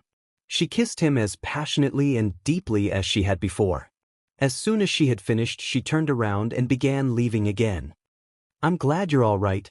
Next time you see me in the club, ask me to dance." "I don't know how," he said weakly. She sent him a look of pure fury from the door and spoke one word with absolute authority and command. "Learn." A week later, Shikaku came into the restaurant. He spotted her and grabbed her wrist and began leading her outside. "I need to talk to you." "Hey, I'm in the middle of work." "What are you doing?" her father asked him as he dragged his youngest daughter out the door. "Sir, please consider her to be taking a 5-minute smoke break." "My daughter doesn't smoke." "Good, it's a disgusting habit." He pulled her outside. "All right, what is this about?" she asked. "I just wanted to give you this in private." From his vest, he pulled out a Nara's heart and held it out to her. She looked at him in surprise. "After all that, you're giving it back to me?" He rolled his eyes. "Look at the name, woman." She did. In the central band it read, Yoshino. She looked at him in surprise. "Does this mean?" He nodded to her, smiling. "It means that I have fallen in love with you, you troublesome woman. If you accept this, it means I swear to only love and pursue you for the rest of my days." She felt the warm tears. "I love you too, Shikaku, and I accept with all my heart." She carefully took the pendant from him and put it around her neck. He took her into his arms and smiled at his beautiful, troublesome woman. "You know, I always thought I would find a nice, soft woman, but here I am hopelessly in love with one who can beat me up." She put her arms around his neck and smiled up at him. "Want to know a secret?" He nodded. Even the roughest woman is gentle with the man she loves. They shared a long, sweet kiss. They were married a year later and they lived happily ever after. Well, not completely, but they're pretty happy, I guess. Even though mom has dad totally whipped. Shikamaru brought the story to its end. Temari was sitting up, leaning forward with her chin in her hands. "Wow, I've got to say, I never thought you had so much imagination. It happens to be the truth, woman, every word of it." "Your parents met in a bar?" He nodded. "She made him work in a restaurant cleaning fish?" He nodded again. "And it all happened because of a pendant?" "That's right." "You really expect me to believe all that?" He reached beneath his shirt and pulled out a silver onyx pendant with 3 bands. On the central band she could easily read, Shikamaru. "Yes, actually." She reached out and touched his Nara's heart and smiled. "Good story. That never happened." They were lying side by side on the grass. He looked at her and smiled. "I swear to you it did." "You honestly expect me to believe that?" "It's the truth." He sounded bored. "You're telling me Uzumaki Naruto covered the faces of your Hokage monument with graffiti? If you don't believe me the next time you see Naruto, just ask him. Not only will he confirm it, he'll brag about it." She looked at him bewildered. "So what happened to him? How was he punished?" "Irika made him clean it all up." She stared at him. "That's it?" Shikamaru nodded lazily. I swear I don't understand you leaf nins at all. Your village has produced some of the most powerful ninja in all of history, yet I swear you're all as soft as baked bread. How can a village that's so tolerant be so powerful? He lifted an eyebrow. Has it ever occurred to you it's because we're tolerant and allow people to be individuals that makes us strong? She thought about that. Maybe, but I still can't understand it. I swear you leaf nins are so loose with your rules, I don't understand how you don't all end up in anarchy. We like things the way they are. So what would have happened if Naruto had done something like that here? Public execution. He stared at her. You're joking. She stared back. No, I am not. Don't you think that's over the top just for putting some paint on a sculpture? You mean for desecrating a public symbol of the history and honor of Suna? For disgracing the image of one of Suna's immortal heroes. Temari, don't take this the wrong way, but I think you Suna nins take things way too seriously. She laughed. We'll chalk it up to different cultures, I guess. Maybe it's because we live in an environment that kills soft things. You have to be hard and strong to live here. She looked at him. So, do you have some more stories about Uzumaki? Tons of them, but why are you so interested in him? My family and I owe him a debt. It's because of him that Gaara has changed so much. Has he really changed? He asked cautiously. He has. She spoke with conviction. He knew he was wandering into dangerous ground, but he needed to ask. Did Gaara ever tell you about the run-in at the hospital with me and Naruto? She had a worried expression. No, what happened? He was wanting to kill Lee. He would have two except Naruto, and I just happened to be there. 15 minutes sooner or 15 minutes later, and Lee would be dead now. I am sorry. She spoke with a serious tone. I know what he used to be like. I grew up with him, and every single night I would go to sleep terrified he would murder me. Seeing the look on his face, she rushed on. But it wasn't his fault. There are things you don't know about that were done to him. I know he has done horrible things. Believe me, Shikamaru, I could tell you stories that would curdle your blood. But he really has gotten better, and if you just give him a chance you would see it. He wasn't so sure. I suppose I'll find out one way or the other. An uncomfortable silence descended on them. She suddenly sat up. I'm bored, this has been wonderful and I want to do it at least once more before you go, but let's do something else. He sat up as well. What did you have in mind? You pick what would like to do with me? She saw his eyes drift from her face to a part of her body a bit lower. She immediately reached out and smacked him. Not that, you disgusting pervert. He rubbed that back of his head. Well, you did say. Not until you're 15, so get it out of your mind. He sent her the largest smile she'd ever seen on his face. Is that a promise? She felt herself turning red. Why had she just said that? We'll see. Shikamaru immediately decided he would have to get calendars for the next 2 years and figure out exactly how many days it was until his 15th birthday. He also wondered how angry his mom would be if he were on a mission to Suna on that day. Anyway, what else would you like to do? We could take a nap. Lazy, she muttered. Pick an activity that requires consciousness. All right, how about we play shogi? She tilted her head. What is it with you in that game? I just like an activity that I know follows the rules of logic and is predictable. Too many things in the world aren't. He smiled at her. Women, for example. If I were predictable, you wouldn't enjoy my company near so much. She stood up. Fine, let's go play. He got up as well and picked up the basket. I brought a travel set with me. It's back in my hotel room. She laughed at him. Why am I not surprised? That's all right, there's a set in the house. They walked out of the garden. At the entrance she performed her sealing jutsu. They then headed back to the house. Just as they got to the door she reached out, grabbed him, and kissed him. He articulated. Unpredictable. She laughed and went inside. On the second floor she led him to a room down a ways from the stairs. On the way they passed one with a wooden sign that said, Temari. Is that? You're not getting invited to my room, so don't even ask. She gave him a coy smile. At least not for a couple more years. He felt a flash of heat. Oh, he was definitely spending his 15th birthday in Suna even if he had to pay for his own mission here. She stopped at another door and opened it. This is the game room. He looked inside. It was a large room with perhaps a dozen tables with various games set up at them. There was a roulette wheel for dartboards, a pair of billiards tables with dozens of cue sticks hanging on the wall. Some of the tables had cards sitting on them, and there was one with dice. It certainly is. At a table near the corner, he spotted what he'd been looking for. He went over and looked at the shogi board. This is the nicest board I've ever seen. He wasn't kidding. He picked up the pieces to set up a game. Are these made of ivory? She nodded, feeling a bit embarrassed. The Kazekage always liked showing off. She took some of the pieces and helped him set the board. By the way, you don't play dice, do you? He shook his head. No, dice games are the opposite of shogi. It's pure chance what you roll. She smirked. Not with some of those dice. Your father used loaded dice? She shrugged. He didn't like to lose. He sent her a little knowing smile. I see it runs in the family. She sent him a smile of her own as she sat down. You're going down this time, Shikamaru. He sat down across from her.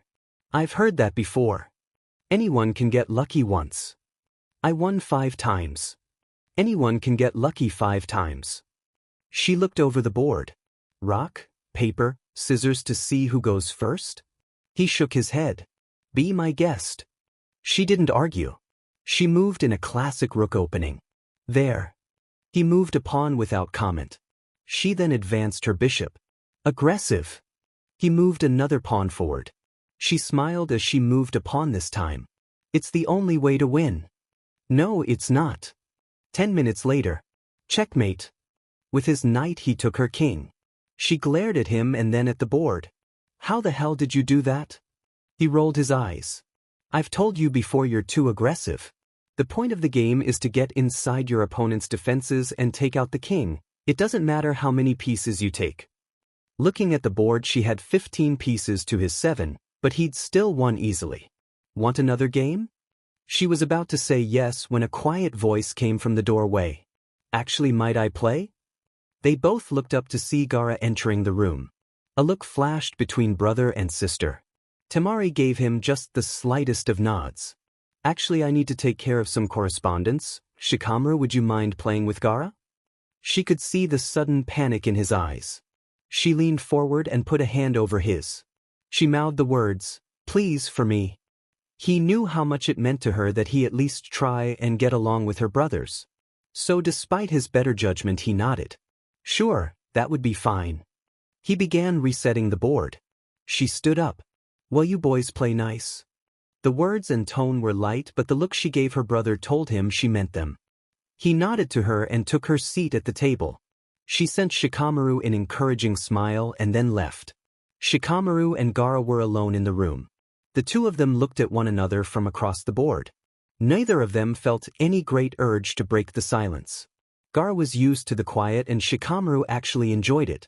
With the board ready, they both just sat there waiting, taking in the other's measure.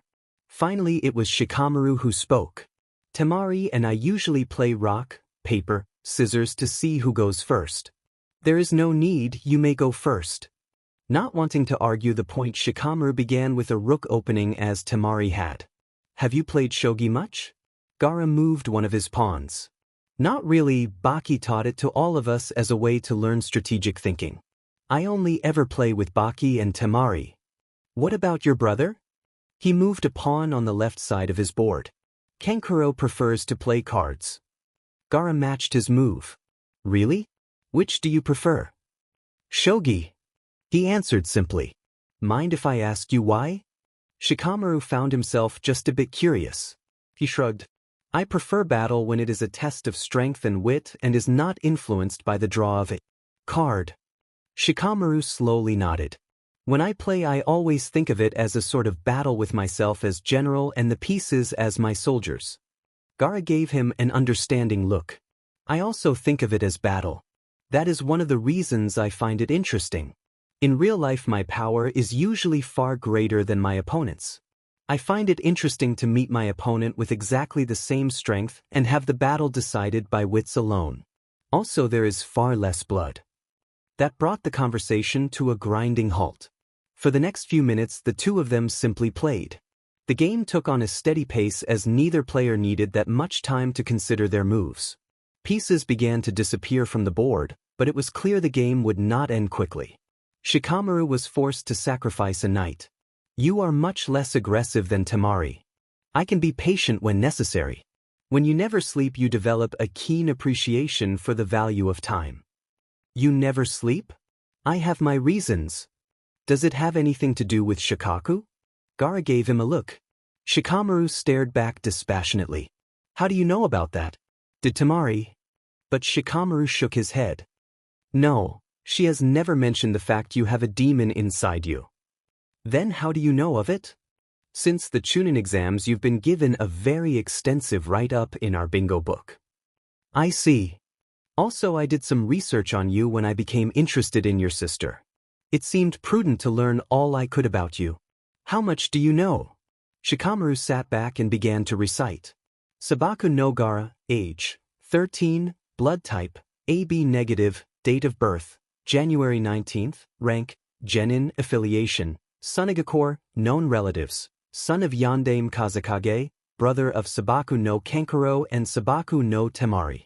Distinguishing features: tattoo on forehead with the word, love, abilities, center around jutsus using sand in both offensive and defensive means. Is the no container of the Shikaku one-tail demon, which grants him the ability to transform into a demonic form and allows for access to vast amounts of chakra. He is to be considered to be an S-ranked opponent and highly dangerous. Is confirmed to have killed 17 shinobi, all with the use of sand for crushing or suffocation. Is also suspected of the death of sound shinobi Dosu while in Konoha. Has been confirmed to have killed 236 civilians including women and children. Most of these in Suna but in other villages and cities as well. Several outstanding warrants for murder in various lands as well as bounties totaling 200,000 ryu for his capture or death. Shikamaru halted for a bit. There's more, but that covers the highlights. Gaara nodded and moved a bishop. All true, though the estimates are a bit conservative. By the way, when you return home you can confirm I did kill Dosu. Shikamaru took out a lance. But wasn't he an ally at the time? He wanted to fight me. Gaara said simply. He dropped a pawn onto the board. Do you love my sister? What? Do you love my sister? Shikamaru knew he had to be cautious and considered his answer carefully. You should know that I detest liars. So rather than think up a response that you believe I want to hear, you would be best served by telling me the truth. I have no intention of lying, but the answer isn't a simple one. Why not? The question is simple enough. Shikamaru shook his head. I haven't had that much experience, but one thing I'm sure of is that feelings between men and women are never simple. Gaara frowned slightly and Shikamaru's worries grew. I don't pretend to really understand love. In that I am still trying to find my way. But it seems to me that either you love or you do not. I'm not asking for details or for you to gauge the depth of your feelings. But I do wish to know whether or not you love her. He was feeling more than a little uncomfortable under that measuring stare. I can't say whether I love her or not, I honestly don't know. I can only tell you that I care for her and have strong feelings for her. Gaara continued to frown. Since you cannot say that you love her, does that mean you do not love her? I didn't say that. So you do love her? No. I don't know, maybe, but... Do you wish to ask her to marry you? What? Shall I repeat the question? He stared at the red-haired boy as though he were insane. He took a deep breath. Just how the hell did this conversation get here? I have not given serious thought to anyone becoming my wife. I am sure Temari would be a wonderful wife, but I am still too young to begin thinking about that seriously. Since you are not considering her for your wife, what are you hoping to gain from your relationship with her? Do you just want to use her for SC? What? Hey, I don't know what kind of guy you think I am, but I would never treat her or any other girl like that. Kankuro does. Don't compare me to Kankuro, and don't you dare compare Temari to the girls he sees. She is the most amazing and wonderful girl I've ever met, and I would never use her or do anything to hurt her. Interesting. What is? I've never had anyone who knew my reputation stand over me glaring. It was true. Shikamaru suddenly realized that was exactly what he was doing. At some point he'd gotten to his feet and was now staring down the boy who scared the hell out of him. He sat back down. I'm sorry about that. That is all right. I know you are afraid of me. Don't bother denying it, I can read it clearly every time you look at me. But just now you weren't afraid. He shrugged. I guess I don't like hearing anyone suggest I would treat Temari like that. Gaara just stared at him for a moment. You really do care for her, don't you? Yes. Then why don't you say that you love her? Because I don't know whether my feelings are love or not. Love is a powerful word that can break hearts and make otherwise rational people do the most ridiculous things. I don't want to use it until I am sure. I see. He paused a bit. Kankuro and the girls he brings home don't seem to mind using the word. Shikamaru frowned. Please don't compare what I feel for Temari to whatever it is Kankuro feels for the girls here. I don't believe he really cares about them, and I suspect the girls who say they love him are just desperate to hold his attention. I knew plenty of girls who would swear up and down that they loved Uchiha Sasuke, even though he never said 2 words to them. So you are saying that even though you may love her, you will not say it because she matters to you? Shikamaru nodded. You also seem to be saying that Kankuro will say it because the girls he sees don't matter to him? He hesitated but nodded again. I find all this to be very confusing. Like I said, feelings between men and women are never simple. Gaara slowly nodded. Perhaps, shall we continue playing? It is your move. Shikamaru scanned the board. He dropped a bishop that he would use to eliminate one of Gaara's gold generals. Tell me something, Gaara. When we spoke in the hospital you said you were a monster and that you loved only yourself. Has that changed? I am still a monster. He spoke quietly as he moved his general out of harm's way. But I have changed. If I hadn't, I wouldn't care about who my sister was seeing. He was silent but then spoke just above a whisper. I love my sister and my brother. Shikamaru stared. Was that hard to admit? He asked warily. Gaara nodded. There is nothing wrong or even unusual with loving your family. Perhaps not for you or most others, but for me it is an alien concept. My uncle taught me that I was alone and that I could only love and only trust myself. Shikamaru looked at him in horror. Your uncle taught you that? Yes, I was 5 and he was the only person who I thought cared about me. Then one night he tried to murder me on the Kazekage's orders. I did not know who it was and mortally wounded him with my sand. But before he died he told me to love only myself. This was just before trying to kill me again by detonating a number of explosive notes he had on his body. That was the night I used my sand to carve this tattoo into my forehead as a permanent reminder to love only myself. Shikamaru could only stare at him. Gaara tilted his head and almost smiled. I take it that information was not in your bingo book? Shikamaru could only shake his head. I am sorry, Gaara. I never imagined you had to go through something like that. Temari had told him that things had been done to him. She had not been joking. Hearing what his own uncle had done to a 5-year-old, Shikamaru felt the first slight sympathy for Gaara. I have dealt with it. He frowned as Shikamaru finally took his general off the board. My life has been hard, but I have learned to accept it. I have decided to try to love others rather than just myself, largely because of Uzumaki Naruto. Temari told me it was because of him you decided to change. Has he really had that big an impact? He is the reason I gave my blessing for you to court Temari. Gaara said flatly. I asked him about you while he was in the hospital. He told me you were a true friend and one of his precious people.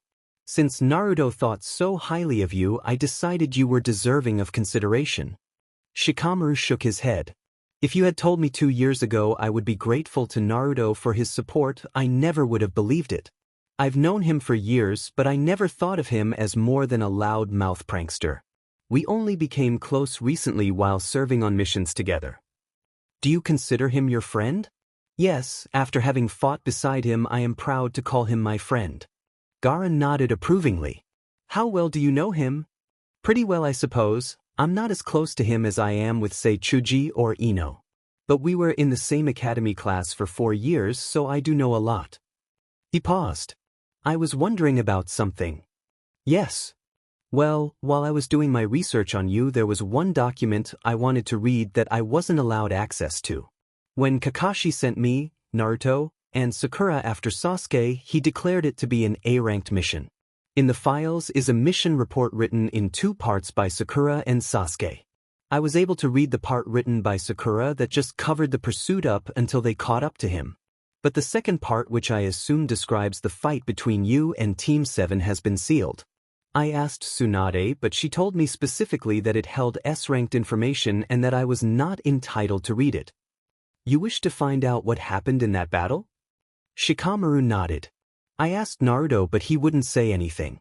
That's unusual. Usually the problem is getting him to stop talking about what he did on his missions. Very well, what precisely do you wish to know? Just how did Team 7 defeat you? To begin with, I wasn't beaten by a team. Shikamaru nodded, not really surprised. Sakura didn't do anything, did she? No, she got between me and my prey and I left her pinned to a tree with sand. Your prey? Uchiha Sasuke. So how did Sasuke and Naruto defeat you? But Gaara shook his head. Sasuke wounded me twice, but by the time Naruto arrived he was out of chakra and helpless. Naruto defeated me alone. Alone? I know he's really improved. I fought with him and I saw him beat Neji. But I didn't think he'd become that powerful. You know he can use Kagebushin? Of course, I've seen him use it several times, including in his match with Neji. When he fought me, he created 2,000 shadow clones. Shikamaru's hand froze over the board. That's impossible. That jutsu splits your chakra up evenly among the summon clones. No one, not even a Kage, has that much chakra. If you were to split your chakra that far, you would collapse immediately from chakra exhaustion.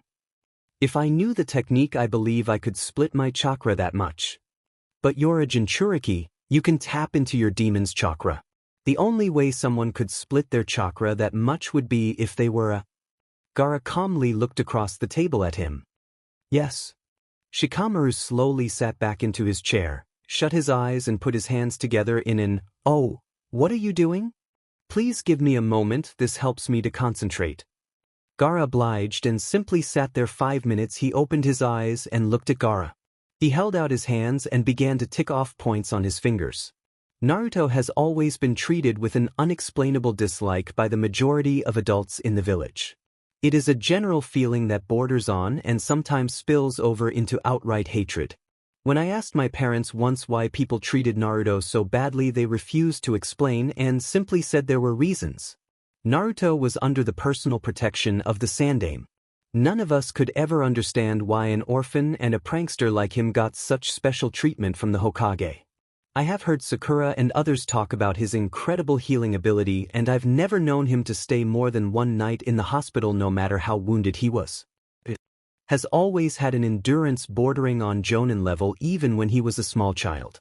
During his graduation exam he failed to produce 3 bushins, while I later heard the story of how Irika graduated him because he was able to perform multiple Kage bushins. The former jutsu is a very low-end genin level, while the latter is an extremely powerful Jonin level technique. His talent with the latter but not the former would seem to indicate he has immense chakra reserves and finds it easier to use jutsus that require large amounts of chakra. I've spoken with Neji, who says that in their match Naruto was able to summon vast amounts of red chakra even after having all his chakra points closed. That should not have been possible. Also, there is no explanation on why Naruto had red-colored chakra when normal chakra is always blue. Now you say he was able to split his chakra 2,000 ways, which again should be impossible. And lastly, I know the dates of birth of all my classmates and his was October 10th, 13 years ago. That is the date of the Yondaime's defeat of the Kyuubi. Shikamaru sat there with 9 fingers extended. Gaara calmly nodded. And what conclusion do you draw from all these facts? Shikamaru took a deep breath. Uzumaki Naruto is also a Jinchuriki and is in possession of the Kyuubi. Gaara again nodded. How long have you known? You mean with absolute certainty? He shook his head. I don't even now, but I began to suspect in the hospital when he mentioned he had a monster inside of him. After he defeated me, I became convinced it had to be. If you are asking me if he told me or if I have some absolute proof, I do not. But as you point out, it seems certain. Gar leaned back. So now that you know, what will you do? What do you mean? Your friend and comrade has a monster inside him. Does this change how you feel towards him? Shikamaru thought about it and slowly nodded. I see. Gaara said with some disappointment. I understand him better. I finally realize why he had to endure the treatment he did. And I have more respect for him now. Gaara looked over at him in surprise. Does that mean you will still be his friend? Shikamaru lifted an eyebrow. Of course, he is the exact same person he has always been, and he is my friend. Why would I change how I treat him simply because I've learned about something that has always been there? The adults in your village hate him. Not all of them.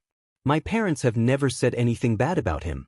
There are others, Irika, Asuma, Inoichi, Choza, Kakashi, Kurinai, Gai, Tsunade, Shizen, Jiraiya, and more do not treat him as anything other than a shinobi of the leaf. As for the rest, I feel sorry for them that they can't see he is not the Kyuubi. I don't see how you can blame someone for something that was done to them over which they had no control. I see. Besides, I think that will change in time. The crowd cheered him when he beat Niji.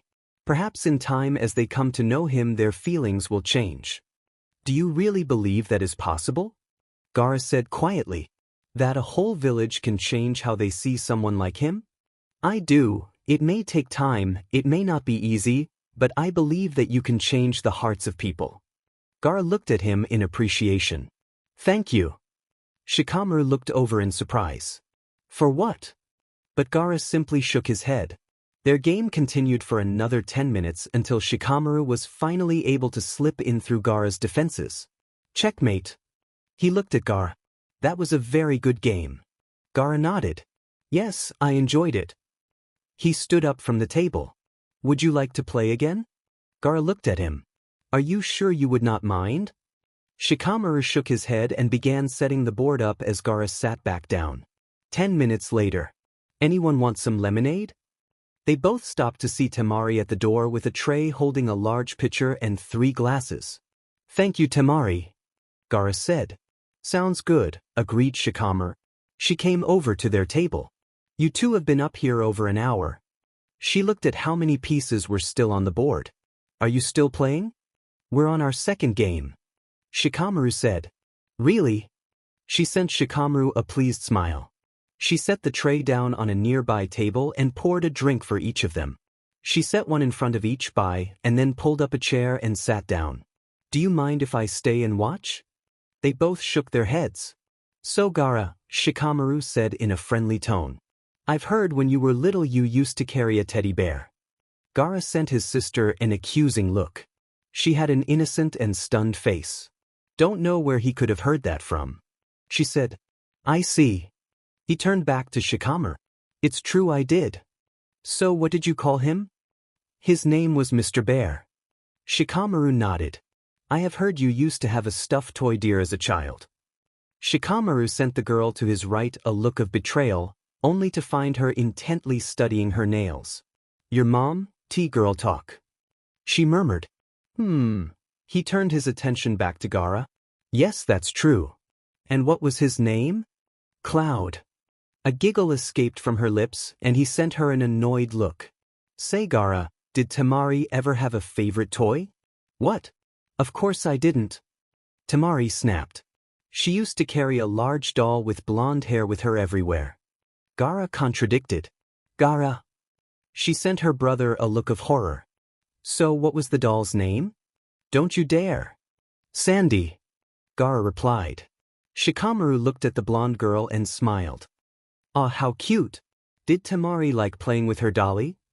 She sent him a dangerous look. One more word. Gaara stood up. Would you like to see some pictures? Shikamaru jumped to his feet. Absolutely. Hey, Gaara, don't you dare show him pictures of me and Sandy. She got up as well and hurried after them. Tanya was heading home back to her apartment when a young boy bumped into her. Oh, excuse me. The boy said. Have you seen my dog anywhere? She felt an immediate chill. No, I'm sorry I haven't. The boy simply nodded and ran off with shouts for his pet. Tanya changed direction. Going home would have to wait now. Someone coming up to her and asking her about an animal, that was the prearranged signal. She walked well out of her way and towards one of the seedier neighborhoods of Suna. She hurried into a small run-down motel stuck between a couple of bars. She felt sick every time she came here, but what choice did she have? She walked into the empty lobby and was swallowed up by the odor of booze and stale smoke. The man behind the counter recognized her and sent her a leer. She knew what he thought she was and it sickened her. There is a room held for Mr. Adderley, she said quietly. He laughed at her and handed her a key. Your boyfriend is in room 12 just like always. She nodded and hurried away from him feeling dirty. She came to the door and knocked. Enter. She heard the voice and went in.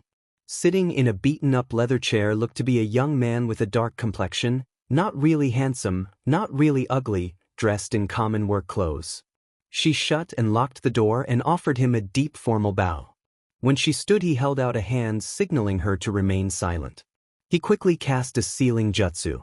Now we can talk in private. With that he dispelled his henge. There sitting before her in pristine white clothing was Osama Suleiman, clan head of Osama and Suna's director of internal security. Now then, he leaned back and measured her with his calculating eyes. Tell me everything. Suleiman sat there and listened to her narrative. He asked a few pointed questions but was otherwise silent. She was by far one of his most useful agents. She had provided him valuable knowledge on the comings and goings of the Kazekage. Now she was giving him important information on what was becoming a very real threat to Suna. When I left, Shikamaru was sitting down to have dinner with Temari-sama and Gara-sama. Kankro-sama was not at home. I see, he said quietly. He was used to hiding his feelings and had no problem keeping his passive exterior. Inside he was worried. This Chunin was sitting down to dinner with Gara? He had known the current clan head of Sabaku his entire life, of course.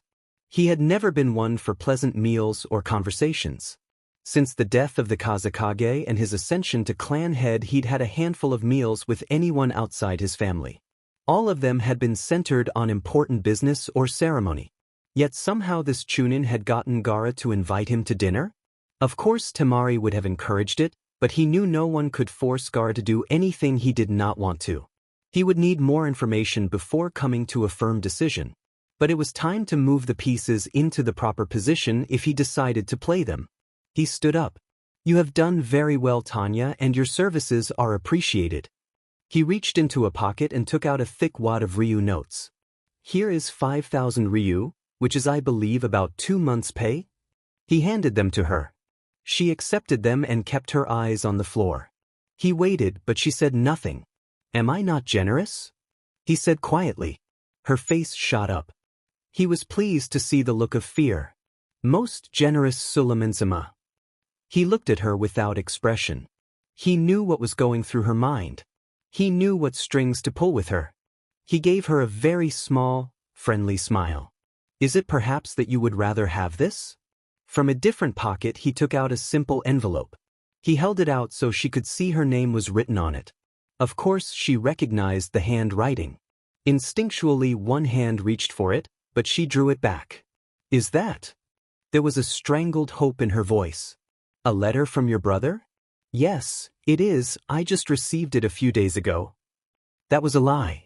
He'd had it for close to 2 months. But there were no dates on it, no way for her to know when it was written. He had held on to it. It was a piece to be played when she needed some extra motivation. He judged now to be that time.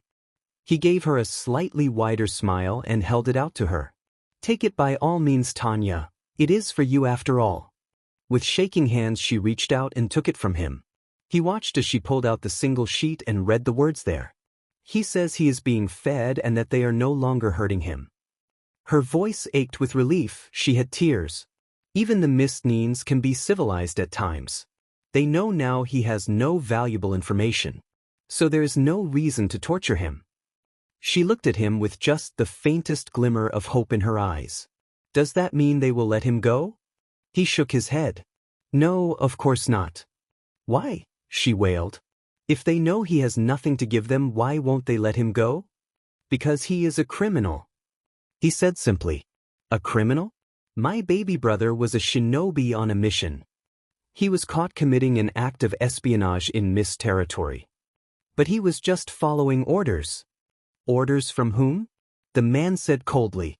Surely you do not suggest he was ordered to spy by the legal authorities of Suna?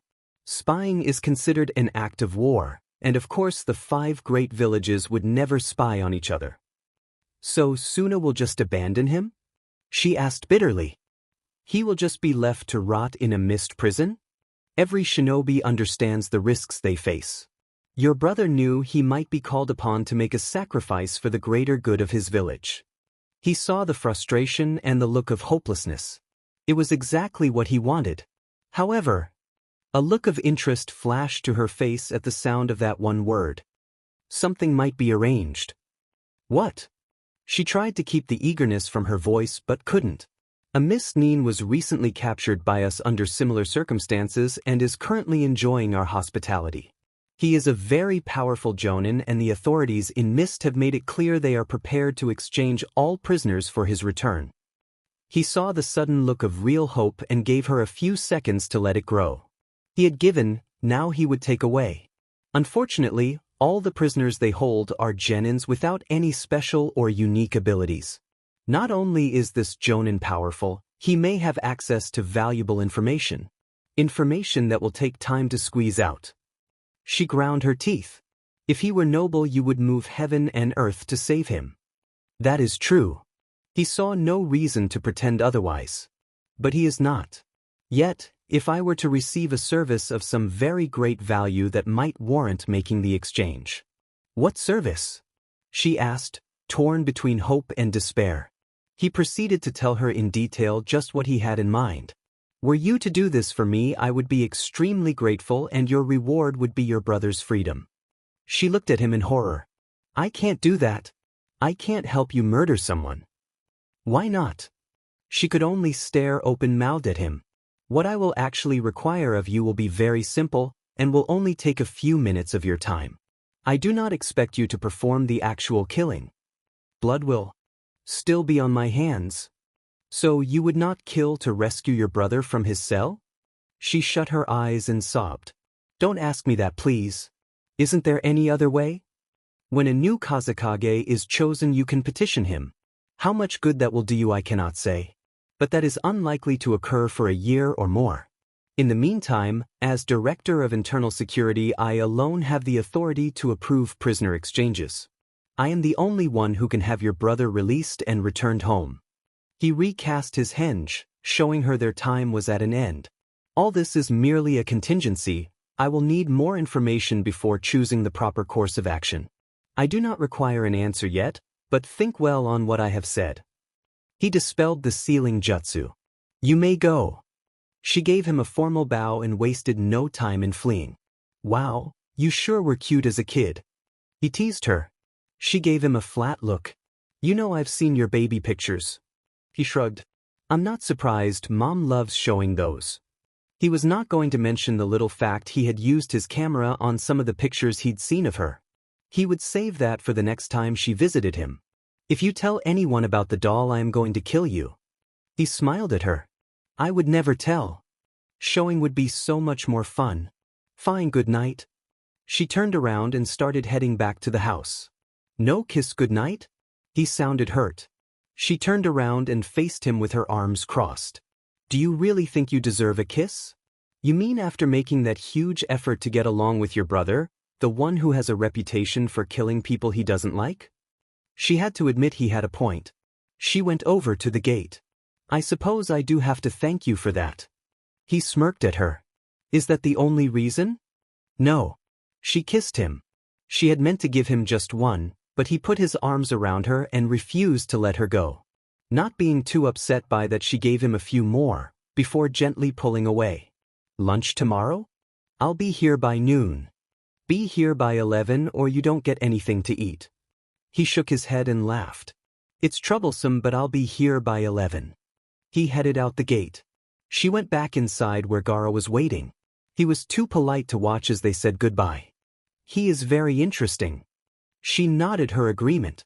I've always thought so. He refused to say that he loved you. But he did say he cared for you, and I believe him. She smiled. That's enough for right now. She went up to bed happy with the world. Back at the hotel, Shikamaru spotted a familiar figure sitting in the hotel restaurant. He decided to stop in and join his friend. As soon as he approached the table, he knew something was seriously wrong. Chuji was just sitting there glumly staring at an entire plate full of barbecue. Hey Chuji. He sat down at the table. Chuji looked up and nodded. Hey Shika, how did things go? Have you been with Temari this whole time? Yeah, a waitress came over and he put in an order for tea. Things went surprisingly well, I'll tell you about it later. What's wrong? What? Nothing's wrong. He replied glumly. Shikamaru smiled. Well, in that case, would you mind if I have the rest of your food? He had been joking, but Chuji pushed the plate towards him. Here. He stared at his friend. Chuji, what's wrong, are you sick? He shook his head.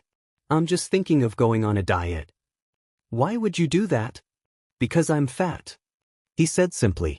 He could not believe that Chuji had just used that word. No, you're not, you're just pleasantly plump. He sent his best friend a grateful little smirk. Thanks Shika, but we both know the truth. I'm not plump or big-boned, I'm just plain fat. I'm fat and disgusting and no girl would ever want to be seen with me. They were both silent as the waitress brought over the tea. She is on a date right now. He said quietly. Ino. Chuji nodded and just stared at the table. One of the boys she danced with asked her and of course she said yes. She spent a whole half an hour telling me how excited she was. You can't get depressed over this, it doesn't mean anything. It means she'd rather go out with a guy she just met than with me. He lifted his eyes. You know you're really lucky to have a girl like Temari who wants to be with you. He tried to lighten the mood. You can say that, but you've never had her hit you with her fan. But you're not sorry you came here though, are you? Shikamaru shook his head. I watched how other guys came up to you too and how she kept telling them no. You don't know how lucky you are. I know I'm lucky. Do you want to hear something really funny? Sure.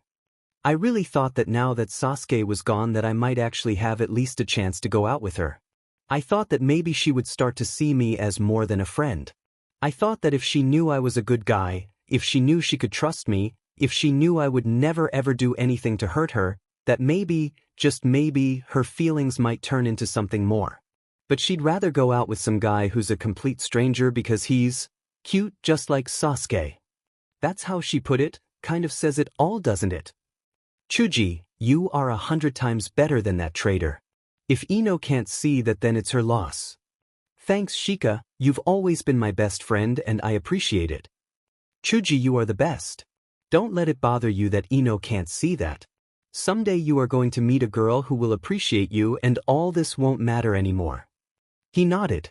I just wish it didn't matter now. Do you know what I am, Shika? A good guy. He grinned. I'm a backup plan. I'm the last option when there are no better choices. When she needs me I'm there, and when she doesn't I get forgotten. And seriously, what girl wants to have to date her backup plan? Chuji stood up from the table. Good night Shika, I'm going to bed. He waited outside her door. One thing no one could ever say about him was that he lacked patience. He simply sat down and relaxed. Patient or not, he was surprised to still be sitting there well after midnight. It was close to 1 when he saw the elevator doors open. Ino came spilling out, her arms wrapped around an older and taller boy. She walked unsteadily and had to lean against him to keep from losing her balance. By the look on his face, the boy didn't seem to mind. Grunting, Shikamaru stood up and took out his camera. Smile. He snapped a picture and made the camera disappear. Shikamaru, what are you doing here? A smile split her already blush face. Are you jealous? Ignoring her, he looked at the boy. Go home. The boy was older and bigger. He frowned at Shikamaru and stood taller. Who are you? He smiled. Me? I'm a Chunin from Konoha and the teammate of the girl you've got your arm around. I'm also set off, so you had better leave. I don't. Shikamaru pulled a kunai and without effort tossed it at him. The boy's eyes expanded and he put his hand to the cheek that had been barely cut. In the back of his mind, he imagined Anko would be proud. You a ninja? Shikamaru, what are you doing? Ino demanded. Both boys ignored her. No. The suddenly cautious local answered. In that case you had better go home. Believe me when I say you don't want to mess with me right now. The boy sent Ino a regretful look before nodding and going back to the elevator. Ino glared at her teammate and crossed her arms. The effect was somewhat diluted by her swaying. What the hell was that?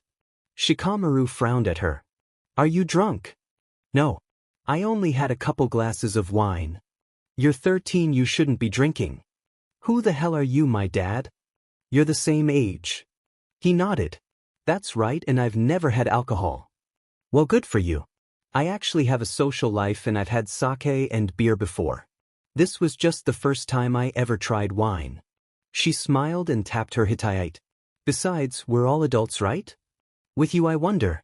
Does your dad know? She shook her head. So what? You're going to use that as some fresh dirt on me? He was always threatening to release one of the many pictures he had taken of her over the years. No, I have enough of those. I think I'll give your dad this along with an explanation of the circumstances it was taken under. She gaped at him and suddenly seemed much more sober. You wouldn't. Wrong, Ino. I am more than set off enough to do exactly that. What the hell are you thinking inviting someone you barely know up to your room? Oh, I like that. This from the boy who spends all day and night with the sand bimbo. There's a difference. Oh really? Yes, Temari has never tried to get me drunk and take advantage of me. With those words came several hilarious one-liners, but now was not the time. I am not drunk, it wouldn't have been taking advantage. He just stared at her. If it were possible her face would have gotten darker. I don't mean it that way. We wouldn't have done anything more than a little making out. He shut his eyes and tried to rein in his anger. Ino, you need to have a talk with Chuji. Chuji? Why, what's wrong? He is hurt, and you're the one who has hurt him. She looked at him in shock. What do you mean? What did I do? You took him to the dance and then you spent the rest of the night ignoring him. I would never ignore him. I just spent most of the night talking with other boys. You know, Ino, in some ways you're about as clueless as Naruto. Let me spell this out for you. Chuji likes you. I know that, I like him too. No, I mean he likes you in the way you wish Sasuke had. She nodded. I know he has a crush on me, I think it's sweet. But he knows I don't like him in the same way. So you've known about his feeling all along? She nodded. Then why are you leading him on? Why are you giving him hope when he has no chance with you?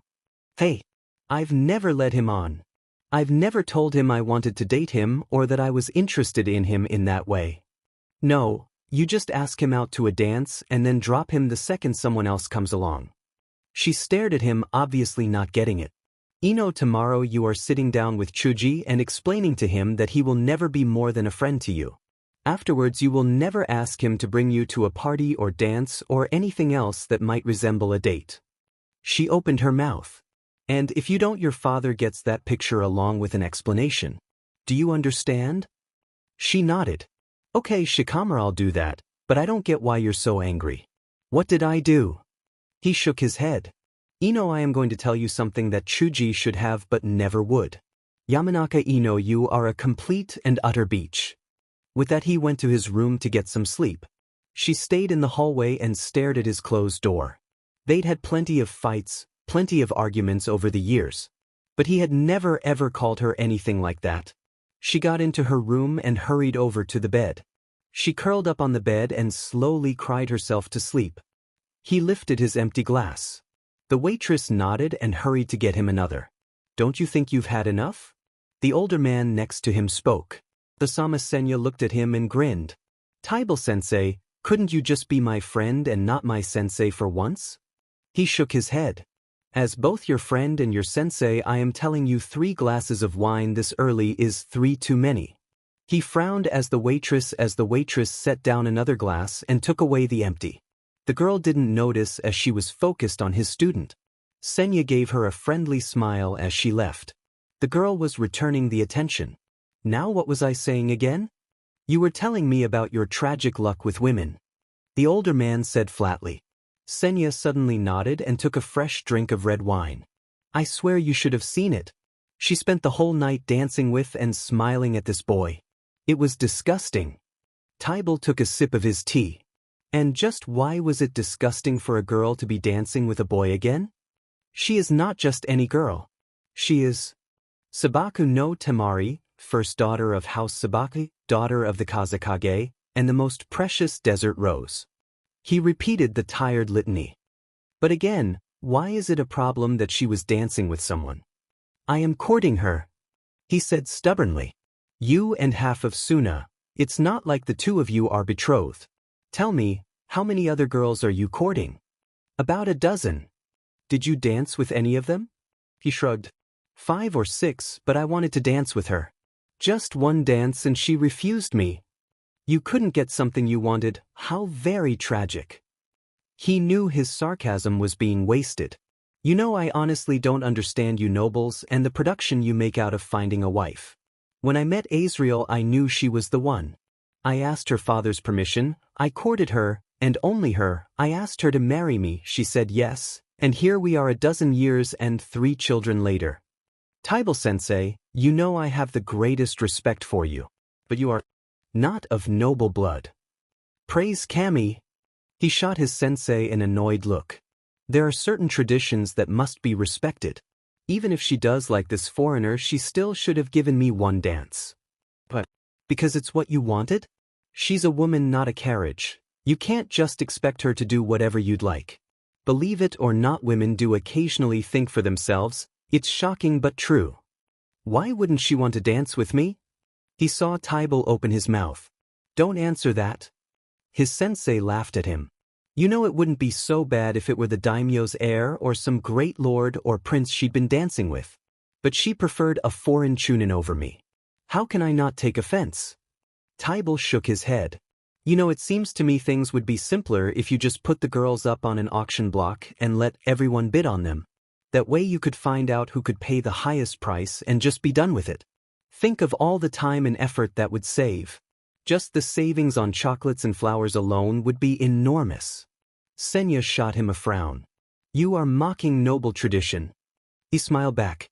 I'm a commoner, it's what we do. Why do I keep hanging out with you, sensei? Because I'm your sensei and you are filled with admiration and respect for me. The younger man made a rude noise. Also, being around a mere commoner such as myself is probably a nice change of pace for you. That I'll grant. Seriously now, why are you so hung up on Temari? You've had dinner together exactly once, right? And that was arranged by the Kazakage. She hasn't accepted any of your invitations since. She hasn't shown any interest in you at all above what's considered customary. Face it, she wasn't going to choose you. So what does it matter who she ends up choosing? It matters because I want her and I can't stand the thought of losing her to an idiot boy from the Leaf.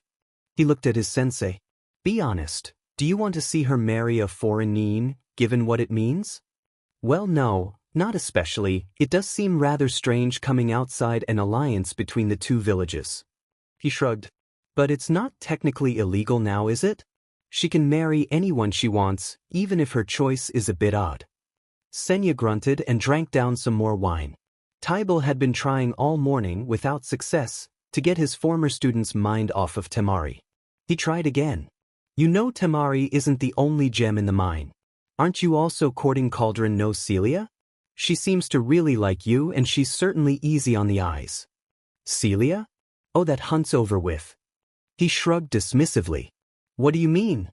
Her parents informed my family yesterday that they were ready to accept my proposal. That's great. Congratulations. He slapped his young friend on the back, but Senya merely looked annoyed. Aren't you happy? No, my father wants to accept, but I've asked him to wait. Tybal stared at him open-mouthed. But she's beautiful, intelligent, of noble blood, a powerful kunoichi, and best of all, she likes and wants you. What more could you possibly ask for? Sabaku no Temari, he replied. Tybal shook his head in despair.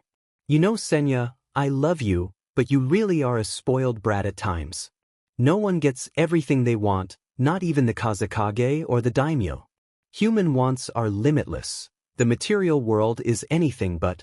You should be thrilled that you get diamond near everything your heart desires and not grouse about the occasional exceptions.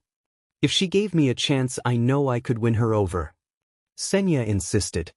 His former sensei shook his head, tired of trying to shine light into such darkness. Then Senya spotted something. Oh, Kami is too generous. He gulped down the last of his wine, tossed down some Ryu notes and fled out of the cafe. Taiba watched him go, wondering what had set a fire under him. He saw him hurry down the street and begin yelling at someone. Taiba jumped to his feet. Senya, for the love of Kami, don't do anything stupid. He could only watch as he did something stupid. Odd a minute. He ran out of the cafe. Shikamaru was headed towards the Sabaka mansion when he sensed a killer intent coming from behind him. A blonde-haired Suna Jonin ran up to him. You Leaf Nin, what the hell do you think you're doing with Temari? He could obviously see the man was furious, but he didn't know why. He decided to give an honest answer, but give it as politely as possible. She and I are dating. That was evidently the wrong answer as the man punched him in the face, knocking him down. Shikamaru was surprised to find himself in a fight for no reason he could see. The Jonin was standing over him. He got onto his side and swung his feet, taking out the man's legs below the knees. The Sunanin was down only a second. He rolled back up to his feet and into a taijutsu stance. Shikamaru stood a few feet away, ready to fight. He knew this was bad. He was being attacked for no apparent reason by a local Jonin while in a foreign country. This could get very ugly. Senya smiled down at the boy. He was going to show Temari just how pathetic and weak this Leaf Nin was, and how unworthy of her attention. I am going to enjoy this. He sent his opponent a nasty smile. But before he could move, he felt a vicious punch cracked into the back of his head. He dropped like a puppet with strings cut and everything went black. Shikamaru remained in a fighting stance. He was completely confused as to what was going on. A second Suna Jonin had just attacked the first and knocked him out. With the first one down, the second one turned to him. I have no idea what this is about, but I will defend myself. But the second ninja made no move to attack him. Instead, he offered him a hasty bow. My humble apologies to you, sir. I beg you to forgive. My friend has had too much wine for so early in the day, and it has led him to such a disgraceful act. Please believe me that we men of Suna are civilized and are not in the habit of attacking others without cause. Yes, you are. He thought unkindly, remembering the attack on Konoha. I recognize him now. He was at the festival wanting to cut in. His name is Senya, isn't it? The other man nodded as he put his comrade over his shoulder. If you will excuse me, I think it would be best that I take him away from here before he wakes up. Again, I apologize to you for his behavior. With that, the man leapt away.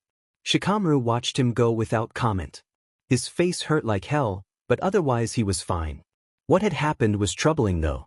He suspected that there would be more to come. Temari was staring at him. What? He asked, unconcerned. What happened to you? What do you mean? She grabbed his arm and led him down the main hall to a spot where a mirror hung. She pointed to his image in the mirror.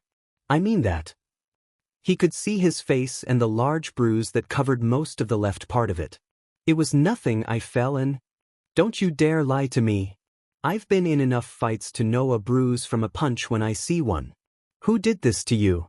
He tried to give her an apathetic answer. It's not a big deal.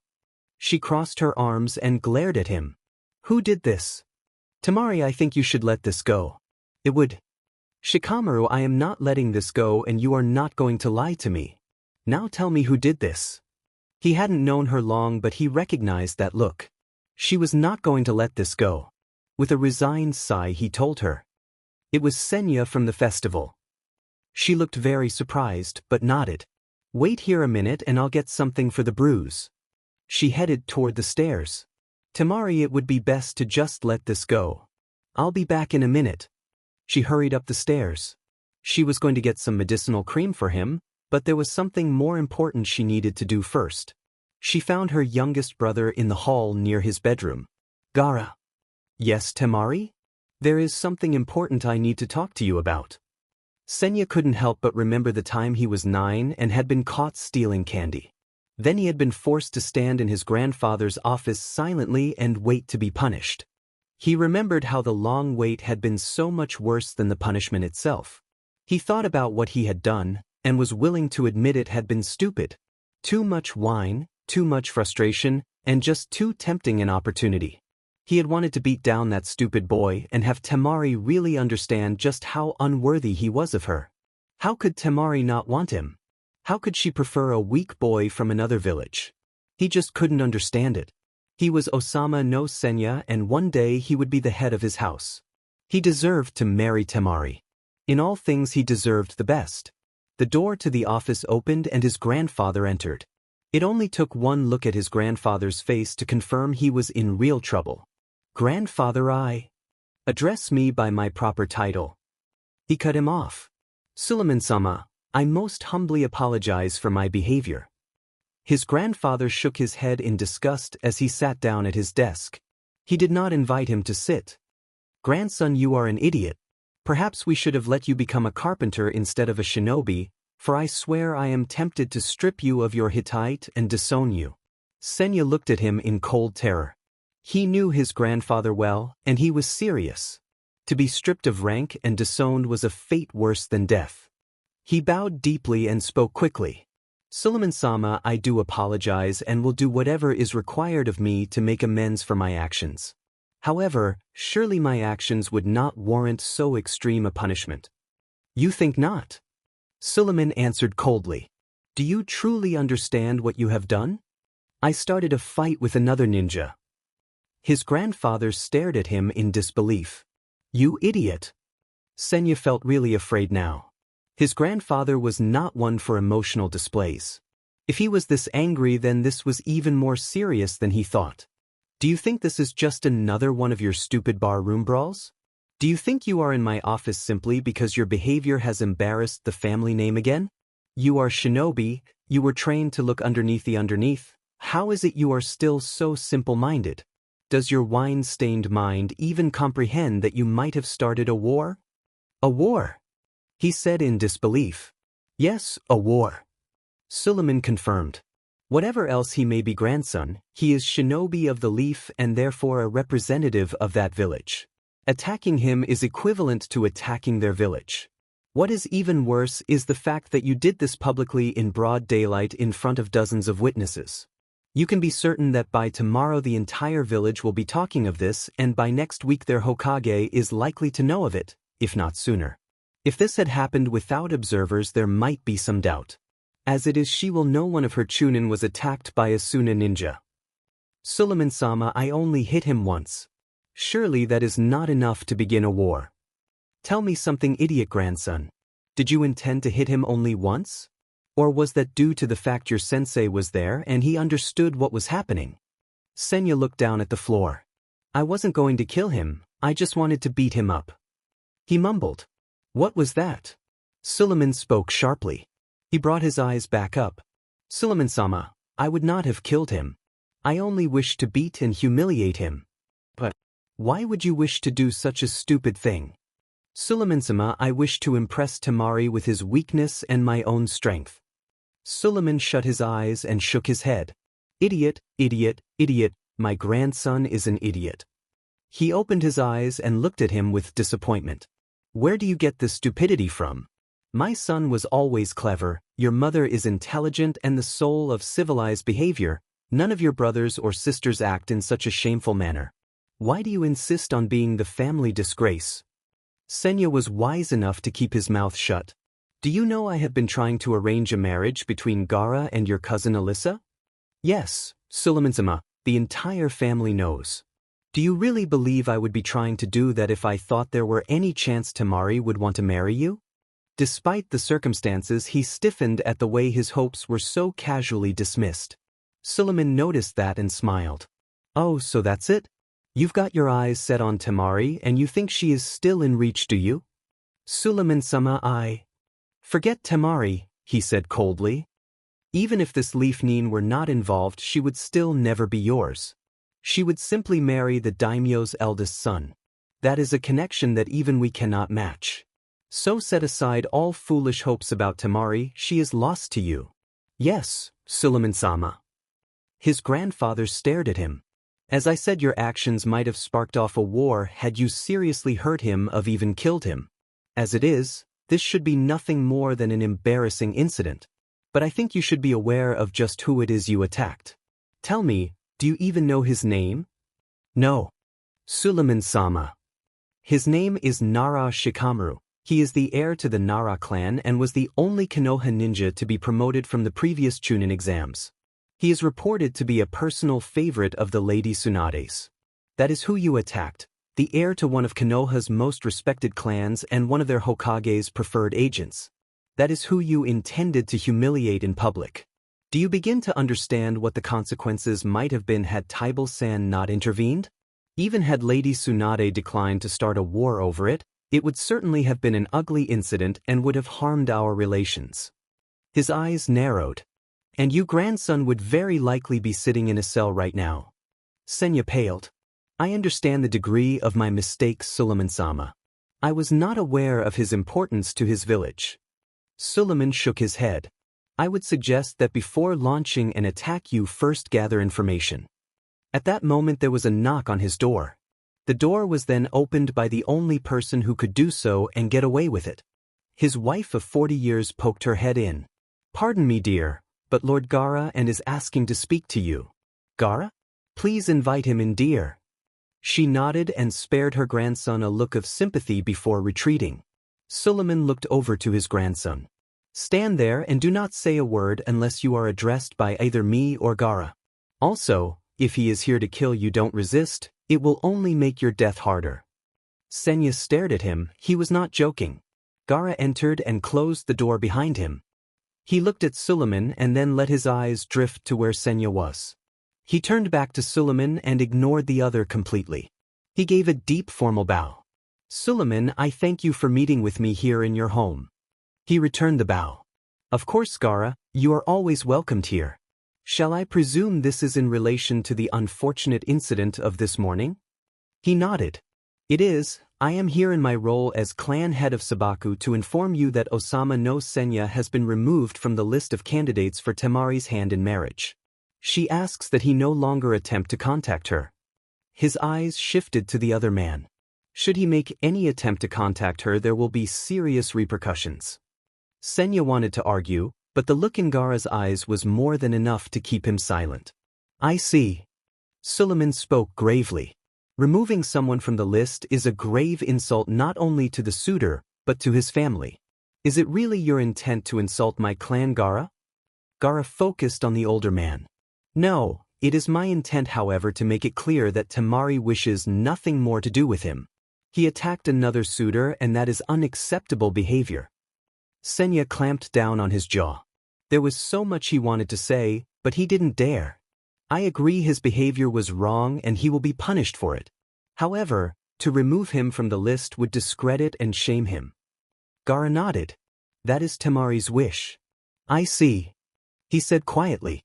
It just so happens that this is immaterial. He was about to remove his name from the list as he is to be betrothed to Cauldron no Celia.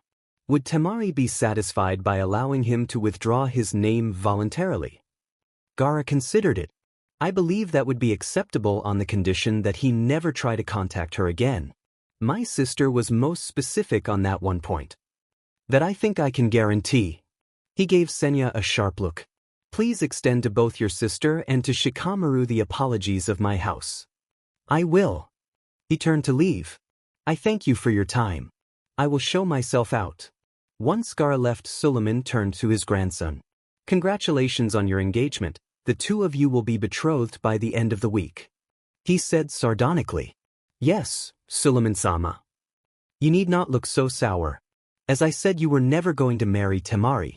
Celia was always the most likely and best choice. She is a wonderful girl, and if you are luckier than you deserve, you may grow to love her just as I have loved my wife. Yes, Suleiman-sama. His expression remained unchanged. The fool still wants Temari. Suleiman shook his head in mild despair. Senya was a crushing disappointment to him. The boy had so much raw talent. He had vast chakra reserves and great physical strength. He had the potential to be clan head one day. But he had still not grown up and Suleiman was wondering if he ever would. He was still a child who wanted what he wanted and got upset whenever he was denied something. He understood the privileges of being nobility all too well. What had escaped him was the other side of it, the responsibility that came with his birth. Despite the many lessons he'd been given over the years, he remained the same spoiled child. When was the last time you went on a patrol? Senya looked at him in surprise. Not since I was still genin, Suleiman-sama. He gave the young man a smile without a hint of warmth. Well then, high time we change that. You are going out on a 3-day patrol as part of a 2-man unit. I have already spoken with your sensei and he has agreed to go with you. Be sure to thank Tybelson. Not only has he agreed to this, but it is only because of his actions that you are not in far worse trouble. Yes, Suleiman-sama. You may consider this as a mere prelude to whatever punishment I decide on. When you return from your patrol, you will come directly to this house, and remain here until I see you. If I learn you have stopped at any bars before returning home, I will add to your punishment. Do I make myself clear? As crystal, Suleiman-sama. In that case you are dismissed. Get to your room and gather whatever you need. You will be leaving with your sensei within 10 minutes. Yes, Suleiman-sama. He bowed low. His grandfather did not respond. He left to hurry and get ready. Thanks for the cream, he said. She nodded. It's very good. The bruise should be completely gone within the hour. He smirked at her. You know you don't have to look so worried. I'm not so fragile that one punch is going to break me. I'm sorry about this, she said quietly. He gave her a wide smile. Hey, you weren't the one who hit me this time. I'm serious, this happened because of me. I don't remember you being there. She gave him a look. Look, I ran into a guy who was a JRK. It happens. But it wouldn't have except for me. He shook his head. No, it happened because he was a JRK, and JRKs like him don't need a reason. He put his arms around her and pulled her over to him on the sofa. Don't worry about it. She looked at him seriously. I don't want you to be hurt because of me. He gently caressed her cheek. Temari, he said softly. I'll be fine. She pressed her face against his hand. Promise. Promise. Temari looked into the mirror at the unhappy girl's image. What's wrong, Tanya? You seem depressed. The girl suddenly stopped brushing and offered a weak smile. It's nothing. Temari turned around to look at the girl. Does it have to do with your brother? She nodded. I received a letter from him. That's wonderful. How is he? As well as he can be, considering. Temari nodded. I am very sorry for what he has had to endure. Gara sent a letter of protest but... Tanya nodded.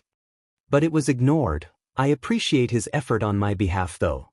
Don't lose hope, he's still alive, that is the most important thing. He has been trapped there for over a year. I know, if Gara becomes Kazekage then perhaps something can be done. She turned back around and Tanya began brushing her hair again. Yes, if he becomes Kazekage. But that will not happen anytime soon, will it? You have to keep hope that something can be done. Tanya nodded. Temari, may I ask you something? Temari smiled at her favorite maid. Of course. If your brothers were trapped in a mist prison, would you kill to free them? Yes, the answer came without the slightest hesitation. I'd slaughter as many mist-neens as I had to get them out. But, what if the person you killed wasn't an enemy? What do you mean?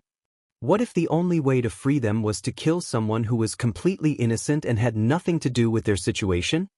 Would killing this person free my brothers? Yes, it would. Then I would kill him. The answer again came without hesitation. I have killed Tanya, and I know that taking a life is never easy. But if it means saving someone I love, then I will do it. Even if the person is completely blameless and innocent? Yes, if it is to protect the ones I love. I'm not saying that it's right or just. But the world is a hard place and sometimes we must do hard things to protect what we love. She turned around again. Why are you asking me this? You're not thinking of doing something stupid like actually going to Mist, are you? She gave Temari a reassuring smile. No, of course not. I'm not even kunoichi, what could I do? Temari nodded and turned back again. Don't lose hope, Tanya. As long as he is alive there is hope. She nodded. I know there is. She looked into the mirror and seemed to relax. So what do you have planned with Shikamaru today? Temari smiled and relaxed. He's meeting me here, but I'm taking him to my favorite restaurant, then we're going to spend the day all around the village. Sounds like great fun. Tanya brushed out her hair and made sure to store away every detail for later. The Department of Internal Security took up much of the third floor of the Tower of Wind. In some ways it was simply another piece of Suna's bureaucracy. It functioned fairly well, if not with extreme efficiency. It had files and offices and busy administrators who often felt themselves to be overworked and overwhelmed. In some ways they were no different than the Department of Licenses and Permits that shared the third floor with them. Of course, the latter never ordered the assassination of foreign officials. In a simple corner office, Osama Suleiman sat behind his desk. Unlike his grandson, he was not a man who required excessive displays. Outside his door was written his name and the simple title, Director of Internal Security. The words had remained unchanged since he'd first been appointed to the position 18 years ago by the new Kazekage. He did not shy away from hard work and often spent long hours going over reports and making difficult decisions. Over the years he had lost track of just how many deaths he had ordered, how many lives ruined, or how many innocent people he had sent to prison. He never lost sleep over any of it. If asked, he would have replied that he was a loyal patriot of his village and always acted in the best interests of Suna. He would have spoken without lying, for it was what he believed. In his long life he had always acted to protect his clan and his village. He had destroyed many lives while guarding each. It was the way of the world that power, not justice, was what mattered. His actions were always based on that premise. He looked from the report on his desk up to Captain Yura. Is this genuine? On the face of it, it does seem rather ridiculous. Why would 4 blacksmiths wish to attack Gara? Our sources in Takumi village do not know the purpose, but the intention seems certain. Seems certain? Do these idiots even know Gara's reputation? Yura nodded. I simply find it hard to believe that these blacksmiths could be so deluded or so suicidal as to plan to come here to attack Gara. I can certainly understand that, however their intentions do appear clear. Also, Director, while Takumi is an artisan village specializing in weapons manufactures, these 4 are ninja. I disagree. What they are is a waste of time. He looked down at the report again. This Gene idiot probably had some crazy convoluted plan to gain great power. How many idiots like this had he dealt with over the years? There seemed a never-ending supply of fools with both ambition and too much imagination. Normally I would ignore this, especially given how short-handed we are. He looked at the report again and sighed. However, with the current situation as delicate as it is, I don't suppose I can risk allowing these fools to make the attempt. He took a blank piece of paper and began scribbling on it. When it was done, he signed and sealed it. Here, he handed the mission order to Yura. Have them and all known associates killed. I've assigned it as a B rank, so allocate one of our better teams to it. Yura simply put the paper into his folder and nodded. Now what can you tell me about this new organization? The captain frowned. Very little, I'm afraid. They appear to be a highly organized group of missing nins, most of them either A or S ranked. They call themselves Akatsuki. The only members we have confirmed at present are Uchiha Itachi and Hoshigaki Kisame. Anything that involves Itachi is important. Increase our efforts. Yes, sir, though it will be difficult. This has an S-rank priority. You can have whatever funds you need. The problem is not money, sir, but rather finding anyone willing to risk themselves by spying on such dangerous men. Well, do all that you can. You're nodded. Now I asked you to put together a special file for me? Yes, sir, it's right here. He handed him a manila folder. Suleiman opened it and took a look at its contents. Not the thickest folder I've ever seen. I am sorry, Director, it is all the information we were able to gather on the subject. Tell me, Yura, what is your opinion on him? He seems highly intelligent and has crafted the appearance of disinterest. Yet he is reported to be greatly skilled in combat, possessing a sharp tactical mind. I find it easy to see why he is a favorite of their Hokage. There is also one other interesting fact about him. Oh, he is considered the best shogi player in Konoha. In fact, it's reported that the only one he has ever lost to is his father. Yura smiled a bit. Perhaps you should play a game with him? Suleiman nodded ruefully. Now that would be interesting. Unfortunately, I think it better that he and I never meet. He looked up from the file. You have done well as always, Yura. You may go now. The captain nodded and left the office. Suleiman went back to the file on one Nara Shikamaru. There was a knock on the door. Chuji opened it and found Ino standing there with a tray of cookies. Room service. She laughed. He gave her a weak smile. Hey Ino.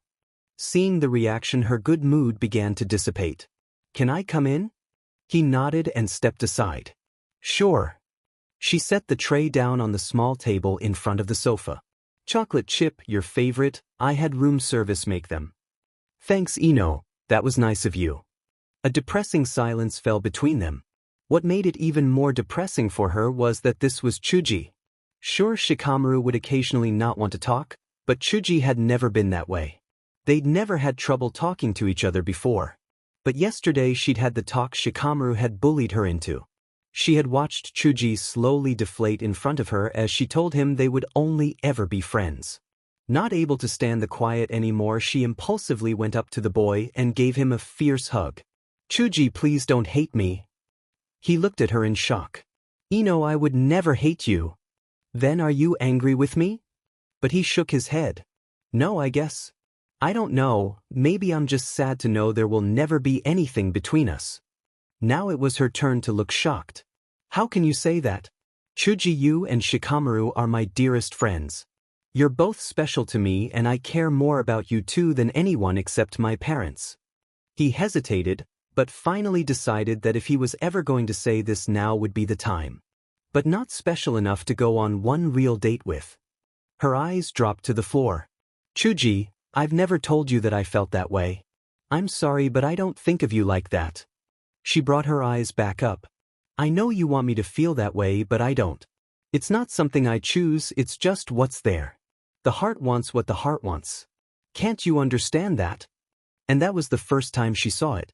It was the very first time she saw what had always been there.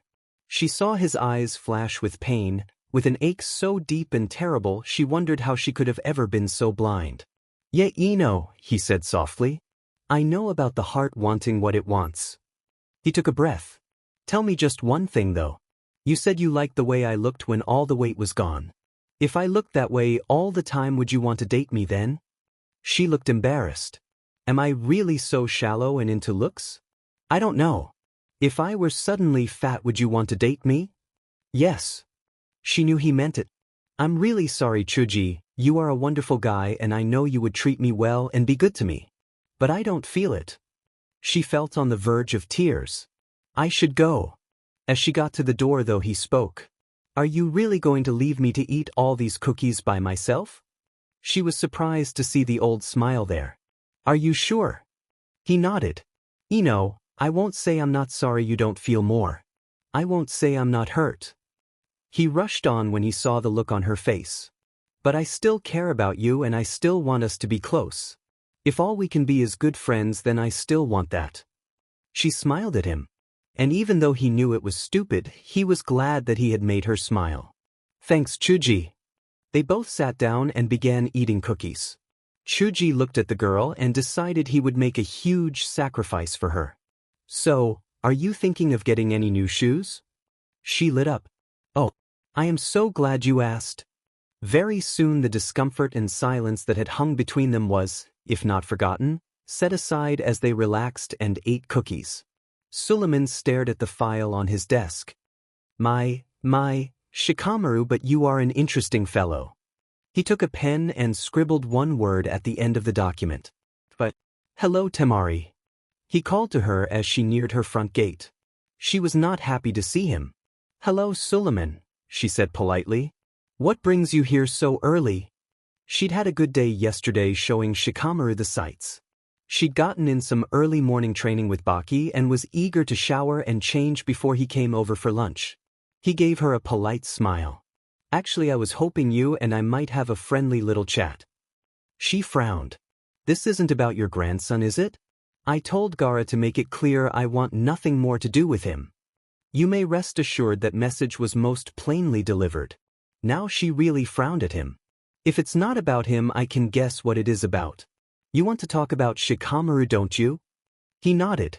I'm very sorry, but I really don't have time to talk this morning. Maybe we could schedule a meeting another day. He nodded politely. As you wish, Temari. He turned to leave. I had hoped to discuss this matter in private, but I suppose it will just have to be discussed in the council. What matter, and what does the council have to do with this? Come and walk with me, Temari.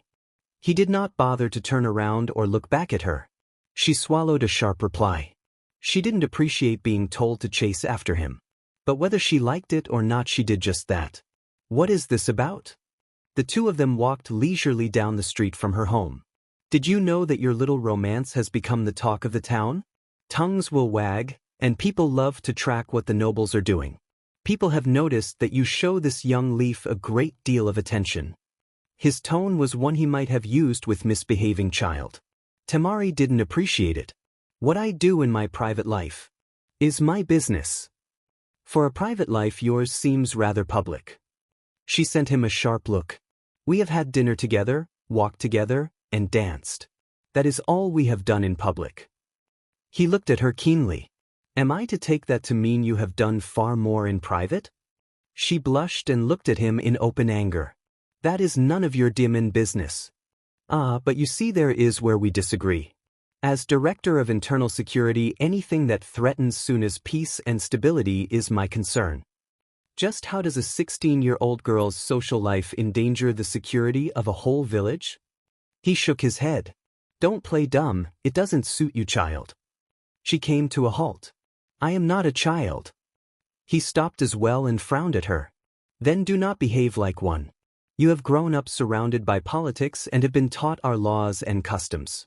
You cannot pretend ignorance of what it means for you to be seen as too close to a foreign ninja. Who I see is my business. She crossed her arms and looked defiant. If you were a baker's daughter, I would agree. If you were the daughter of a leatherworker, you would be free to marry him without complaint. For that matter, if he were not ninja, there would be no issue. If he were a wealthy merchant of even a lord of the Land of Fire, your activity would raise no special comment. But he is ninja and of a ninja clan.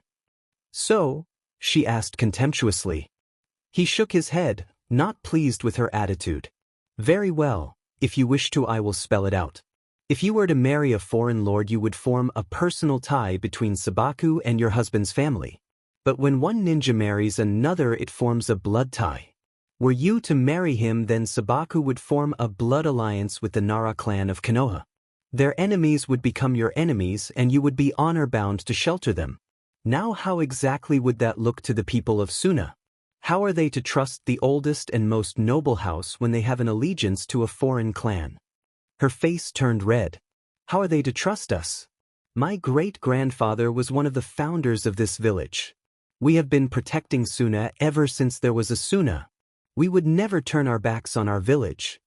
Perhaps, but were you to eventually marry Shikamaru and join his clan, there would be doubt, and that would be enough. Quite often the perception of a situation is more important than the situation's reality. He paused. So far you have spoken only of your intentions. Have you considered his? What do that mean? She said darkly. Has it ever once occurred to you that he might be a spy? He is a ninja, almost by definition a spy.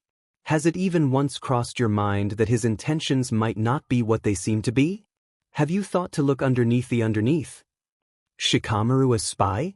She laughed. I suppose he's on a mission to stalk me then? If he is, then I would have to say he is making steady progress. He saw about to scream at him and he held up a hand. Stalking is about more than section. It is about winning over someone's heart and gaining trust. Certainly by that definition you cannot deny his activity is suspicious. You don't know anything about what there is between us. He isn't a spy and he's not trying to fool me or use me. Really, how do you know that? I just do. Well, that clears up my concerns. She wasn't used to such biting sarcasm from anyone. You wouldn't understand. Well then, seeing as I am just a foolish old man, why don't you try and explain it to me? He cares for me, really cares for me, and I care for him. What we feel is real, it's not any sort of trick. She saw a momentary look of open contempt and it infuriated her. You are a 16-year-old girl, kunoichi or not, noble or not, and you may not know as much as you think.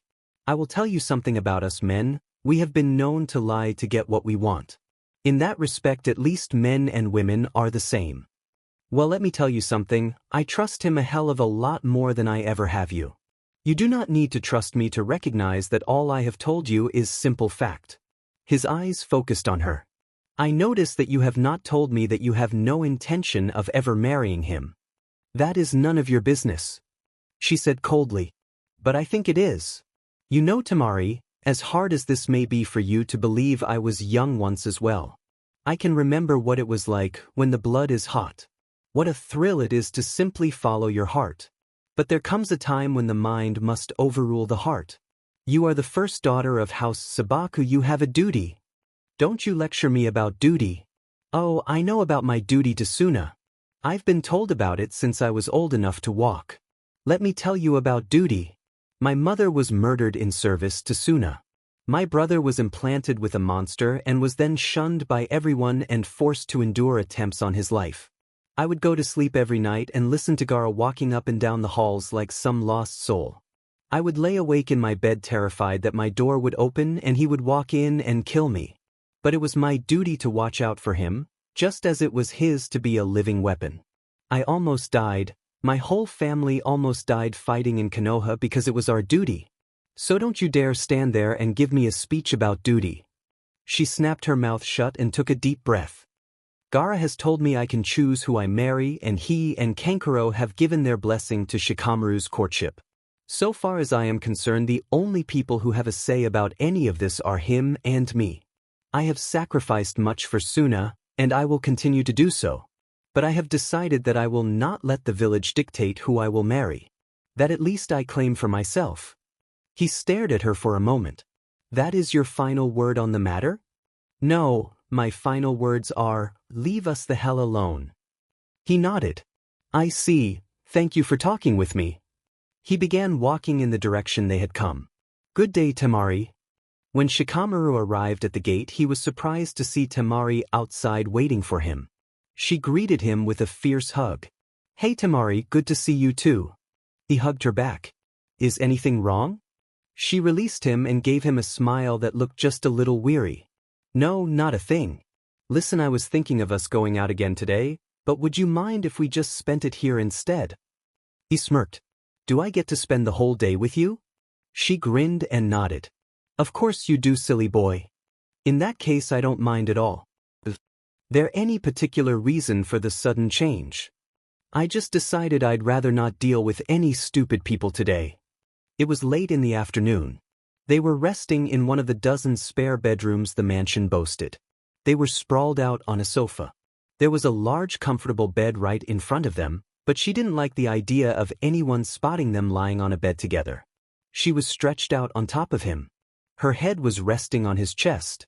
His arms were wrapped around her. She could hear his heart beating. It sounded so comforting to her, she wanted to close her eyes and just fall asleep. How could he do that to her? She had never really ever felt safe, not completely. Fear drove her, fear pushed her, it was her constant companion. But when he held her, she didn't feel afraid. When his arms were holding her tight, she knew nothing bad could touch her. She had only foggy memories of her mother, but she thought that when her mother had held her it had felt like this. She felt loved and protected. Do you want to know something, Shikamaru? She asked in a sleepy voice. What? You make me happy. He stared at her. You make me happy too, Temari. He squeezed just a little tighter. If I fall asleep, will you be here when I wake up? Yes. She looked at him with trusting eyes. Do you promise? He nodded. I promise. She shut her eyes and placed her head back down on his chest. Good. He watched as she slept. For once he had no desire to sleep himself. What he wanted was just to watch her and know that she was safe. Tanya was in room 12. She waited patiently for the sealing jutsu to be completed and for Suleiman-sama to address her. I have decided that the contingency I spoke of earlier is now to be set in motion. I will require the services I outlined at our previous meeting. She liked her lips. She always marveled at the way he could talk about murder in so clean and bloodless a fashion. It is the only way to save my brother. I understand, Suleiman-sama. I know of your reputation, and that you would never break your word. Will you give me your word that if I do as you ask you will have my brother exchanged? I give you my solemn word on the honor of my clan that your brother will be exchanged, on 2 conditions. That you do precisely as you are instructed and that you reveal it to no one. Even if the contingency does not work? He frowned but nodded. If you fulfill your part, then yes, even if the operation suffers failure I will honor my pledge. She took a deep breath. Then I shall do what you require of me. There was the house. The gate guards nodded and passed him through without a word. Senya nodded and walked slowly towards the front door. He had been thinking about this moment for the past 3 days. He was tired. Running at high speeds through the deep desert was not fun. It was a wearying and boring experience that went on mile after mile and hour after hour. It was no accident that the patrols were normally assigned to genin teams. They provided excellent survival and endurance training, but they could exhaust even jonins in their prime. He imagined for a moment someone not born here trying to stand the pace.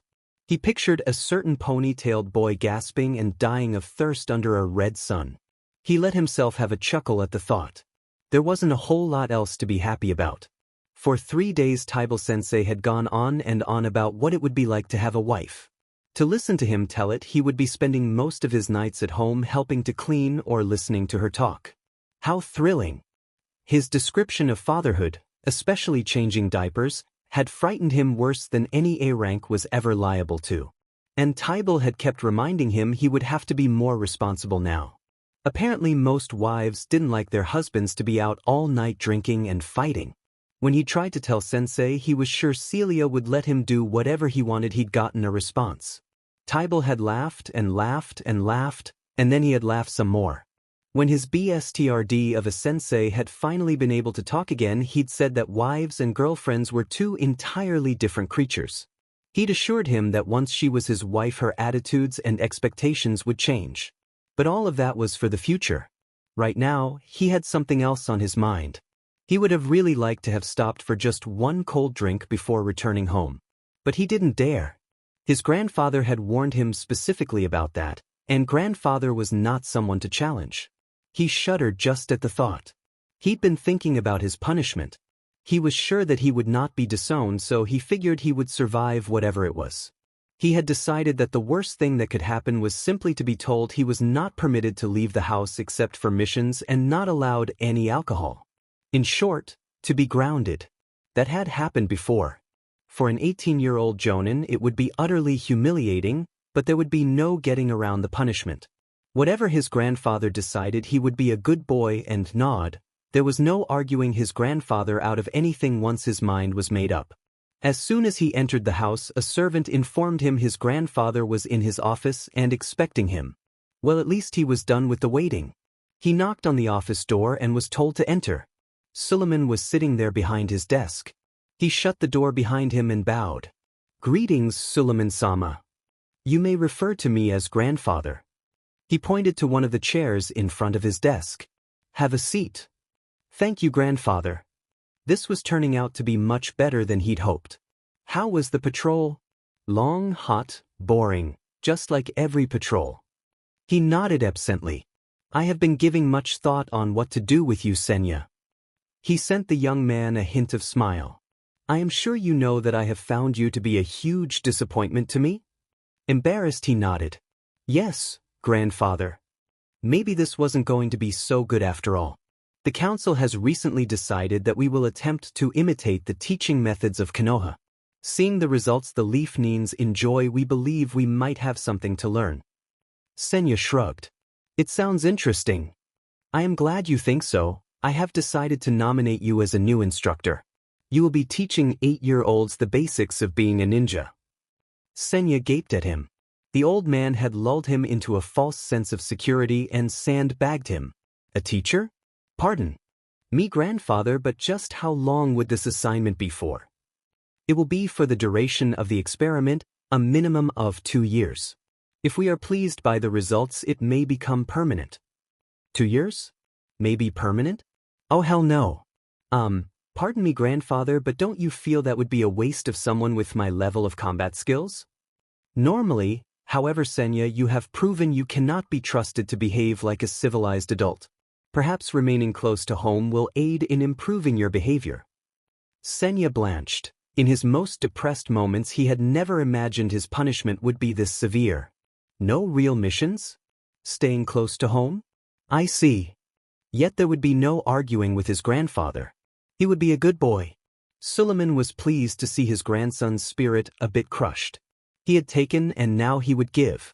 However, his grandson's eyes lit up. There might be an alternative.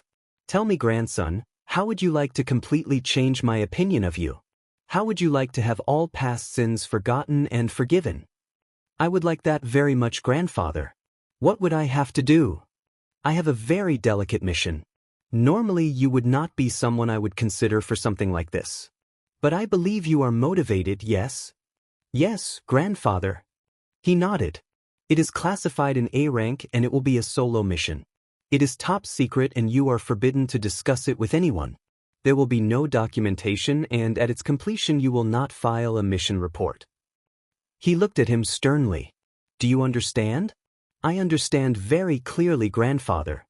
This was going to be what they called a hands mission, meaning if anything went wrong everyone would wash their hands of it. These kinds of missions were always of one of two varieties. They always involved either assassination or espionage. What is the mission, grandfather? An assassination of an enemy agent currently here in Suna. The agent has not been caught in any illegal activity and so cannot be arrested. The agent has strong connections to the leadership to a foreign village. As such, this assassination must take place in secrecy. Let me stress this point to you, no one must know how he dies.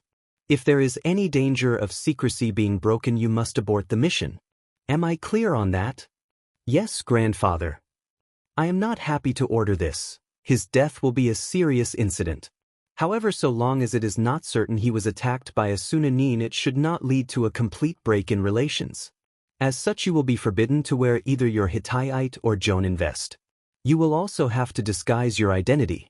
I cannot stress this enough. No one must know he was killed by a Suna ninja. And I repeat that if this cannot be done in absolute secrecy, you are to abort the mission. I understand, grandfather. Who is the target? Suleiman handed him a folder that had been sitting on his desk. Nara Shikamaru. On hearing that, Senya gave his grandfather a wide and very happy smile. They were kissing by the gates. Their arms were wrapped around each other, neither wanting to let go. I got a call from the head merchant today. And? He let out a disappointed sigh. He wanted to let me know he'd completed his purchases of goods and supplies and that the caravan will be leaving the day after tomorrow at 9 a.m. I can't believe the week's up tomorrow.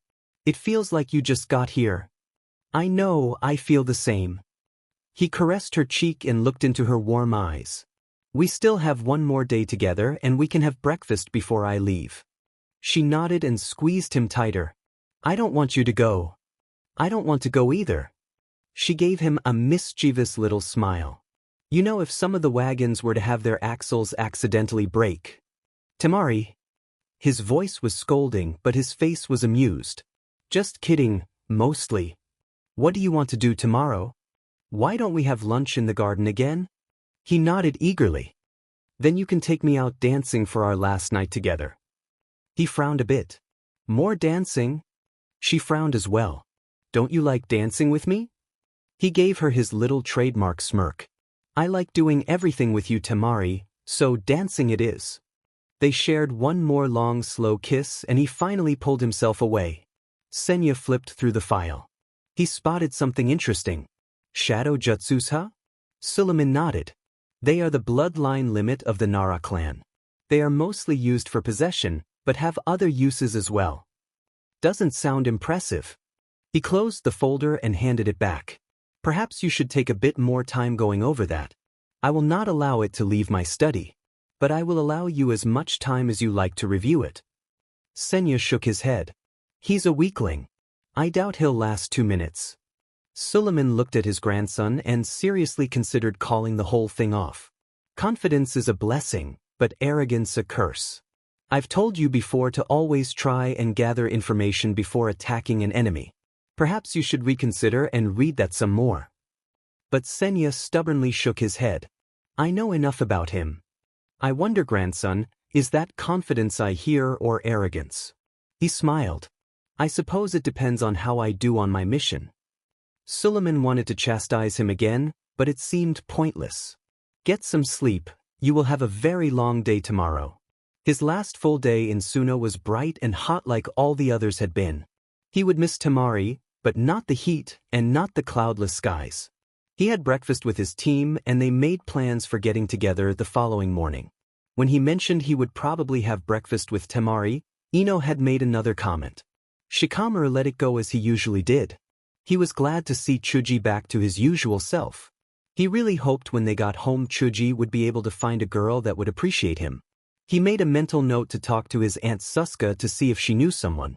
It would be troublesome, but he wanted to help his friend out. Being with Temari had convinced him that though girls were troublesome, the right girl was worth the trouble. He hung out with his friends until it was time to go to the mansion. Senya watched his target walking obliviously along the street. The Leaf Nin seemed happy with the world, lucky him. Senya knew where he was headed, of course. It still amazed and galled him that Temari had invited this foreigner into her home but had never even accepted a single one of his invitations. His grandfather was obviously right. This character had to be a master manipulator to have managed that. Senya felt the urge to leap down from the rooftops and just do it. Just tear into the little wimp and spread his blood all over the street. But it was morning and there were people everywhere.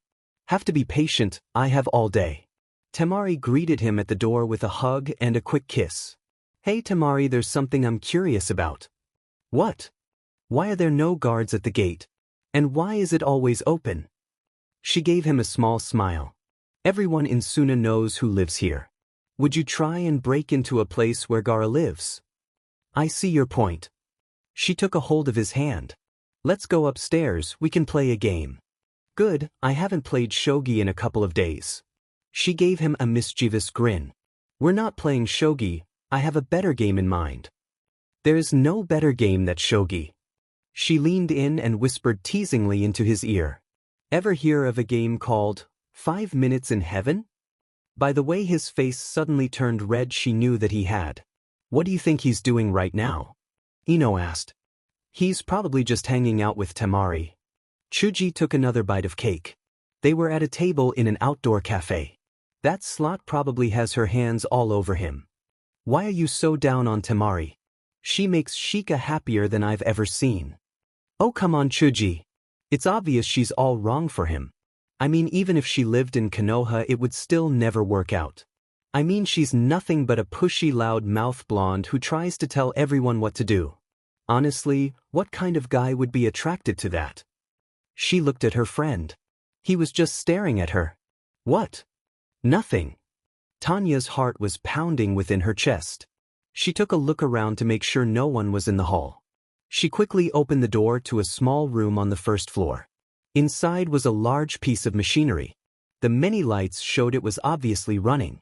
She reached over to a dial and gave it a simple twist. Then she stepped back out again. She looked about but there was no one. Despite her fear she walked upstairs calmly. She passed a couple of the other servants and said hi. She was very glad Gaara was out of the house. She went over to a large window that was always left uncovered.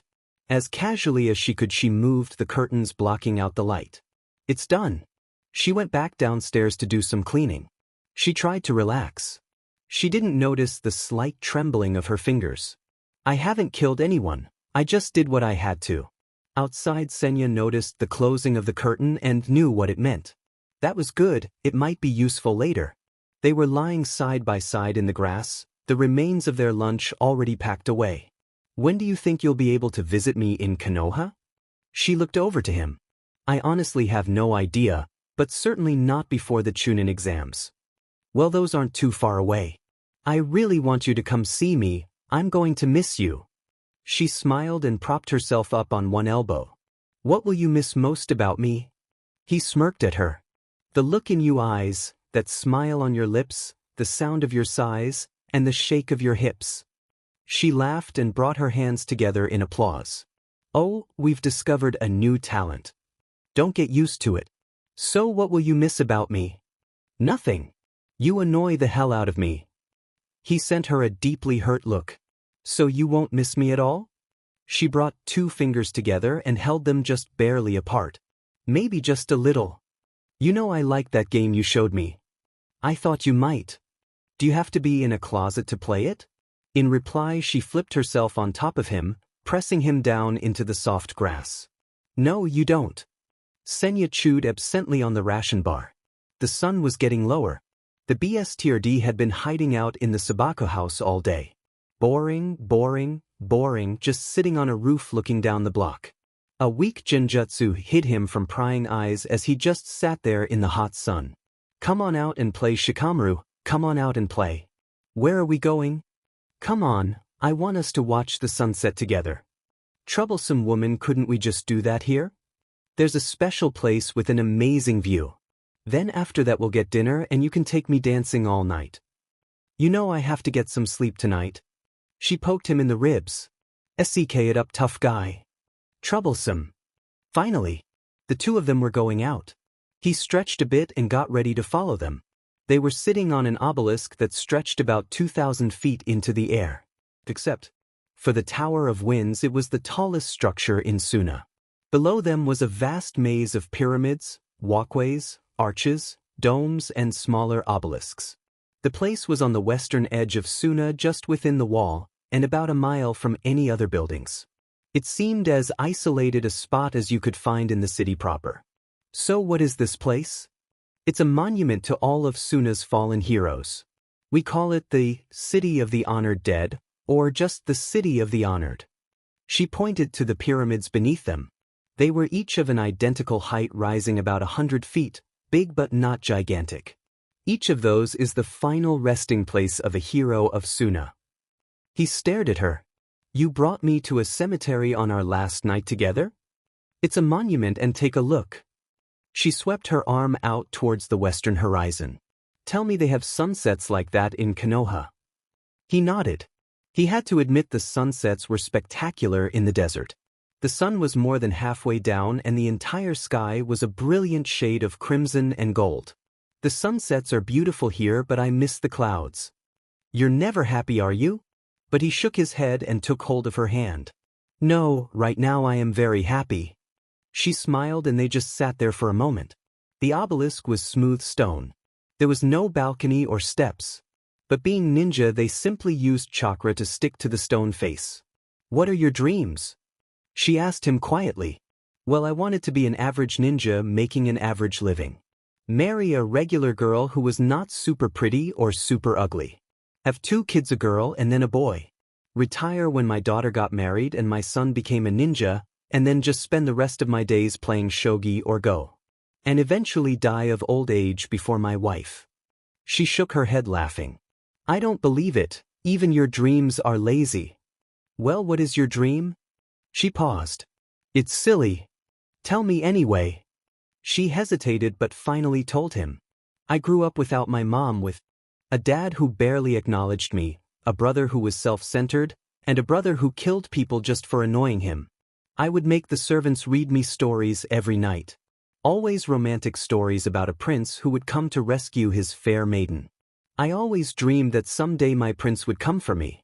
He would tell me that he loved me and only me and that he would be with me forever. Then we would go to a small house somewhere and have a family and just live there, happy, loved, and safe. She shook her head, feeling a bit embarrassed. I told you it was silly. No, he said. I like your dream, Temari. She looked into his eyes and she felt happy, loved, and safe. Shikamaru. He kissed her, and she didn't need to say anything more. Standing beneath one of the stone arches, he watched them kiss. He felt a hate and a jealousy some burst out like fire. He had been planning to wait until nightfall to make his move. But this was good enough. There was no one else here, just the three of them. The nearest people were a mile away. Once Temari left, there would be no witnesses. He took a radio communicator out of a belt pouch. He was done waiting. A loud and irritating beep interrupted their kiss. With a worried look, she pulled the radio communicator out of her pouch. The radio wasn't used for casual communication, it was for emergencies only.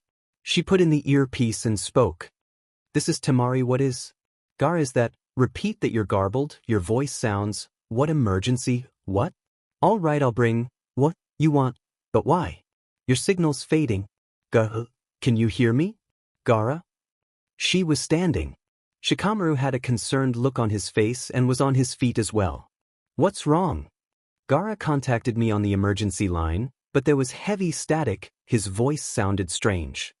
"He wants me to come back immediately to the house, but he asked that you stay here until I can come back." She switched her radio setting to send. She waited a minute and checked the frequency. "Ding it. I'm not getting anything, it's like the comm link is offline." She looked at him worried. "Gara wouldn't call me if it weren't urgent, and I don't like the fact that the line is just dead air when I call back. I'm sorry, but I need to check this out." He nodded his agreement. "Of course you do. I'll wait here for you." She didn't like this, something felt very bad. Gar was never panicked. "Wait 1 hour for me. If I'm not back by then, go to the hotel and call me from there." "Roger." She gave him a kiss. "I will see you later." With that, she jumped off and began heading back to her home. He watched her go. He wondered just what was going on. He jumped down himself. He found a good-sized dome and got to the east side of it so he could get some shade. He was only there a couple minutes when he was surprised to see Temari jump down beside him. She couldn't have made it all the way home so quickly, she must have gotten another message. "Temari, what was the emergency?" "Someone has died." He ran over to her. "Who?" A predatory smile covered her face and he felt a sharp pain. He looked down to see that she had just stabbed him through the belly with her kunai. "You." Along with the sharp, horrible pain came a total shock. She was stabbing him. He didn't think he let his instincts take over. Balling his fist, he swung with all his strength and was rewarded with a satisfying crunch as his fist connected solidly with her chin. He sent her reeling back and was rewarded with even more pain as the kunai sliced out of him. He yelled out as he leapt back to put some distance between them. His left hand he put over his gaping wound, with his right he reached into his weapons pouch. He pulled out 3 shuriken and threw them at her. She hit the ground and rolled back up to her feet. She leapt up easily, avoiding the shuriken and landing on top of the dome they had been standing behind. Shikamaru landed on a walkway that connected 2 pyramids. The pain was bad and blood was covering his hand. This was not a good way to start a fight, especially not a fight to the death. She laughed and pulled out 3 kunai in each hand. "Is that the best you can do, Leaf Neen? Can't you even make a fight of it?" She threw all 6 kunai in a flash, aiming to kill and end this. He ducked down and rolled towards one of the pyramids. "Who are you?"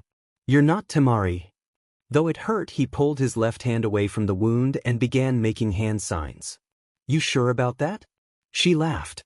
"Yeah." He completed the seals. Shadow possession technique. His shadow raced forward in an effort to capture her. She saw it and had no trouble leaping away ahead of it. Too slow. While in the air, she snapped out a couple more kunai. He leapt around the corner of the pyramid, temporarily putting it between him and her. "Are you just going to run rabbit?" He pulled out some gauze from one of the pouches of his vest and very swiftly covered his gash. "That seems like a good idea for right now." He wasn't going to panic. A stomach wound might hurt like hell, but it wasn't immediately fatal. "Why don't you tell me who you are and why you're attacking me?" She landed about halfway up the opposite side of the pyramid. She began moving for the peak. "Well, maybe I really am Temari and we're having a lover's spat." He finished bandaging his wound. It was a good thing he always carried all of his equipment with him, even on a date. "You are not Temari." He began climbing up the pyramid, hoping to surprise his opponent. "She would never stab me. She might beat me to death with her fan, but she wouldn't stab me." He was only about halfway up when she stepped out onto the capstone. She was smiling down at him. You know what, you're right. The hinge dropped with a puff of smoke. I'm not Temari. In her place was a man in desert camouflage pants and a large tan jacket. He wore the customary turban and his face was covered by a veil except for the eyes. Across his jacket were criss-crossed 2 belts laced with kunai. And on each hip he wore a massive pouch. With no effort he tossed a few more kunai.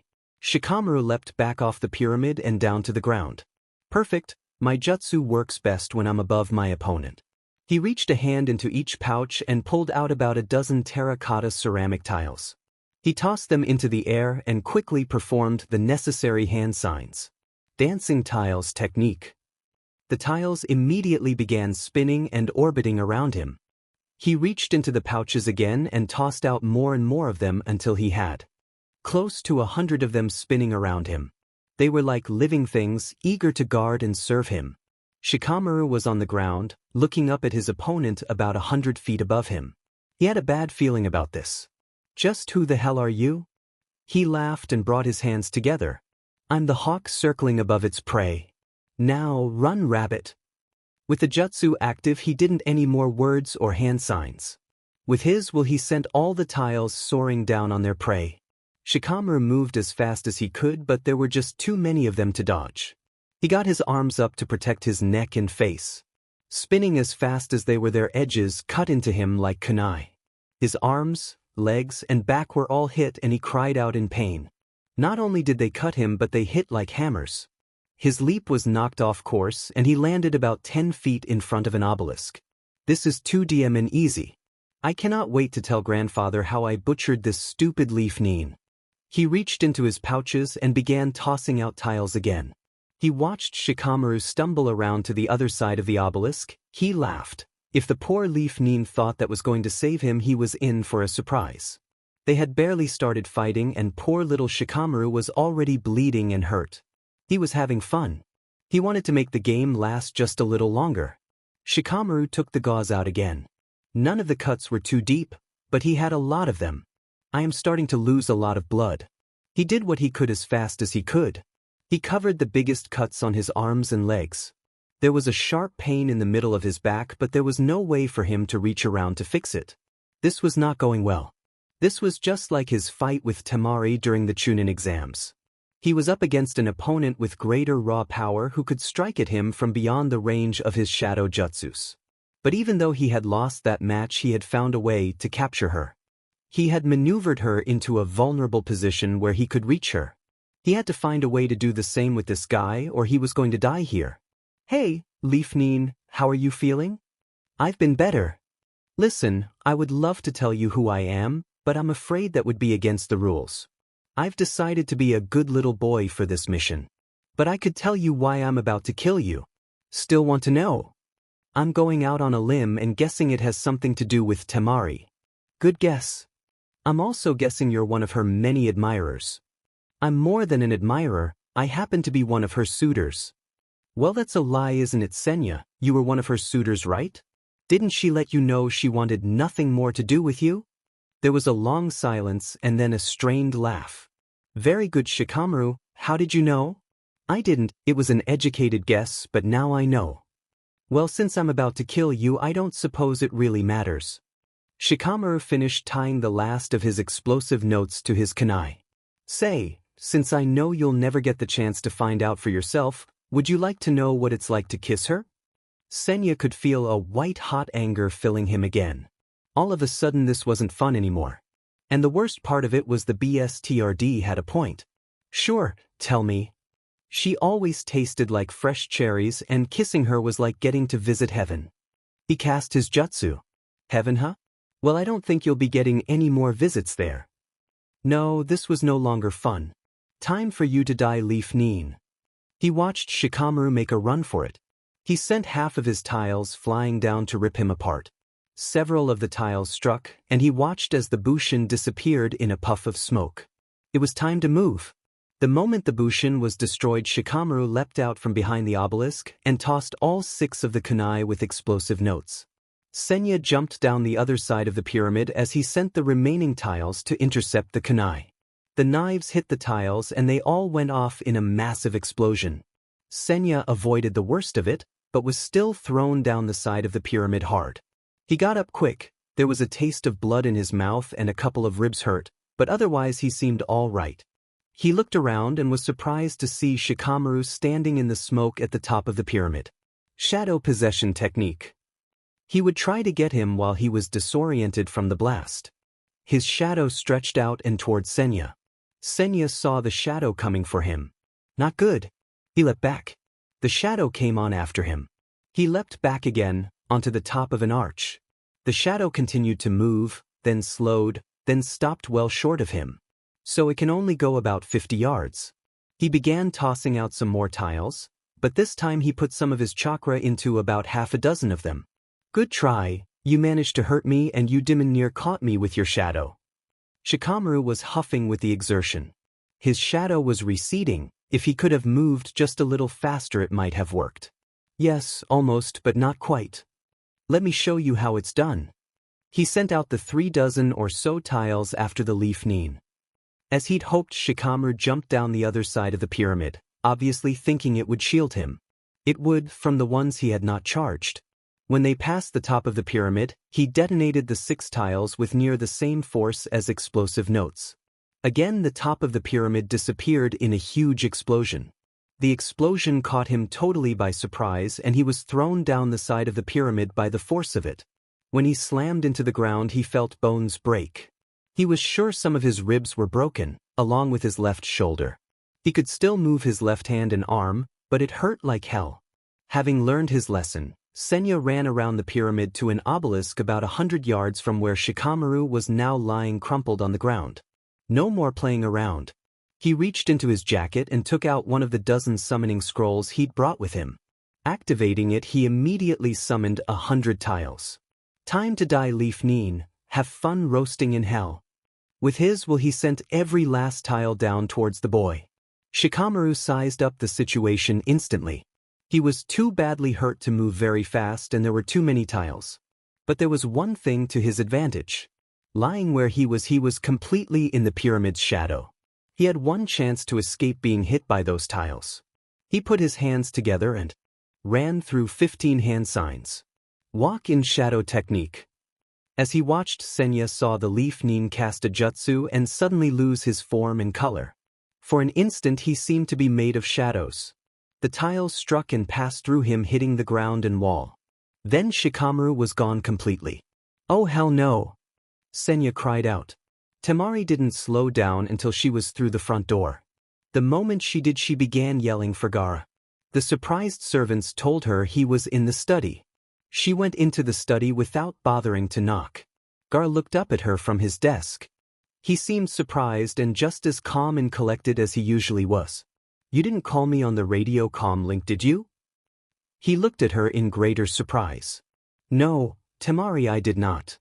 She nodded. Gaara, I think we have a serious problem. Please come with me, we need to check something. Curious, he agreed, and the two of them went down the hall to a small room.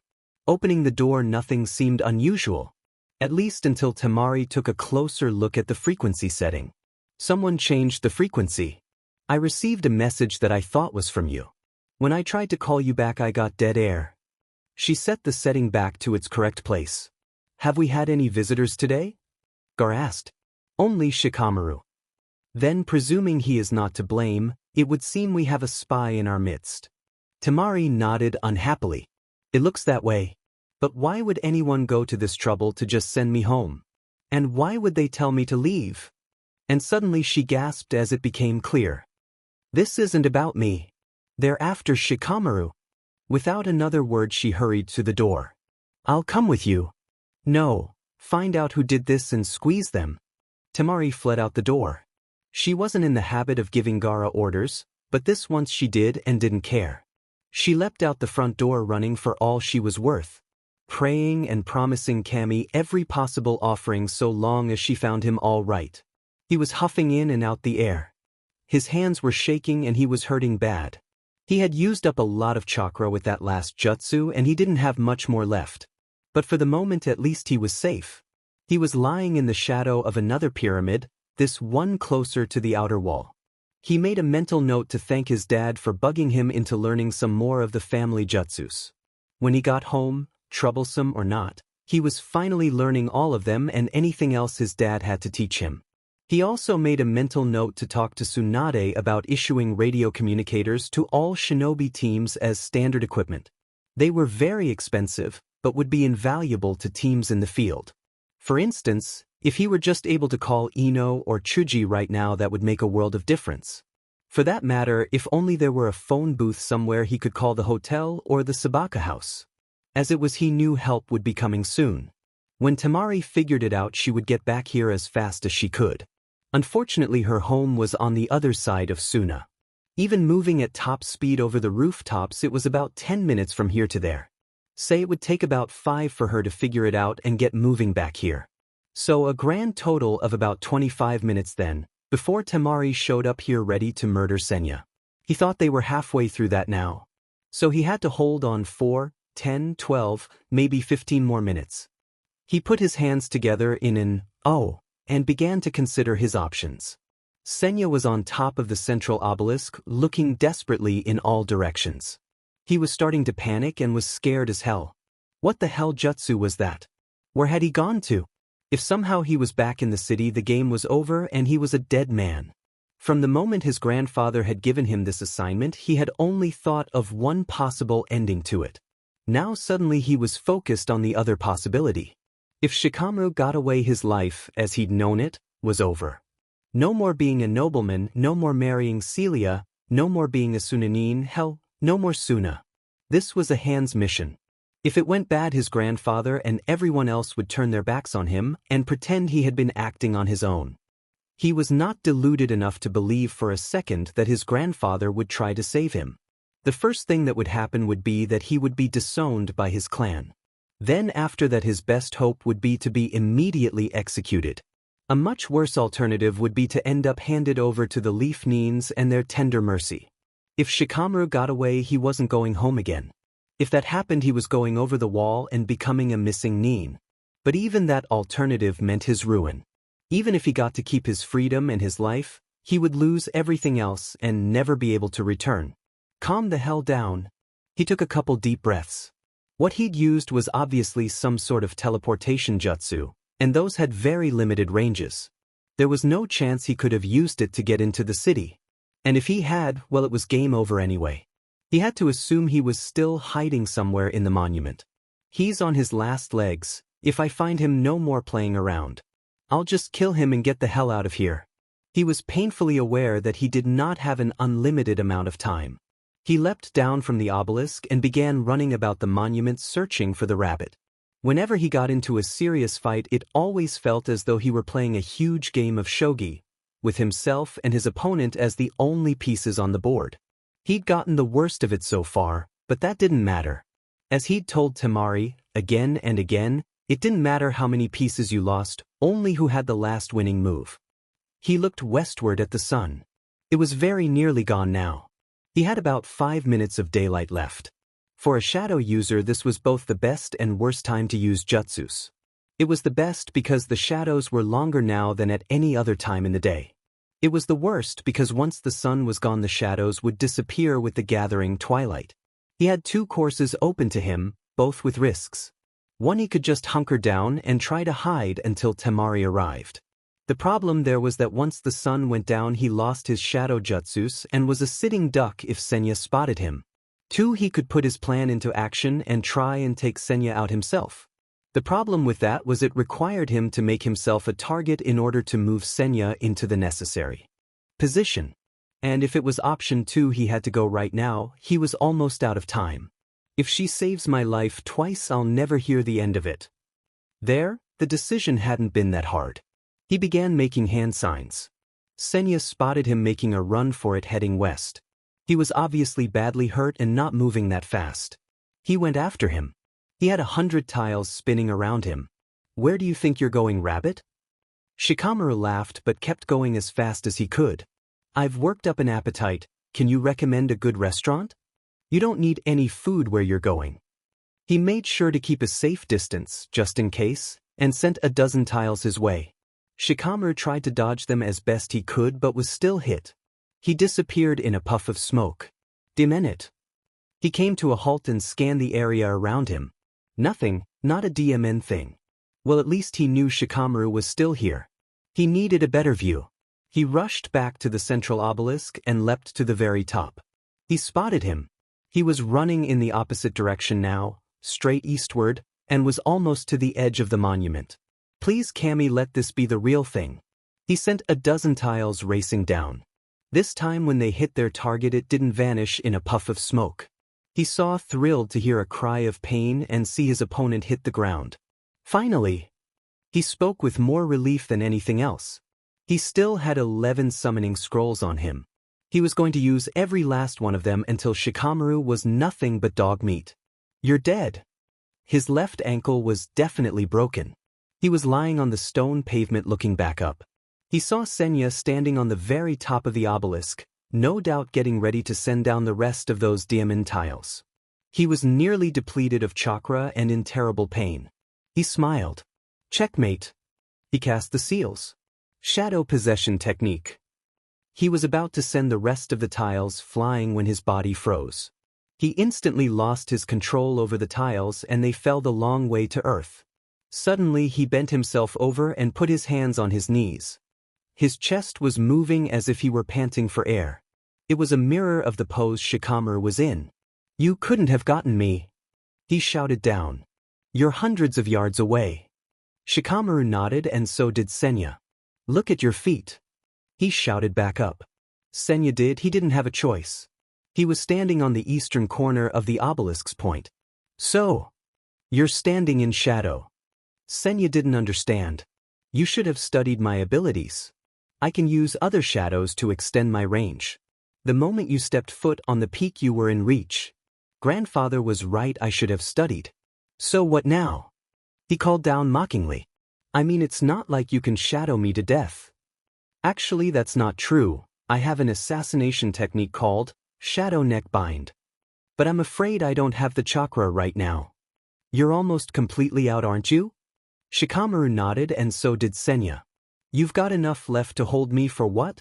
A minute? 2. About that, yes. The second you let go I whistle up one of my scrolls and I kill you. I know, so I'm afraid I have no choice but to kill you first. How are you going to do that? He shouted scornfully. I'm going to make you take one step forward. Ha!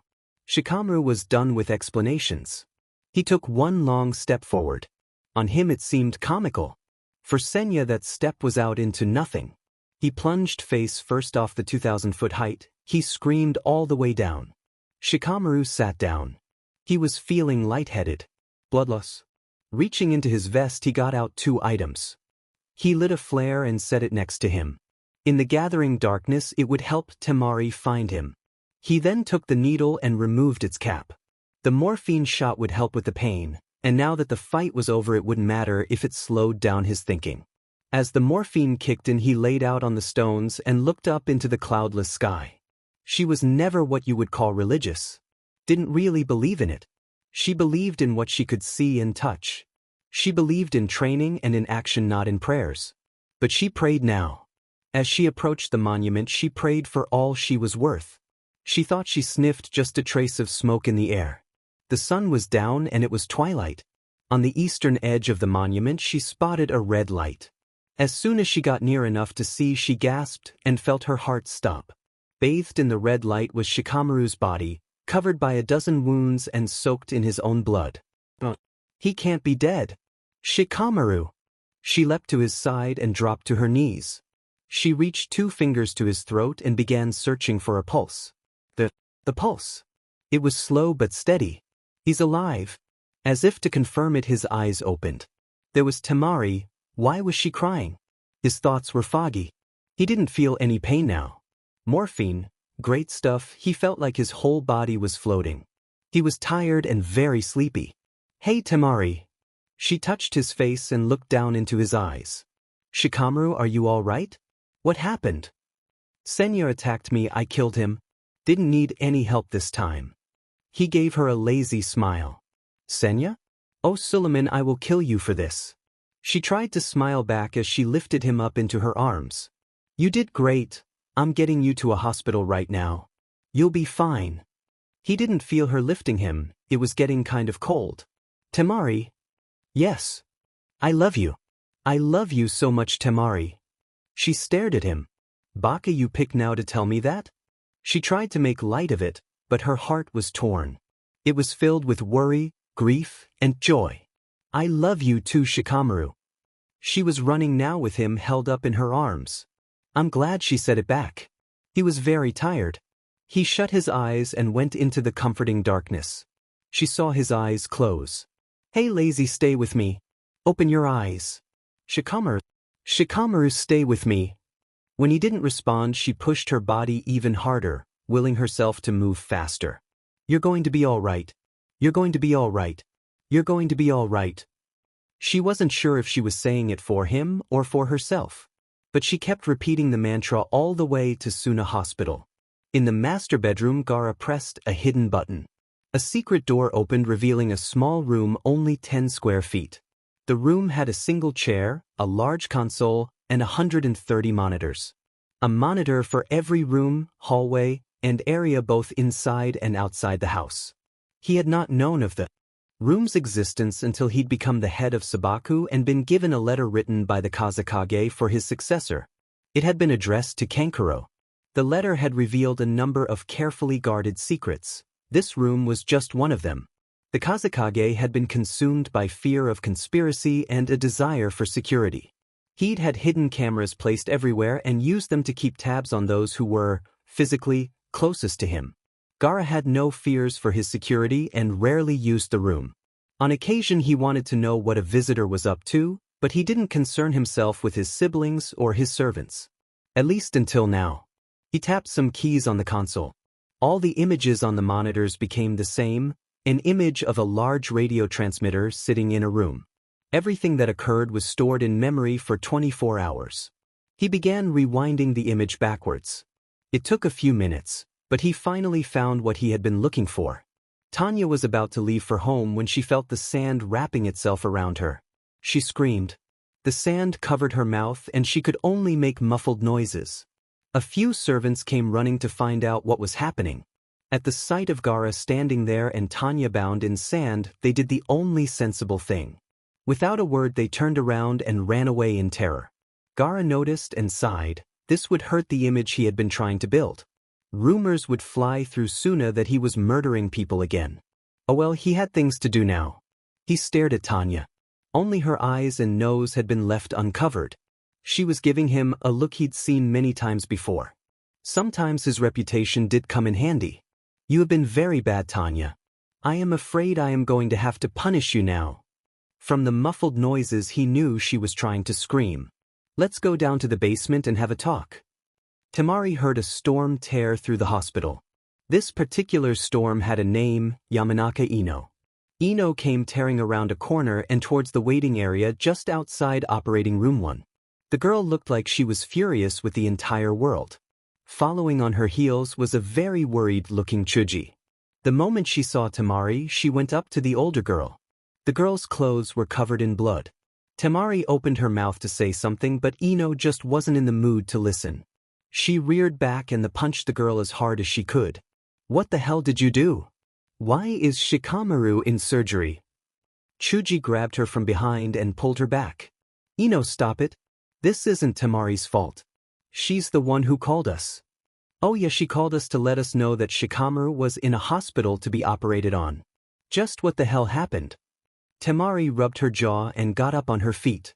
You know, for such a little thing you hit pretty hard. I know you care about him and that the two of you are close. So I'll give you one free pass. But if you try that again, little girl, I swear Shikamaru won't be the only one in surgery tonight. Just what did you do? Did he say something about your stupid hairdo? Listen, you stupid pig, I didn't do anything except get him to this hospital as fast as I could. We got separated and while we were apart he was attacked. Attacked? Attacked by whom? I want to know what happened. Temari took a deep breath and lied. I don't know who did this or why. She thought his teammates deserved the truth. But there were other serious considerations. If it became known that Shikamaru had been attacked by a Suna nin, she feared for the result. Yudun Sunanins, I knew we couldn't trust you. Ino. Chuji spoke. Stop it. We don't know what happened. Stop taking it out on Temari. Why should I? She looked to her teammate. If it weren't for her, none of this would have happened. She looked at Temari with real pain and hatred. If he dies, it's your fault. Temari stared back at the leaf ninja, not sure what to say. It was true, this all really was her fault. Ino pulled something out from beneath her shirt and displayed it. Do you know what this is? Temari immediately recognized the silver onyx pendant. She could also see the name on it, Ino. It's a Nara's heart, she said in a small voice. He gave that to Ino?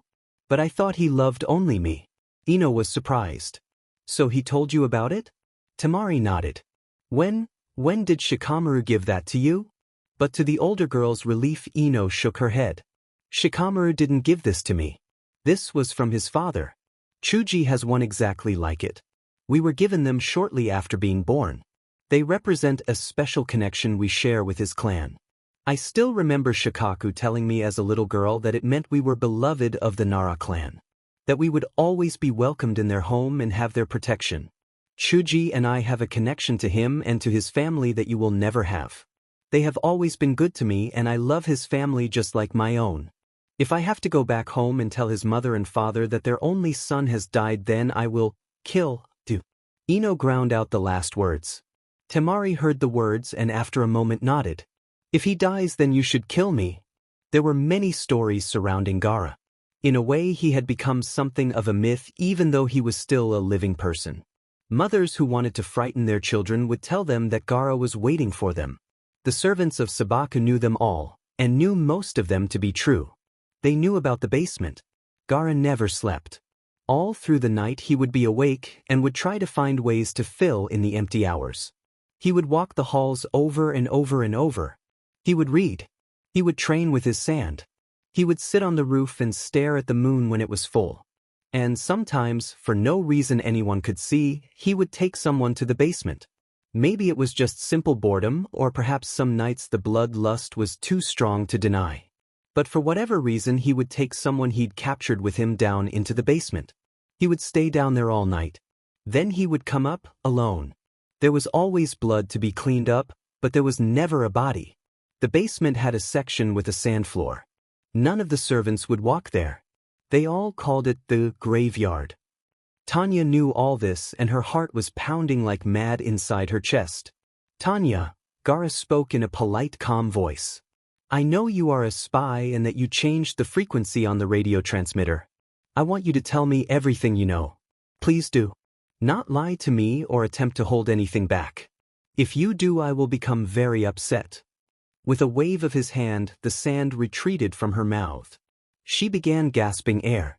Now, to begin with, who do you work for? Just being here in the dark with Gaara had broken her. I serve Osama Suleiman and House Osama. She choked out. I see. Gaara was not really surprised. He asked her questions and she answered them. It turned out she had been an outstanding spy for Suleiman. He was angry at Suleiman but not really with her, she was merely a tool.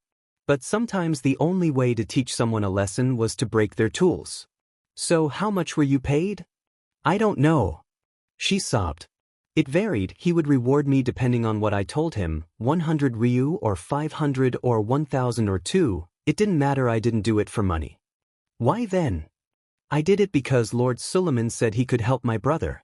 It seemed the only way. She looked up into his cold hard eyes. She gathered together all her courage. Gaara-sama, I know I have offended you and that you will kill me. But I beg you not to tell Suleiman-sama that I have betrayed him. Let my death alone be the punishment for my crimes. I beg you do not punish my brother. I want him to live free and to come home, even if I am never to see him again. Gaara stared at her. You risked my anger all for your brother? Yes, Gaara-sama. Do you love your brother that much? I love him more than my own life. He is my baby brother, I have to protect him. Gaara just stared at her. Then without a word he waved his hand. She was stunned to feel the sand releasing its grip and to watch it return to his gourd. Gaara waited for all the sand to return. He then turned around and walked to the steps. Leave this house, Tanya, and never return. If you ever step foot here again, I will kill you. She didn't dare speak a word. She just sat there, her legs unwilling to hold her up, and watched him go. As soon as her knees allowed it, she escaped from the house and ran home. He's going to be fine.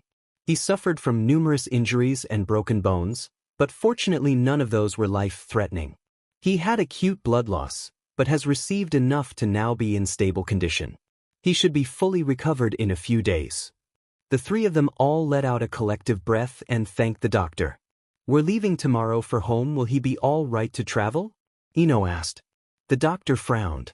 Well, he should be, but we would like to hold him for 24 hours for observation. Maybe we should just stay one more day. We can always catch up to the caravan on the road. Chuji said. Ino shook her head. No, she said firmly. This place nearly killed him. We're not staying 1 hour longer than we have to. Can we see him? Temari said quietly. Normally visiting hours would be over. He bowed slightly to Temari.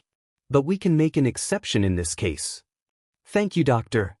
Temari nodded back in appreciation. He has been moved to room. He has been sedated and will not wake up until morning. We'll both be staying here until he wakes up, Ino said. Chuji nodded his vigorous agreement. The three of them walked over to Ino and Chuji, discussing the logistics of getting everything ready for them to leave by 9 a.m. Temari wasn't paying attention. She had a lot on her mind. What kept coming back to her was that first terrible image of Shikamaru lying bleeding and motionless in the red light. She recalled exactly what it had felt like to think he was dead. And dead because of her. She knew it had nearly happened. She knew what she had to do. Outside room 105, Temari spoke to them. I'm afraid I have to go. Could I have just a few minutes alone with him? Ino tore into her. Oh, so after nearly getting him killed you don't want to hang around? What's the matter? Got another date lined up? Chuji grimaced.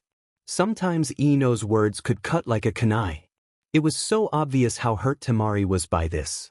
He didn't know what had happened, but he was sure she'd had nothing to do with it. Ino. He put a hand gently on her shoulder. You know Shikamaru would want us to let her. Ino opened her mouth, but Chuji gave her one of his very rare firm looks. She closed her mouth and gave him an annoyed face. Fine, she mumbled. 5 minutes, and we'll be waiting right out here. Thank you, she said humbly. She went into the room while they waited out in the hall. Ino stood next to her teammate and whispered to him. Chuji, take care of my body. His eyes widened. Ino, don't. Making sure there was no one else in the hallway, she went through a complex set of hand signs. Walk out of body technique. Her body instantly became limp. She watched as Chuji grabbed a hold of her and carefully sat her down in a nearby plastic chair. In her astral form she didn't feel anything. She couldn't touch, taste, or smell. But she could hear and see.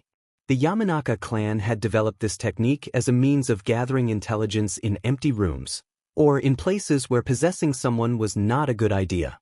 Whatever her boys thought, she didn't trust Temari as far as she could throw her. She walked through the wall into room. She looked at him. He was sleeping peacefully in a hospital bed with an M4 in his arm. She went over and crawled into the bed beside him. She placed her head carefully on his chest and listened to the sound of his heart beating. It was the most comforting sound in the entire world. She pulled her head up and looked down into his sleeping face. She moved close. This was the last time she would ever be with him, and she wanted to be as close to him as she could. Hey lazy, it's me, she whispered to him. She touched his face. She let her fingers trace over his eyes, his nose, his cheeks, his lips, and his chin. You know you scared me tonight. When I saw you lying there I thought you were dead and I knew it was my fault. I'm so sorry, Shikamaru. I am so sorry that you had to go through this because of me. I knew it could never work between us. I knew I was never going to get to live happily ever after. Forgive me for doing this to you. Forgive me for causing you so much harm. I never meant to hurt you. It's just, I wanted it so badly. She began to sob and needed a moment to get her voice. She knew it was foolish to say farewell to someone when they were unconscious. But she had to. She needed to tell him everything, even if he wouldn't remember it. You know, I asked my sensei once if I had a right to be happy. I asked if I was a person or just a tool. Baki told me that I had a right to love. Because love could never be selfish. But he was wrong because my love for you is completely selfish. I knew it was dangerous. Suleiman came and practically told me what he was going to do and I didn't care. You made me so happy I was ready to take any risk and face any danger to be with you. And because of that you're here now, and it's my fault. She wrapped her arms around the boy. I had no right to put you in danger and I beg you to forgive me. But please know that I have never loved anyone else the way I have you. When I was a little girl listening to those stories, I always imagined my prince would come riding out of the desert on a white horse. I never imagined I would meet him on the arena floor in Konoha. But I did. You are my Prince Shikamaru. I would love to just be with you in a little house in Konoha. I would love to spend my whole life with you and with our children. I want that more than you can imagine. But I can't have it. I want to be your fair maiden but I'm not. I am Kunoichi and I am the first daughter of a noble house and I am a tool. I don't get to live happily ever after. But thank you for giving me this time with you. Thank you for loving me and for being with me. Her voice choked and she had to struggle to keep going. I need you to know something, Shikamaru. You have made me happier in the little time we've had together than I've ever been in my life. I will always bless and thank Kami that I got the time with you that I did. And I will give offerings for your health and safety. It made me so happy when you finally told me that you loved me. I already knew. I could feel your love every time we kissed or when you held me close. But hearing you say those words set my heart free. She gently kissed his lips. I love you, Shikamaru, and there is nothing in this world I would not do for you. If you gave the order, I would gladly kill for you. She kissed him. If it was your wish, I would die for you. She kissed him. If you asked me to, I would live my life only for you. She pressed her lips slowly down on his, kissing him one final time. And to protect you, I would never see you again and never be with you. He was so warm. She didn't want to let go of him. She wanted to wrap herself around him and never go. She let go. She got up out of the bed. When the daimyo's son comes here next month, I am going to tell him I accept his proposal. It's for the best. When I am the daimyo's wife, I will be able to do more good than I ever could as a kunoichi. I will never forget you, Shikamaru, and even if I am another man's wife, you will be the only man I will ever love. I will hold you in my heart and never let you go. When I am old and gray, you will still be as handsome and as young as you are right now. I will never forget you, but I beg you to forget me. Find a woman who will make you happy. She actually to manage a laugh through her tears. One that's not too ugly or too beautiful, I suppose. Forget me and be happy. Don't write to me because I won't answer. Don't try to see me because I'll avoid you. Don't ever see me again because I will be as cruel and as cold to you as I can, even if it tears open my heart. She moved to the door and just stood there looking at him, her eyes soaking in the sight of him. She willed herself to burn this image into her mind and to never let it go. Goodbye, my love. Ino felt ashamed. All this time she had assumed that Temari was just playing games with him. All this time she had thought the older girl was just having a little fun with poor naive Shikamaru. It never even occurred to her she might actually love him. But as she stood there and watched Temari pouring out her heart, Ino felt her own heart breaking. When Temari left the room, Ino ended the jutsu and returned to her body. Chuji saw Temari exit the room crying. Please tell him that I am very sorry. And tell him it is over between us and that I never want to see him again. Temari didn't wait for a response. She hurried away as fast as she could without breaking into a run. He wanted to say something, but just at that moment Ino began to stir. By the time he looked back up, she was gone. It took Ino about 5 minutes to fully regain consciousness. Chuji was worried. Are you all right? What happened? Ino gave him a reassuring smile. I'm fine, Chuji. It's a high-level technique and I'm still not used to it. It just takes me a little while to recover. Where's Temari? She left. She said she didn't want to see Shika again. Ino shook her head. Oh, she still does, Chuji. She just thinks she's protecting him. Ino, what did you see? She gave him an abbreviated version. She really loves him. I told you she cared for him. So what do we do now? She shrugged her shoulders. We wait for him to wake up. Temari trudged down beaten and defeated. She had always believed she was strong enough to deal with anything. But now she knew better. For what was one girl against a whole village? When she got home, Gar was waiting, of course. They exchanged information. If I ever see Tanya again, I swear I will kill her. And I'd like to kill Suleiman too. Temari said. Do you really want them dead? She looked at Gar. From most people that would be a rhetorical question, not from him. She seriously considered it, but in the end she shook her head. If she stays away from me, I'm willing to let the beach live. As for Suleiman, I really would like to kill him, but that would start a civil war. She laughed mirthlessly. So the old bastard gets exactly what he wants. I'm never going to see Shikamaru again. I'm going to marry the daimyo's son. Gar looked surprised. Is that what you want? No, but what does it matter what I want? It matters to me, sister. She gave me a feeble smile. Thank you, Gar, that means a lot to me. But I've decided it's for the best. I don't want to see him again. She looked at herself. His blood was still on her. I need to take a shower. She trudged up the stairs. Gara watched her go upstairs. He then left the house. There was something he needed to do. What the hell happened to you? Kankuro gaped at her. It's a long story, I'll tell you tomorrow. She was too tired to deal with him right now. What did that stupid leaf do to you? I swear I'll... Maybe she did have some energy left. She grabbed him by the collar and shoved him against the wall. I'll tell you what he did. He nearly died because an idiot like you didn't like him dating me. You stay the hell away from him. If you ever touch him, I'm taking every puppet in your room and starting a bonfire. That puppet boy. He nodded and she let him go. His wife knocked on the door. She put her head in and looked at him. Dear Lord Gara is here. Thank you, dear, please invite him in. This would be very interesting. Suleiman wondered if Gara was here to kill him. When entered, he stood and gave him a polite bow. Good evening, Gar. What brings you here so late at night? Gara shut the door behind him and returned the bow. There is something I wish to discuss with you. Yes.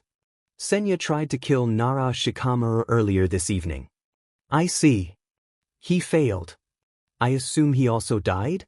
Gara nodded. That is a terrible shame. My family will mourn his loss. Suleiman spoke with a careful lack of tone. Will you? Of course. Gara waited a moment to make sure nothing else was coming. Why did you order it? Suleiman gave him a look of well-practiced surprise. Gar, he was not acting under any orders. Whatever he did for his own reasons. As a council member, you can check all mission logs. I assure you that you will find no record of any mission for my grandson. Please do not insult my intelligence. We both know the assassination of a foreign ninja would not be logged. It would be strictly handled as a hands mission. Shall we speak in the hypothetical then? If that will make this easier, then yes. Very well. Hypothetically speaking, if I were to have ordered the death of Shikamaru, it would have been done to guard the security of Suna. A marriage between his clan and Sabaku would not only have posed a security risk of the highest order, it would have caused serious doubt among the public as to the loyalty of House Sabaku. I see. Does Temari still intend to favor him? May I speak hypothetically? Of course. And at that moment Gar did something that chilled Suleiman's soul. He smiled. A very big, very happy smile. Suleiman felt a murderous killer intent ooze off the boy. Hypothetically speaking, it's none of your DMN business. You have hurt my sister, and I am here to make sure that does not happen again. I am putting you on notice that as of right now I am placing Nara Shikamaru under the protection of my house. Anyone who attacks him will be attacking me. And before you think about how to arrange an accident for him, keep in mind that if I suspect anything at all, I will hold you responsible. And what would you do then? Will you come here and murder me? No, I won't harm you at all. That is good to hear. I will come here and I will kill your wife. Suleiman stared at him in shock. Then I will kill your sons and daughters. Then I will kill your grandchildren. I will kill every single person in your clan with a drop of your blood. But I'll leave you alive to mourn them. Suleiman gaped at him. You wouldn't dare. Gar laughed. How many people have I killed in Suna? Even I've lost count. If you attack House Osama, you will start a civil war. Gaara's smile faded away and his polite facade returned. Someone I respect once told me he would do anything to protect his precious people. I feel the same way. I have no wish to kill anyone, but if I must I will. I will protect my sister whatever the cost. Gaara paused a bit. I would like your promise that you will not do anything to harm Nara Shikamaru now or in the future. Suleiman slowly nodded. I give you my solemn word, in the name of my clan, that I shall cause Nara Shikamaru no harm. Gaara nodded. Thank you, that is all I came here for. Thank you for your time, I will show myself out. You know, Gaara, I truly believed you had changed. But I see I was wrong. I have changed. My old self would not have cared about my sister's pain. Your father would not have put Temari's wishes ahead of the good of Suna. If you are saying I am not like the Kazekage, then I thank you. Suleiman stared at him. Please consider my offer of marriage to Alyssa to be revoked. And I ask you not to return to this house again. Gaara nodded. As you wish. You are also asked not to enter my home. Suleiman nodded. Let me make you one additional promise tonight. On the honor of my clan, I swear to you that you will never be Kazekage. Gaara simply looked at him. We shall see. He bowed politely. Good night, Suleiman. She had showered and put on some clean clothes. But despite being exhausted, she couldn't sleep. She went up to the roof and looked out at the stars. Gaara found her sitting there. He told her of his meeting. Suleiman will not attack him again. Thank you, Gaara, thank you for doing that, but what about your dream of becoming Kazekage and protecting this village? I will be Kazekage whatever Suleiman may wish. Since Shikamaru is no longer in danger, do you still not wish to see him? She looked up at the stars. Suleiman isn't the only idiot in Suna. She said nothing more. What was that horrible noise? It sounded like a giant buzzsaw devouring wood. He opened one eye. Of course, it was Chuji. I can sleep through any alarm clock ever made, but not through his snoring. It took him a moment to orient himself. He was in a hospital bed. Chuji was asleep in a chair to his right. Looking over, there was Ino curled up in a chair to his left. He looked around the room, no Temari. Maybe she was getting breakfast or something. He sat up in the bed and yawned. He felt sore as hell, but nothing really hurt anymore. His yawn was enough to wake Ino. Shikamaru, you're awake. She got up from her seat and gave him a crushing hug. How are you? Ino, you're crushing me. She let go of him and he was able to breathe again. Chuji opened his eyes. Shika. Once again he was in a bear hug. Seeing this, Ino joined in again. He loved his friends dearly, but they really were squeezing him to death. Once he had them convinced he really was all right, he asked about the most important thing. Where's Temari? The two of them shared a look. Finally it was Chuji that spoke up. She was the one who brought you here. She stayed until you were out of surgery and in your room. She saw you for a few minutes. Then she left crying, saying she was sorry and that she didn't want to see you again. Shikamaru stared at his best friend. She said that? Chuji nodded. She doesn't want to see me? He had a foggy memory of telling her that he loved her and her saying it back to him. But he wasn't sure if it was real or not. Had she decided after last night that dating him was just too much trouble? He really wanted to see her, but he was still team leader and he had a mission to carry out. Chuji, what time is it? A little after 7:30. Shikamaru nodded. He saw his clothes and his vest were sitting by the bed. All right, I'll get dressed and we'll head back to the hotel to get a quick bite and get our things. Then we'll head out to the gate. What about Temari? Ino asked worriedly. Shikamaru shook his head. I don't have time to see her now. I'll write to her when I'm back in Konoha and find out what's going on. Ino stood and shook her head violently. That'll be too late. Shikamaru, you have to see her now or you're going to lose her forever. Since when do you want me to see Temari? He asked suspiciously. Since I found out she really loves you. She only said what she did because she's trying to protect you. You have to see her before you go or you're going to lose her. He was amazed to hear this coming from Ino of all people. But he shook his head. I can't just blow off the mission. Ino let out an exasperated snort. She sat back down. Fine, we'll do this the hard way. She went through some hand signs. You'll thank me for this later. Ino. Mind-body switch technique. Ino went limp in the chair. Chuji jumped out of his seat. Ino, what are you doing? Shikamaru smiled. Relax, Chuji, I just figured it would be easier for me to show him than tell him what Temari is feeling. You know he's going to be really mad at you for taking him over without permission. Shikamaru waved that away. Oh, I'm sure he'll forgive me. Suddenly Shikamaru sat up straighter and let out a girlish giggle. Oh, I knew it. What? Chuji asked. I just saw the memory of that first dinner with Temari. I knew she was the one to make the move. Shikamaru giggled some more. Wow, he has a lot of memories of kissing her. Those two have been really busy. Chuji looked around nervously. Ino, maybe you shouldn't be looking at his memories. Okay, you can't blame a girl for being curious. Suddenly he had a huge smile. Oh, he thinks her kisses taste like cherries. Chuji, what do you think my kisses would taste like?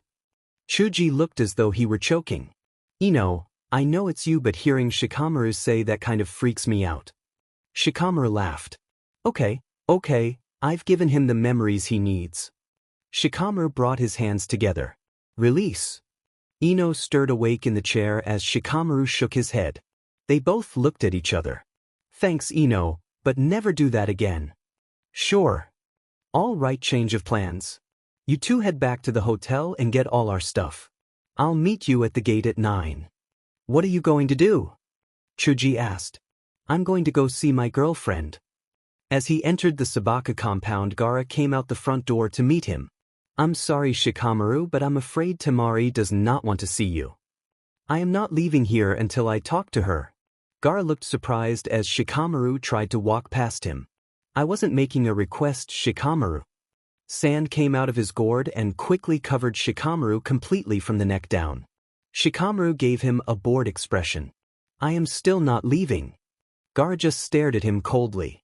You do know I can crush the life from you with one gesture of my hand? No one's disputing that. The two of them just stared at each other in silence for a couple of minutes. Surprisingly, it was Gaara who finally spoke. Aren't you afraid I'm going to kill you? A little, he admitted. But I'm much more afraid of losing Temari. They stared at each other again for a couple of minutes. Finally, Gaara waved a hand and the sand began sliding off him and back into the gourd. You will find her on the roof. Thanks, Gaara. Shikamaru hurried inside. As he went up the stairs, he saw Kankuro on the second-floor landing. You going to attack me? Shikamaru asked. Nope. Kankuro said. Shikamaru passed him as he hurried up the stairs to the roof. I still don't like you. I still don't care. She was sitting on the roof looking out at the morning sky when she heard someone approach her. She didn't bother to see who it was. Leave me alone. I would if I could, but I can't, so I won't.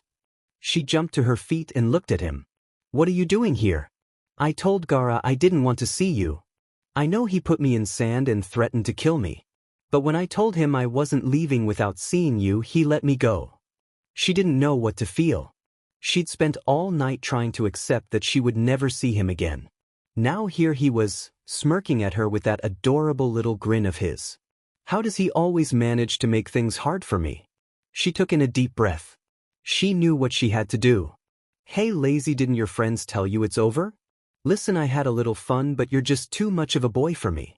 I need a real man and I'm afraid you just don't fit the bill. So go back home and find yourself some soft little girl, because this woman is bored with you. She laughed and began to walk away from him. Shadow possession technique. She suddenly was frozen in place. What the hell do you think you're doing? Let go of me right now. He took a few steps so they were standing face to face.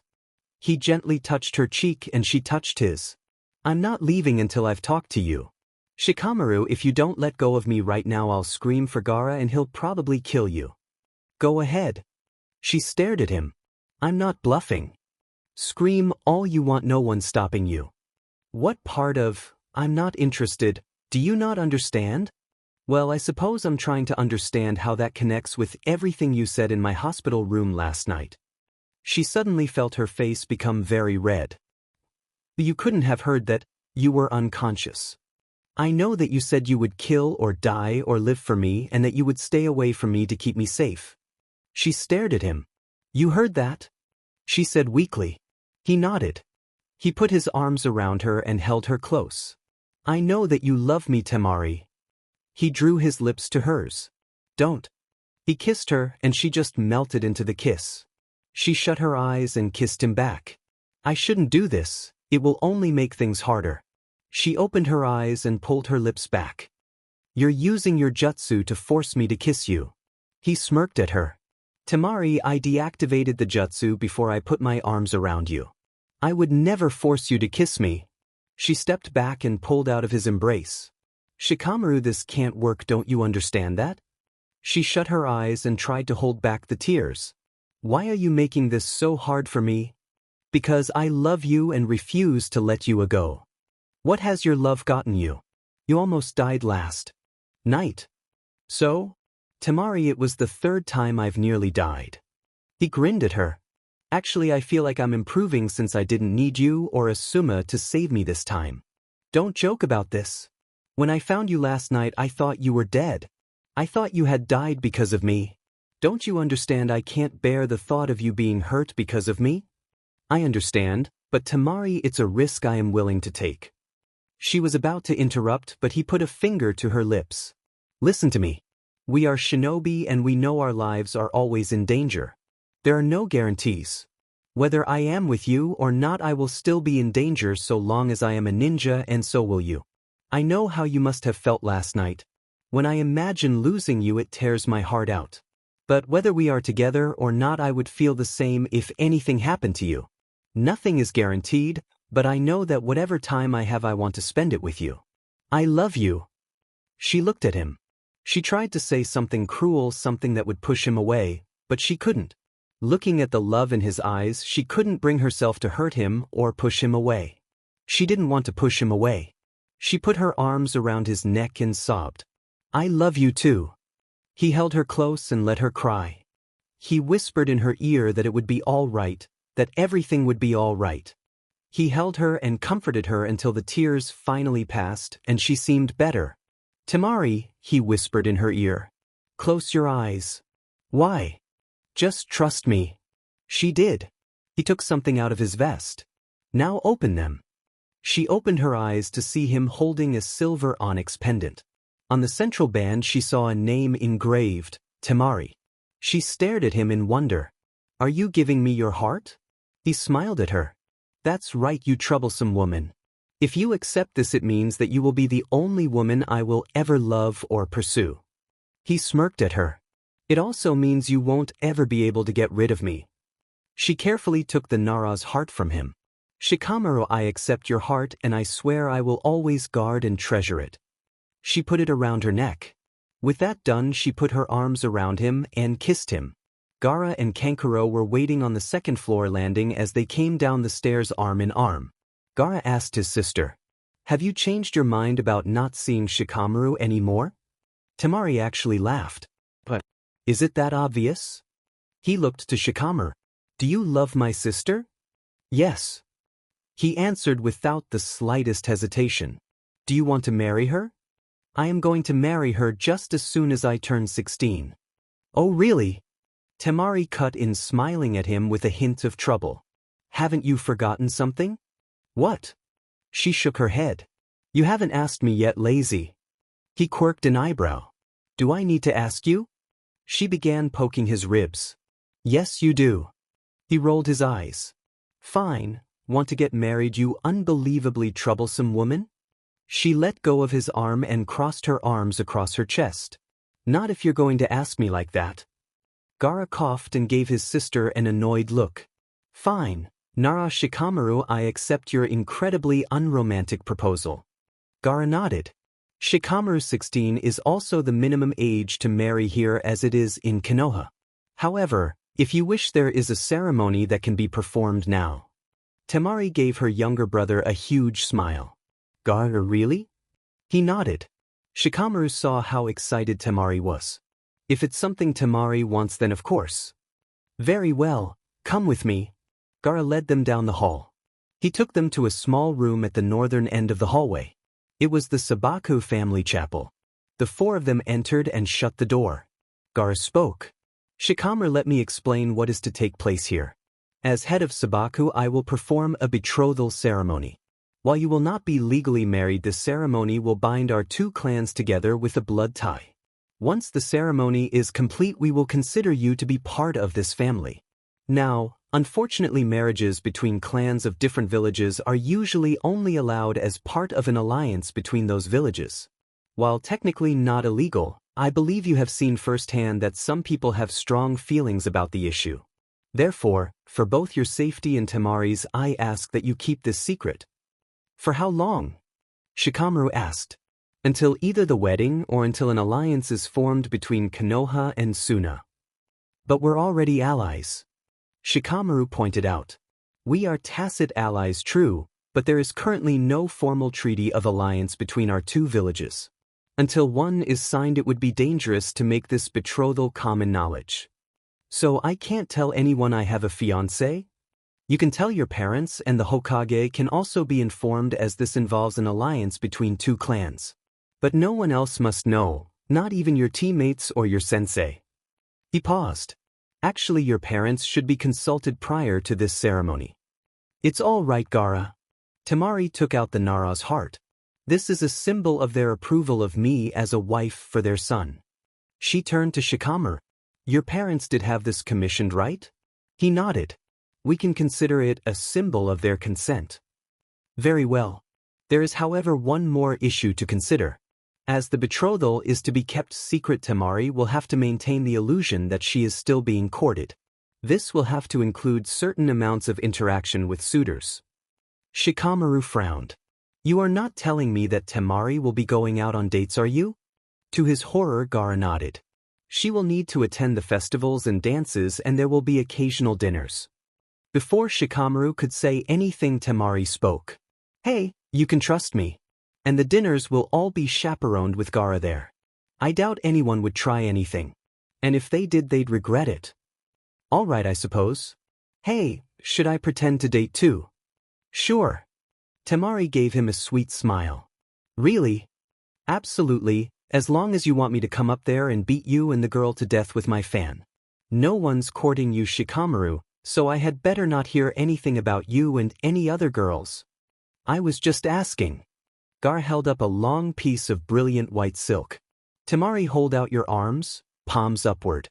Shikamaru, place your arms on top of hers. They did as instructed. He began to wrap their arms together. I bind you together into one common future and one common fate. Whatever comes, you shall be bound as one. Nara, Shikamaru, I betroth to you my sister. And charge you to protect her, to make her enemies your enemies, and to always provide her with water and shade. I welcome you into this clan and swear to protect you, make your enemies my enemies, and provide for you water and shade. Gaara then went over and to Shikamaru's surprise kissed his cheek. You are my brother. Gaara paused. The ceremony now requires you to say the same and kiss my cheek. Feeling a bit weird, he nodded. You are my brother. He kissed Gaara's cheek. Kankuro then came up to him. Don't get the wrong idea. He shook his head amused. You are my brother. He kissed Shikamaru's cheek. You are my brother. He carefully kissed Kankuro's cheek, trying to avoid his makeup. Temari had tears in her eyes as she leaned forward. You are my betrothed, and one day you shall be my husband. She kissed his lips. He looked at her questioningly and she nodded. You are my betrothed, and one day you shall be wife. He kissed her. It is done, Gaara said. They were walking arm in arm out to the gate. I want to marry you on my 16th birthday. She nodded and gave him a knowing smile. That'll at least make it easier for you to remember our anniversaries. Will you move to Konoha once we're married? Of course, she answered without hesitation. I'll miss my brothers, but I know I can be happy there with you. I don't think you could ever be completely happy without your precious clouds. You already know I want 2 kids, right? A girl and then a boy. Are you placing an order? She laughed. We'll have at least 2, but I may want a big family. He leered at her. I'll do my part. She gave him a sweet smile. You sure will, and your part will include changing a whole lot of diapers. They continued walking. You know you're going to have to get a new dream. What do you mean? Well, to start with, you are marrying a girl who is very beautiful. She giggled. Also, you're not going to be just an average ninja, you have way too much intelligence and potential for that. I expect to be jonin by the time you turn 16, and you had better be one too, or we're not getting married. What? He came to a halt. You won't marry me if I'm not a jonin? She nodded. That's right. There is no way my husband is going to be of a lesser rank than me. I've seen what you can do. You have the skills to be jonin. You just need to apply yourself. So you can consider this motivation. She got them walking again. Now, what goal should you set? Goal? Woman, I'm starting a huge family and becoming a jonin. Isn't that enough? For you probably, but not for me. I told you a long time ago, lazy, you were going to need a wife who wouldn't let you sleep all day. Now how does Hokage sound? He stared at her in horror. Woman, do you have any idea how much work it is to be Hokage? Besides, I already know who the next Hokage will be. She looked at him in surprise. Has Tsunade chosen a successor? Not officially, but it's obvious who she will choose. Who? Your friend and mine, Uzumaki Naruto. Naruto? Are you serious? I mean, I really like and respect him for what he did for Gaara. But how can he be Hokage? Simple, the easiest way to be Hokage is to be nominated by the current Hokage and approved by the council. Naruto is Jiraiya's student and helped him bring her back to Konoha to be installed. During that mission, he was able to master the Rasengan, a special attack jutsu, and use it to defeat Kabuto. Tsunade gave him a unique necklace that was originally from the Shodai, our founder, and her grandfather. That necklace is a symbol that she considers him a worthy successor to the title of Hokage. And if you'd ever seen him yelling and calling her Grandma, you'd know she has a special place for him in her heart. Naruto will be her successor. I see. Well, then I think I know what your goal is going to have to be. What? You're going to have to become chief advisor to the Hokage. Are you serious? Well, are you serious about Naruto becoming your Rokudaime Hokage? He nodded. Well, then think about it. While I like him, he's not the sharpest kunai in the pouch. I mean, anyone who would spray paint your monument in broad daylight is going to be in serious need of help. He sighed. Knowing Naruto, that's true. Think about your village. For the good of your entire village, you need to be there to help him make wise decisions. He thought about it. Boy, this is going to be troublesome. They reached the gate at 9 just as the first wagons began moving. Chuji and Ino greeted them.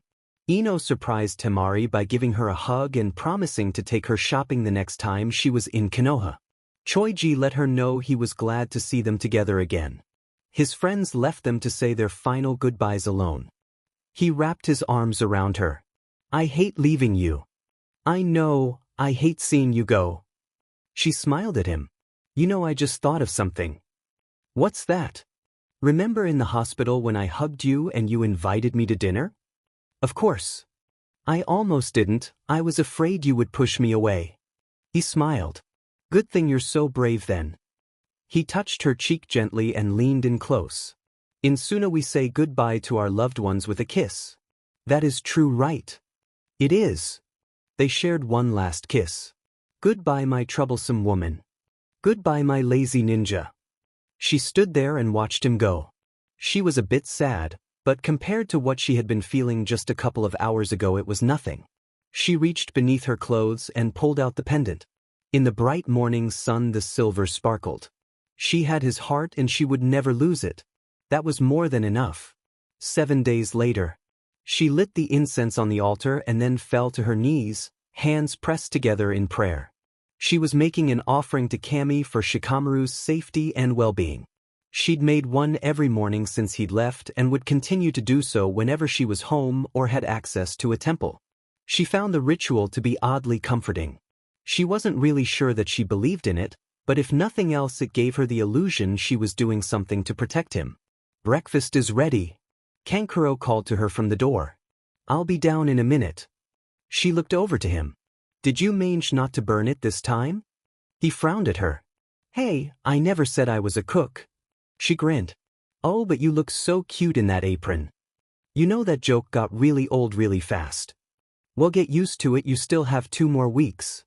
She got up and bowed to the altar. Come on, you haven't forgotten that. We've been assigned to teach some students basic weapons, have you? He grumbled. No, and why do we have to do it? Think of it as an honor, they respect our abilities. Yeah, some honor, you know that the two of us are going to have to do all the work, don't you? We're supposed to let them choose who they want to instruct them. There's no way any of them will pick Gaara. I wouldn't be so sure of that. I wouldn't be surprised if at least one or two chose him. I mean, he is the strongest ninja in the village. But they all know his reputation. I bet they all try and stay away from him. She looked over to her brother. Did I hear the word, bet? He looked and nodded. What have you got in mind, sis? How about we bet that he gets at least one student to ask for him as instructor? He nodded. All right, what terms? How about if you win, I let you out of the rest of your cooking? If I win, you have to go on 3 real dates with a girl I pick, and you're not allowed to see anyone else for 2 weeks. He laughed. You trying to find me a wife? Yes, as a matter of fact, and the girl I have in mind is already on your list of suitors, so she's definitely worthy of consideration. That got him a bit curious. It's a long list, who do you have in mind? Temari shook her head. I'll tell you her name if you lose.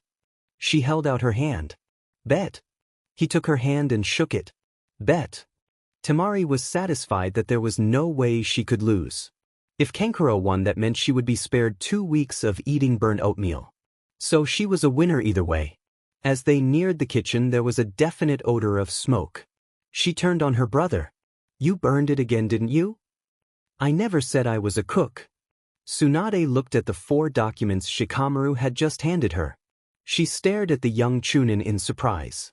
My Shikamaru, it looks like for once I don't have to send Shizune after you to turn in your paperwork. Her assistant giggled. Maybe I should send you to Suna more often, it does seem to light a fire under you. Hokage-sama, I would be happy to accept any missions to Suna you wish to assign me. She gave Shizune a knowing grin. Oh, I'll just bet you would be. She looked over the first sheet. I'm a bit surprised the mission report is only 1 page. Shikamaru shrugged. We carried out the mission of providing protection and general security to the caravan. We didn't encounter any bandits or other problems on the way there or back. Really? Then why did I receive a message from the Council of Wind apologizing for one of their ninjas striking you? That incident took place while I was off duty and so was not a part of the mission. Though he didn't show it, he felt relieved. Gaara had told him that the council would not want it known that he had been attacked by or that he had killed a Suna ninja. The council would cover everything up, including his visit to the hospital. Like the council, he had very strong reasons not to want the relations between the 2 villages damaged. He had sworn Chuji and Ino to secrecy. If the Hokage didn't already know about it, then she probably never would. Well, since the council sent me a formal apology, I believe that you are blameless, but I want a report of the incident on my desk by tomorrow morning. Hi, Hokage-sama.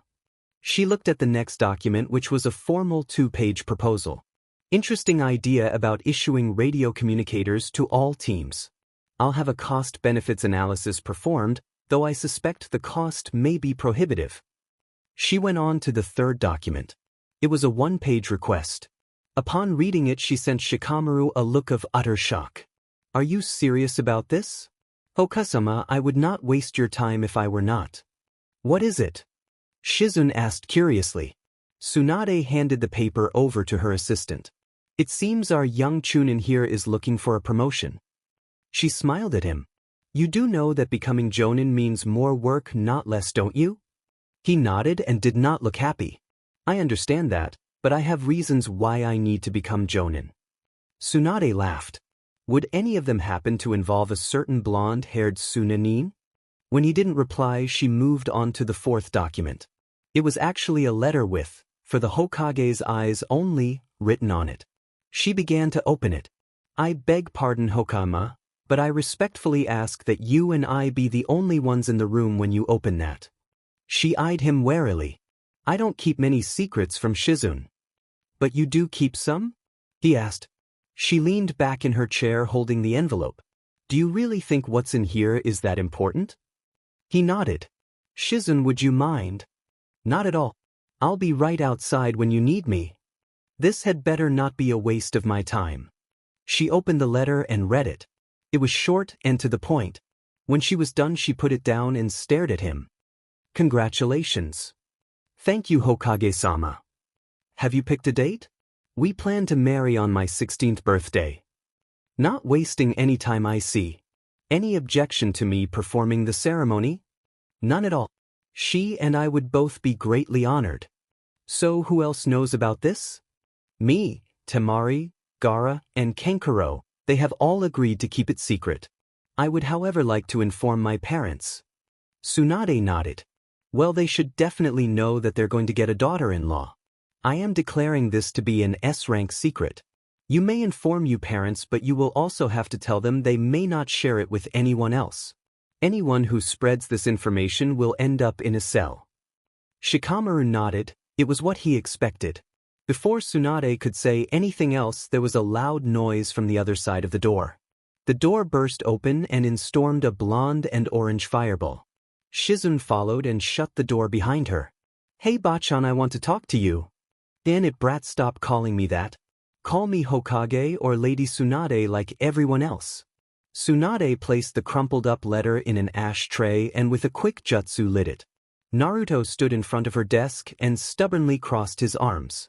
I am sick of waiting, I want to go after Sasuke right now. She shut her eyes, feeling a headache coming on. I've already told you 100 times why you can't do that. And how many times have I told you not to barge in here? In case you didn't notice, I was having a meeting with Shikamaru. He hadn't noticed. He looked over to where the Chunin was standing with his usual bored expression. Oh hey Shikamaru, didn't see you standing there. How are you doing? Fine, he answered. Say Naruto, I wanted to ask you something. What? I was just wondering, have you always known you were the Kyuubi's container? 3 sets of eyes shot to him and 3 jaws all dropped. What? So are you sure you're okay with this? You really are still going to be my friend? Shikamaru let out an exasperated sigh. The two of them had left the Hokage Tower and were walking together. Yes, Naruto, I'm fine with it, and yes, for the 100th time we are still friends. You know you can't tell anyone, right? Naruto, that was you standing beside me when Tsunade explained about the Sandame's law, wasn't it? I'm sorry, it's just I don't have that many precious people. I don't want to lose any of them because they hate what's in me. Shikamaru stopped and turned to the other boy. He put a hand on his shoulder. Naruto, listen very carefully because I'm not going to say this twice. I consider you to be a true friend and we Naras never abandon our friends. Now come on, I'll buy you some ramen. Seriously? The boy's mood instantly brightened. Sure, why not? I just got a mission check. Naruto was bouncing. There was nothing like free ramen to cure all his worries. Hey Shikamaru, is it true you're dating Gaara's sister? I remember him asking about you when I was in the hospital. He nodded. Thanks by the way for what you said to him. If you hadn't, I wouldn't be with Temari now. So is she really your girlfriend? No, she's really my fiancée. She sure is. Naruto nudged his ribs and gave him a ridiculous wink. So have you kissed her? He gave the boy a flat look. You know Naruto, you sound like that other annoying blonde in my life. But yeah, we've kissed. What was it like? Naruto asked eagerly. Amazing. Naruto laughed. You are so lucky, Shikamaru. Every time I ask Sakura for a date, she just yells at me and sometimes she hits me. Shikamaru shrugged. If it makes you feel any better, Temari hits me too, and sometimes she does it with a 70-pound fan.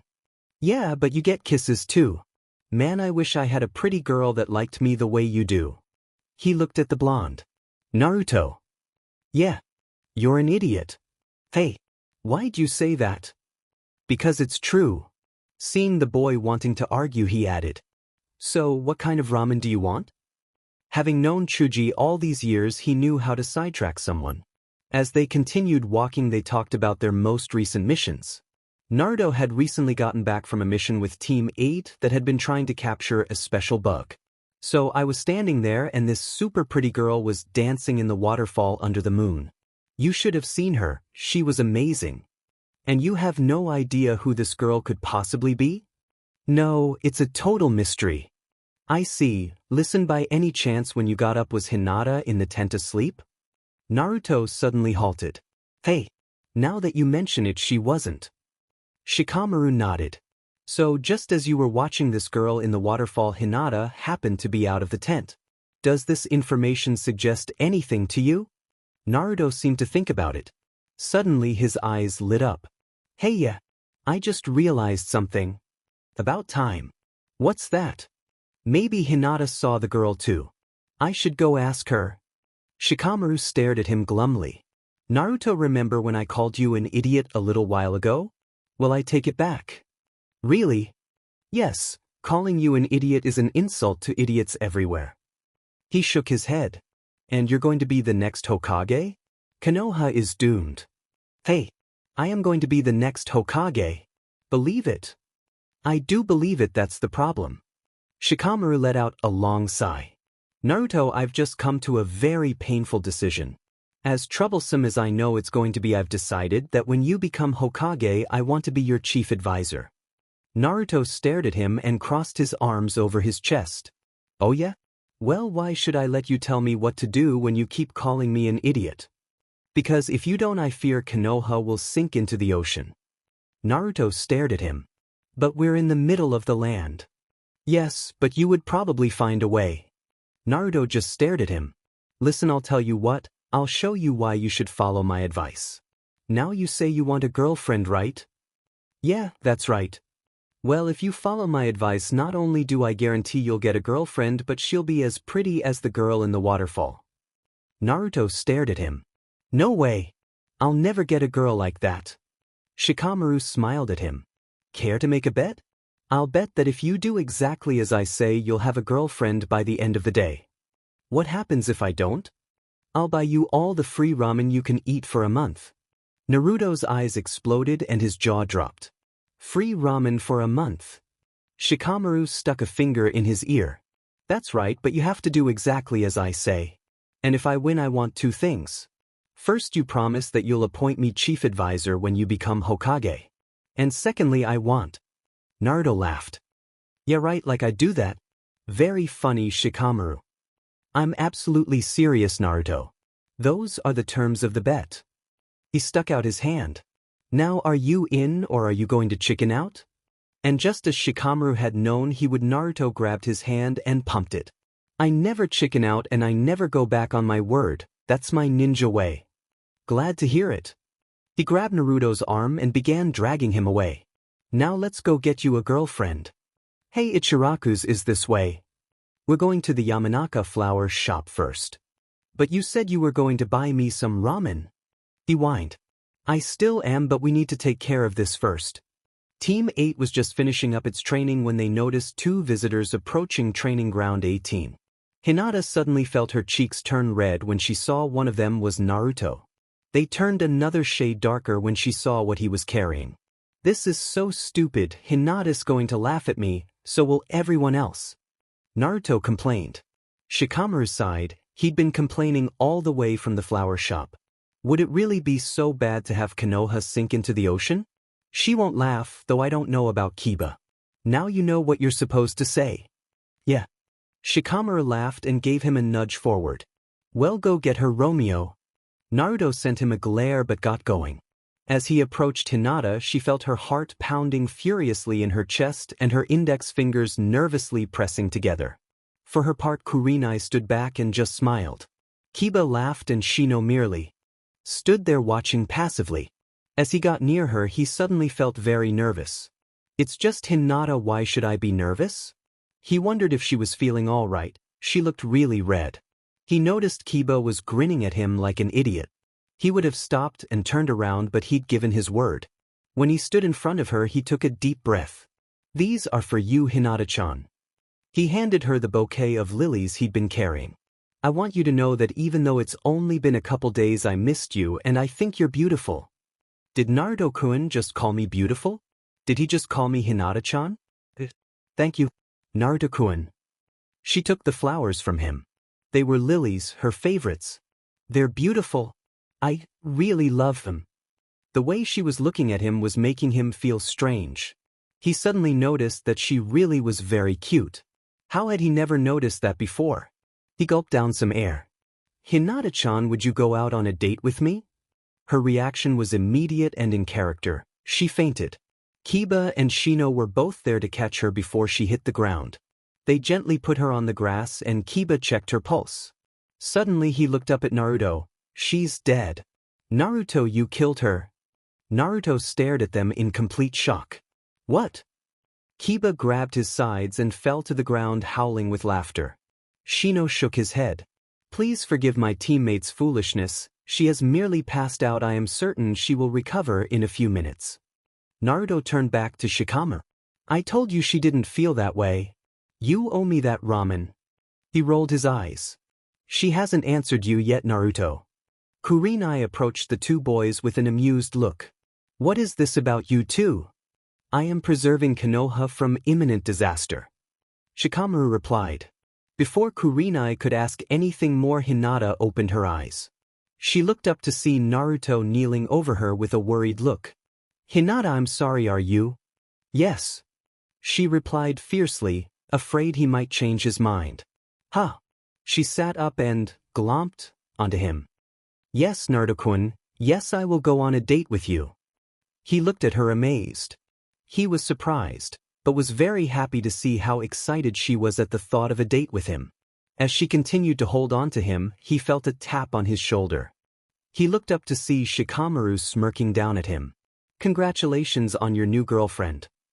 He handed Naruto a 50 Ryu note. "Here, that should be plenty for the two of you to get some ramen together. Since I know you never go back on your word, I'll see you at the Hokage Tower tomorrow at noon." Naruto looked up from where Hinata was holding him. The abject fear was obvious. "Shikamaru, you're not serious about that?" "I told you I was Naruto." Hinata looked between the two of them. "Naruto-kun, what is he talking about?" Shikamaru stuck his hands in his pockets and began to slouch away. "Oh, just come to the Hokage Tower tomorrow at noon and you'll see." He waved goodbye to them. "Have fun on your date." Tanya was leaving the cafe and heading home. She was not sure what she was supposed to do now. She was happy just to be alive. For now she was content simply to enjoy life. Eventually she would get a new job, but she had 40,000 Ryus stashed away and was in no hurry to find employment. Suleiman had not contacted her and she was not sure whether or not he ever would. She was not going to contact him. "Tanya." Hearing her name, she instinctively turned around. She felt a fist crash into her mouth. The next thing she knew, she was looking up at a very angry-looking Temari as she spat out blood. "Temari-sama, I—" "Shut up," she said menacingly. Wisely, the girl did exactly that. She could feel the killer intent radiating off the younger girl. "I came here to give you this." She tossed a piece of paper at her. "Don't say anything, don't waste your breath or my time. I know why you did it. I understand it, but I won't forgive your betrayal or the fact you put the man I love in danger. Consider that your severance, and it's more than you deserve."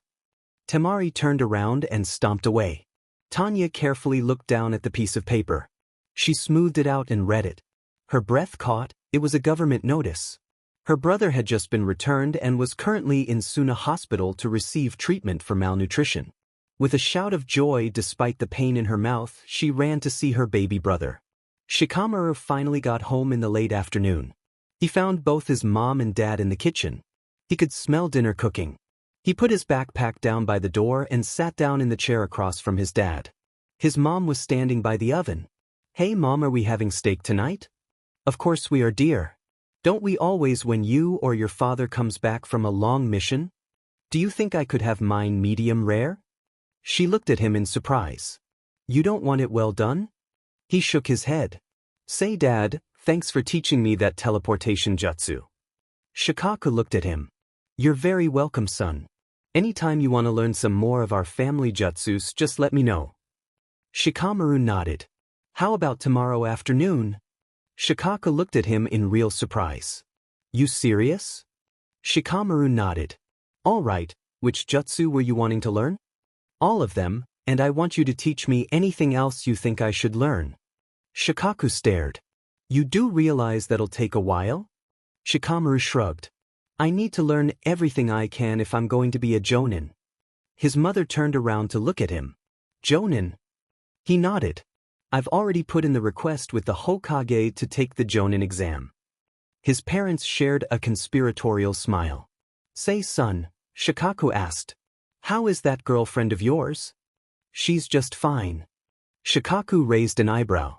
You did hear what I asked, right? Shikamaru gave him a bored look. The last time I called her that you denied she was any such thing. Shikamaru leaned back into the chair and smiled. Well, that was before I gave her my heart. Both his parents shouted the same thing at once. What? His mom joined them at the table. Tell us everything. Yoshino insisted. Smiling, Shikamaru did exactly that. He told them about meeting her upon his arrival, about the dinner and about getting that first kiss. He told them what it was like to spend an entire evening dancing with her. He mentioned visiting her garden and playing shogi against her brother. He dropped the little matter of knowing Naruto was the Kyuubi's jailer. And yes, he'd told Naruto, and yes, they were still friends, and yes, he knew about the law and would keep it secret. He told them about being punched by Senya and about later fighting him to the death. And by the way, he hadn't told the Hokage, so they couldn't tell anyone about that. He mentioned Temari ending things and is going to see her to unend them. He related how he had offered her his heart and she had accepted. He then added the fact that they had been betrothed and that she was now officially, but secretly, his fiancée, and oh, by the way, that was a secret too. So I kissed her one last time and left. That about covers everything. His parents were both just staring at him with open mouths. What? Temari, what are you doing? She slowly opened her eyes. She covered her mouth and yawned. What does it look like? I was taking a nap. A nap? Kankuro asked. She sat up and nodded. Naps are always good.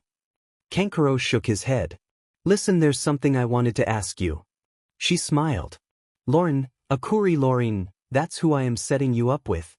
Kankuro started. He had to think for a moment. Oh, of course. I remember her now. She's a puppeteer. We used to play together when we were kids. She doesn't have the ability to mold chakra though. She's simply an entertainer. I haven't seen her in a couple years. I didn't even realize she was on my list. Why her? Because she's a good girl from a good solid family who would be a good wife for you. And most importantly of all, for some reason I can't fathom, she actually likes you. He thought about it. Well, I always liked her and I always thought she was kind of cute, but I don't know. Just give her a chance. Give her 3 real dates and see how it goes. Kankuro shrugged. Well, I suppose it won't hurt. But that's not what I was wanting to ask you about. Oh. He looked a bit embarrassed. Temari, can I see your garden? She looked at him suspiciously. Why do you want to see it? Because you've let Gaara, Baki, and Shikamaru see it and I really want to see it too. She considered it for a moment. All right, you can see it. He smiled at his big sister. Really? She nodded. But I swear, if you step on one flower I am kicking your butt. It was almost noon and there was a small crowd gathered on the steps of the Hokage Tower. Looking around, Shikamaru was surprised at the turnout. All of the Konoha 11 were here as well as their senseis. The Hokage and Shizune were also here and so was his dad. He noticed that Hinata was speaking excitedly to Kurenai, who was listening with a smile on her lips. It looked like Naruto's first date had gone pretty well. Hopefully he would manage not to screw things up. He spotted someone he wanted to talk to and went over to her. Hey Sakura. She nodded to him. Hey Shikamaru, so what is going to happen? Shikamaru shrugged. Nothing much. Naruto is just going to pay off a bet he made with me. How did you hear about it though? I mentioned something to Hinata, but the only other people I told were my folks, Asuma, Chuji, and Ino. Oh, Ino Pig told me and I'm pretty sure she told Tenten. I mentioned it to Lady Tsunade. I don't know about everyone else though. Shikamaru shook his head. Well, he'd told Ino he should just be glad half the village wasn't here. Listen Sakura, I was wondering if I could ask you a favor. What? Listen, would you mind teaching me and my team some basic medical jutsus? She looked at him. Really? What did you have in mind? I'm not really proficient yet. Well, none of us are medic neens, but I was thinking that if there were a jutsu that would stop a cut from bleeding, it might be really useful in combat. Sakura nodded. I could teach you that. She suddenly took on an evil smile and looked in the direction where his blonde teammate was. I don't know how eager Ino will be to have me teach her though. I've spoken about this with Asuma and he agrees it's a good idea. So don't worry about Ino, she'll follow Asuma's order. Sakura laughed. Oh, I am going to enjoy being Ino Pig Senpai. Shikamaru returned to his original spot where his dad and Asuma were talking. Shikamaru, your dad tells me you're applying for the Jonin exam. Asuma said, cigarette as always in his mouth. That's right. Any particular reason why you're suddenly so motivated? Yes, she lives in Suna and carries a fan on her back. Asuma gave him a smile and seemed to take a quick peek in the general direction of Hinata and Kurenai. You know I'm sorry I missed this mission. I want you to tell me all about it when we get together for lunch. I'm afraid I won't be able to tell you everything, but I do have a lot to share. Is that Naruto? They heard Kakashi say. Conversations suddenly ground to a halt as they all saw the blonde coming down the street. At the sight of him stomping towards them, the temporary silence was suddenly replaced by howls of laughter and people asking questions and making comments. Most eyes were on Naruto, but a few were sent his way. He noticed Ino and Chuji grinning and giving him thumbs up. Shikamaru, Asuma was barely able to keep the laughter out of his voice. Just what did you do? He gave his sensei a little grin. Oh, I made him a bet that Hinata would go out on a date with him if he asked her. Asuma laughed. Sucker bet. Best kind. Naruto walked up the steps and came to a halt in front of all of them. For the first time any of them could remember, he did not have a scrap of orange anywhere on him. He wore baggy brown pants, a gray jacket over a black fishnet shirt, and his headband was tied around his left arm. His blonde hair had been corralled and put into a top knot. A surprising number of cameras, including Shikamaru's of course, began snapping pictures. Naruto cleared his throat and spoke out loud. I, Uzumaki Naruto, future Rokudame Hokage, hereby proclaim that I will appoint Nara Shikamaru as my chief advisor and always listen to his advice. I also proclaim that Shikamaru has the world's hottest girlfriend and that I am his personal beach. Most eyes turned from Naruto to him. Shikamaru smiled and he thought about everything that had happened to him since the day he met a loud, troublesome blonde girl at the finals of the Chunin exams. His life had been completely and radically changed. He had been through quite a number of troublesome situations and he was sure that there would be even more of them in the future. Then he thought about his Temari. What that first kiss had been like. What it felt like to kiss her and hold her in his arms. He thought about that special smile she gave him. He remembered what it had felt like when she had accepted his heart and when she'd said she'd be his wife someday. In his mind he balanced all the trouble and future trouble against the joy being with her had given him. There was only one obvious conclusion. She is worth it.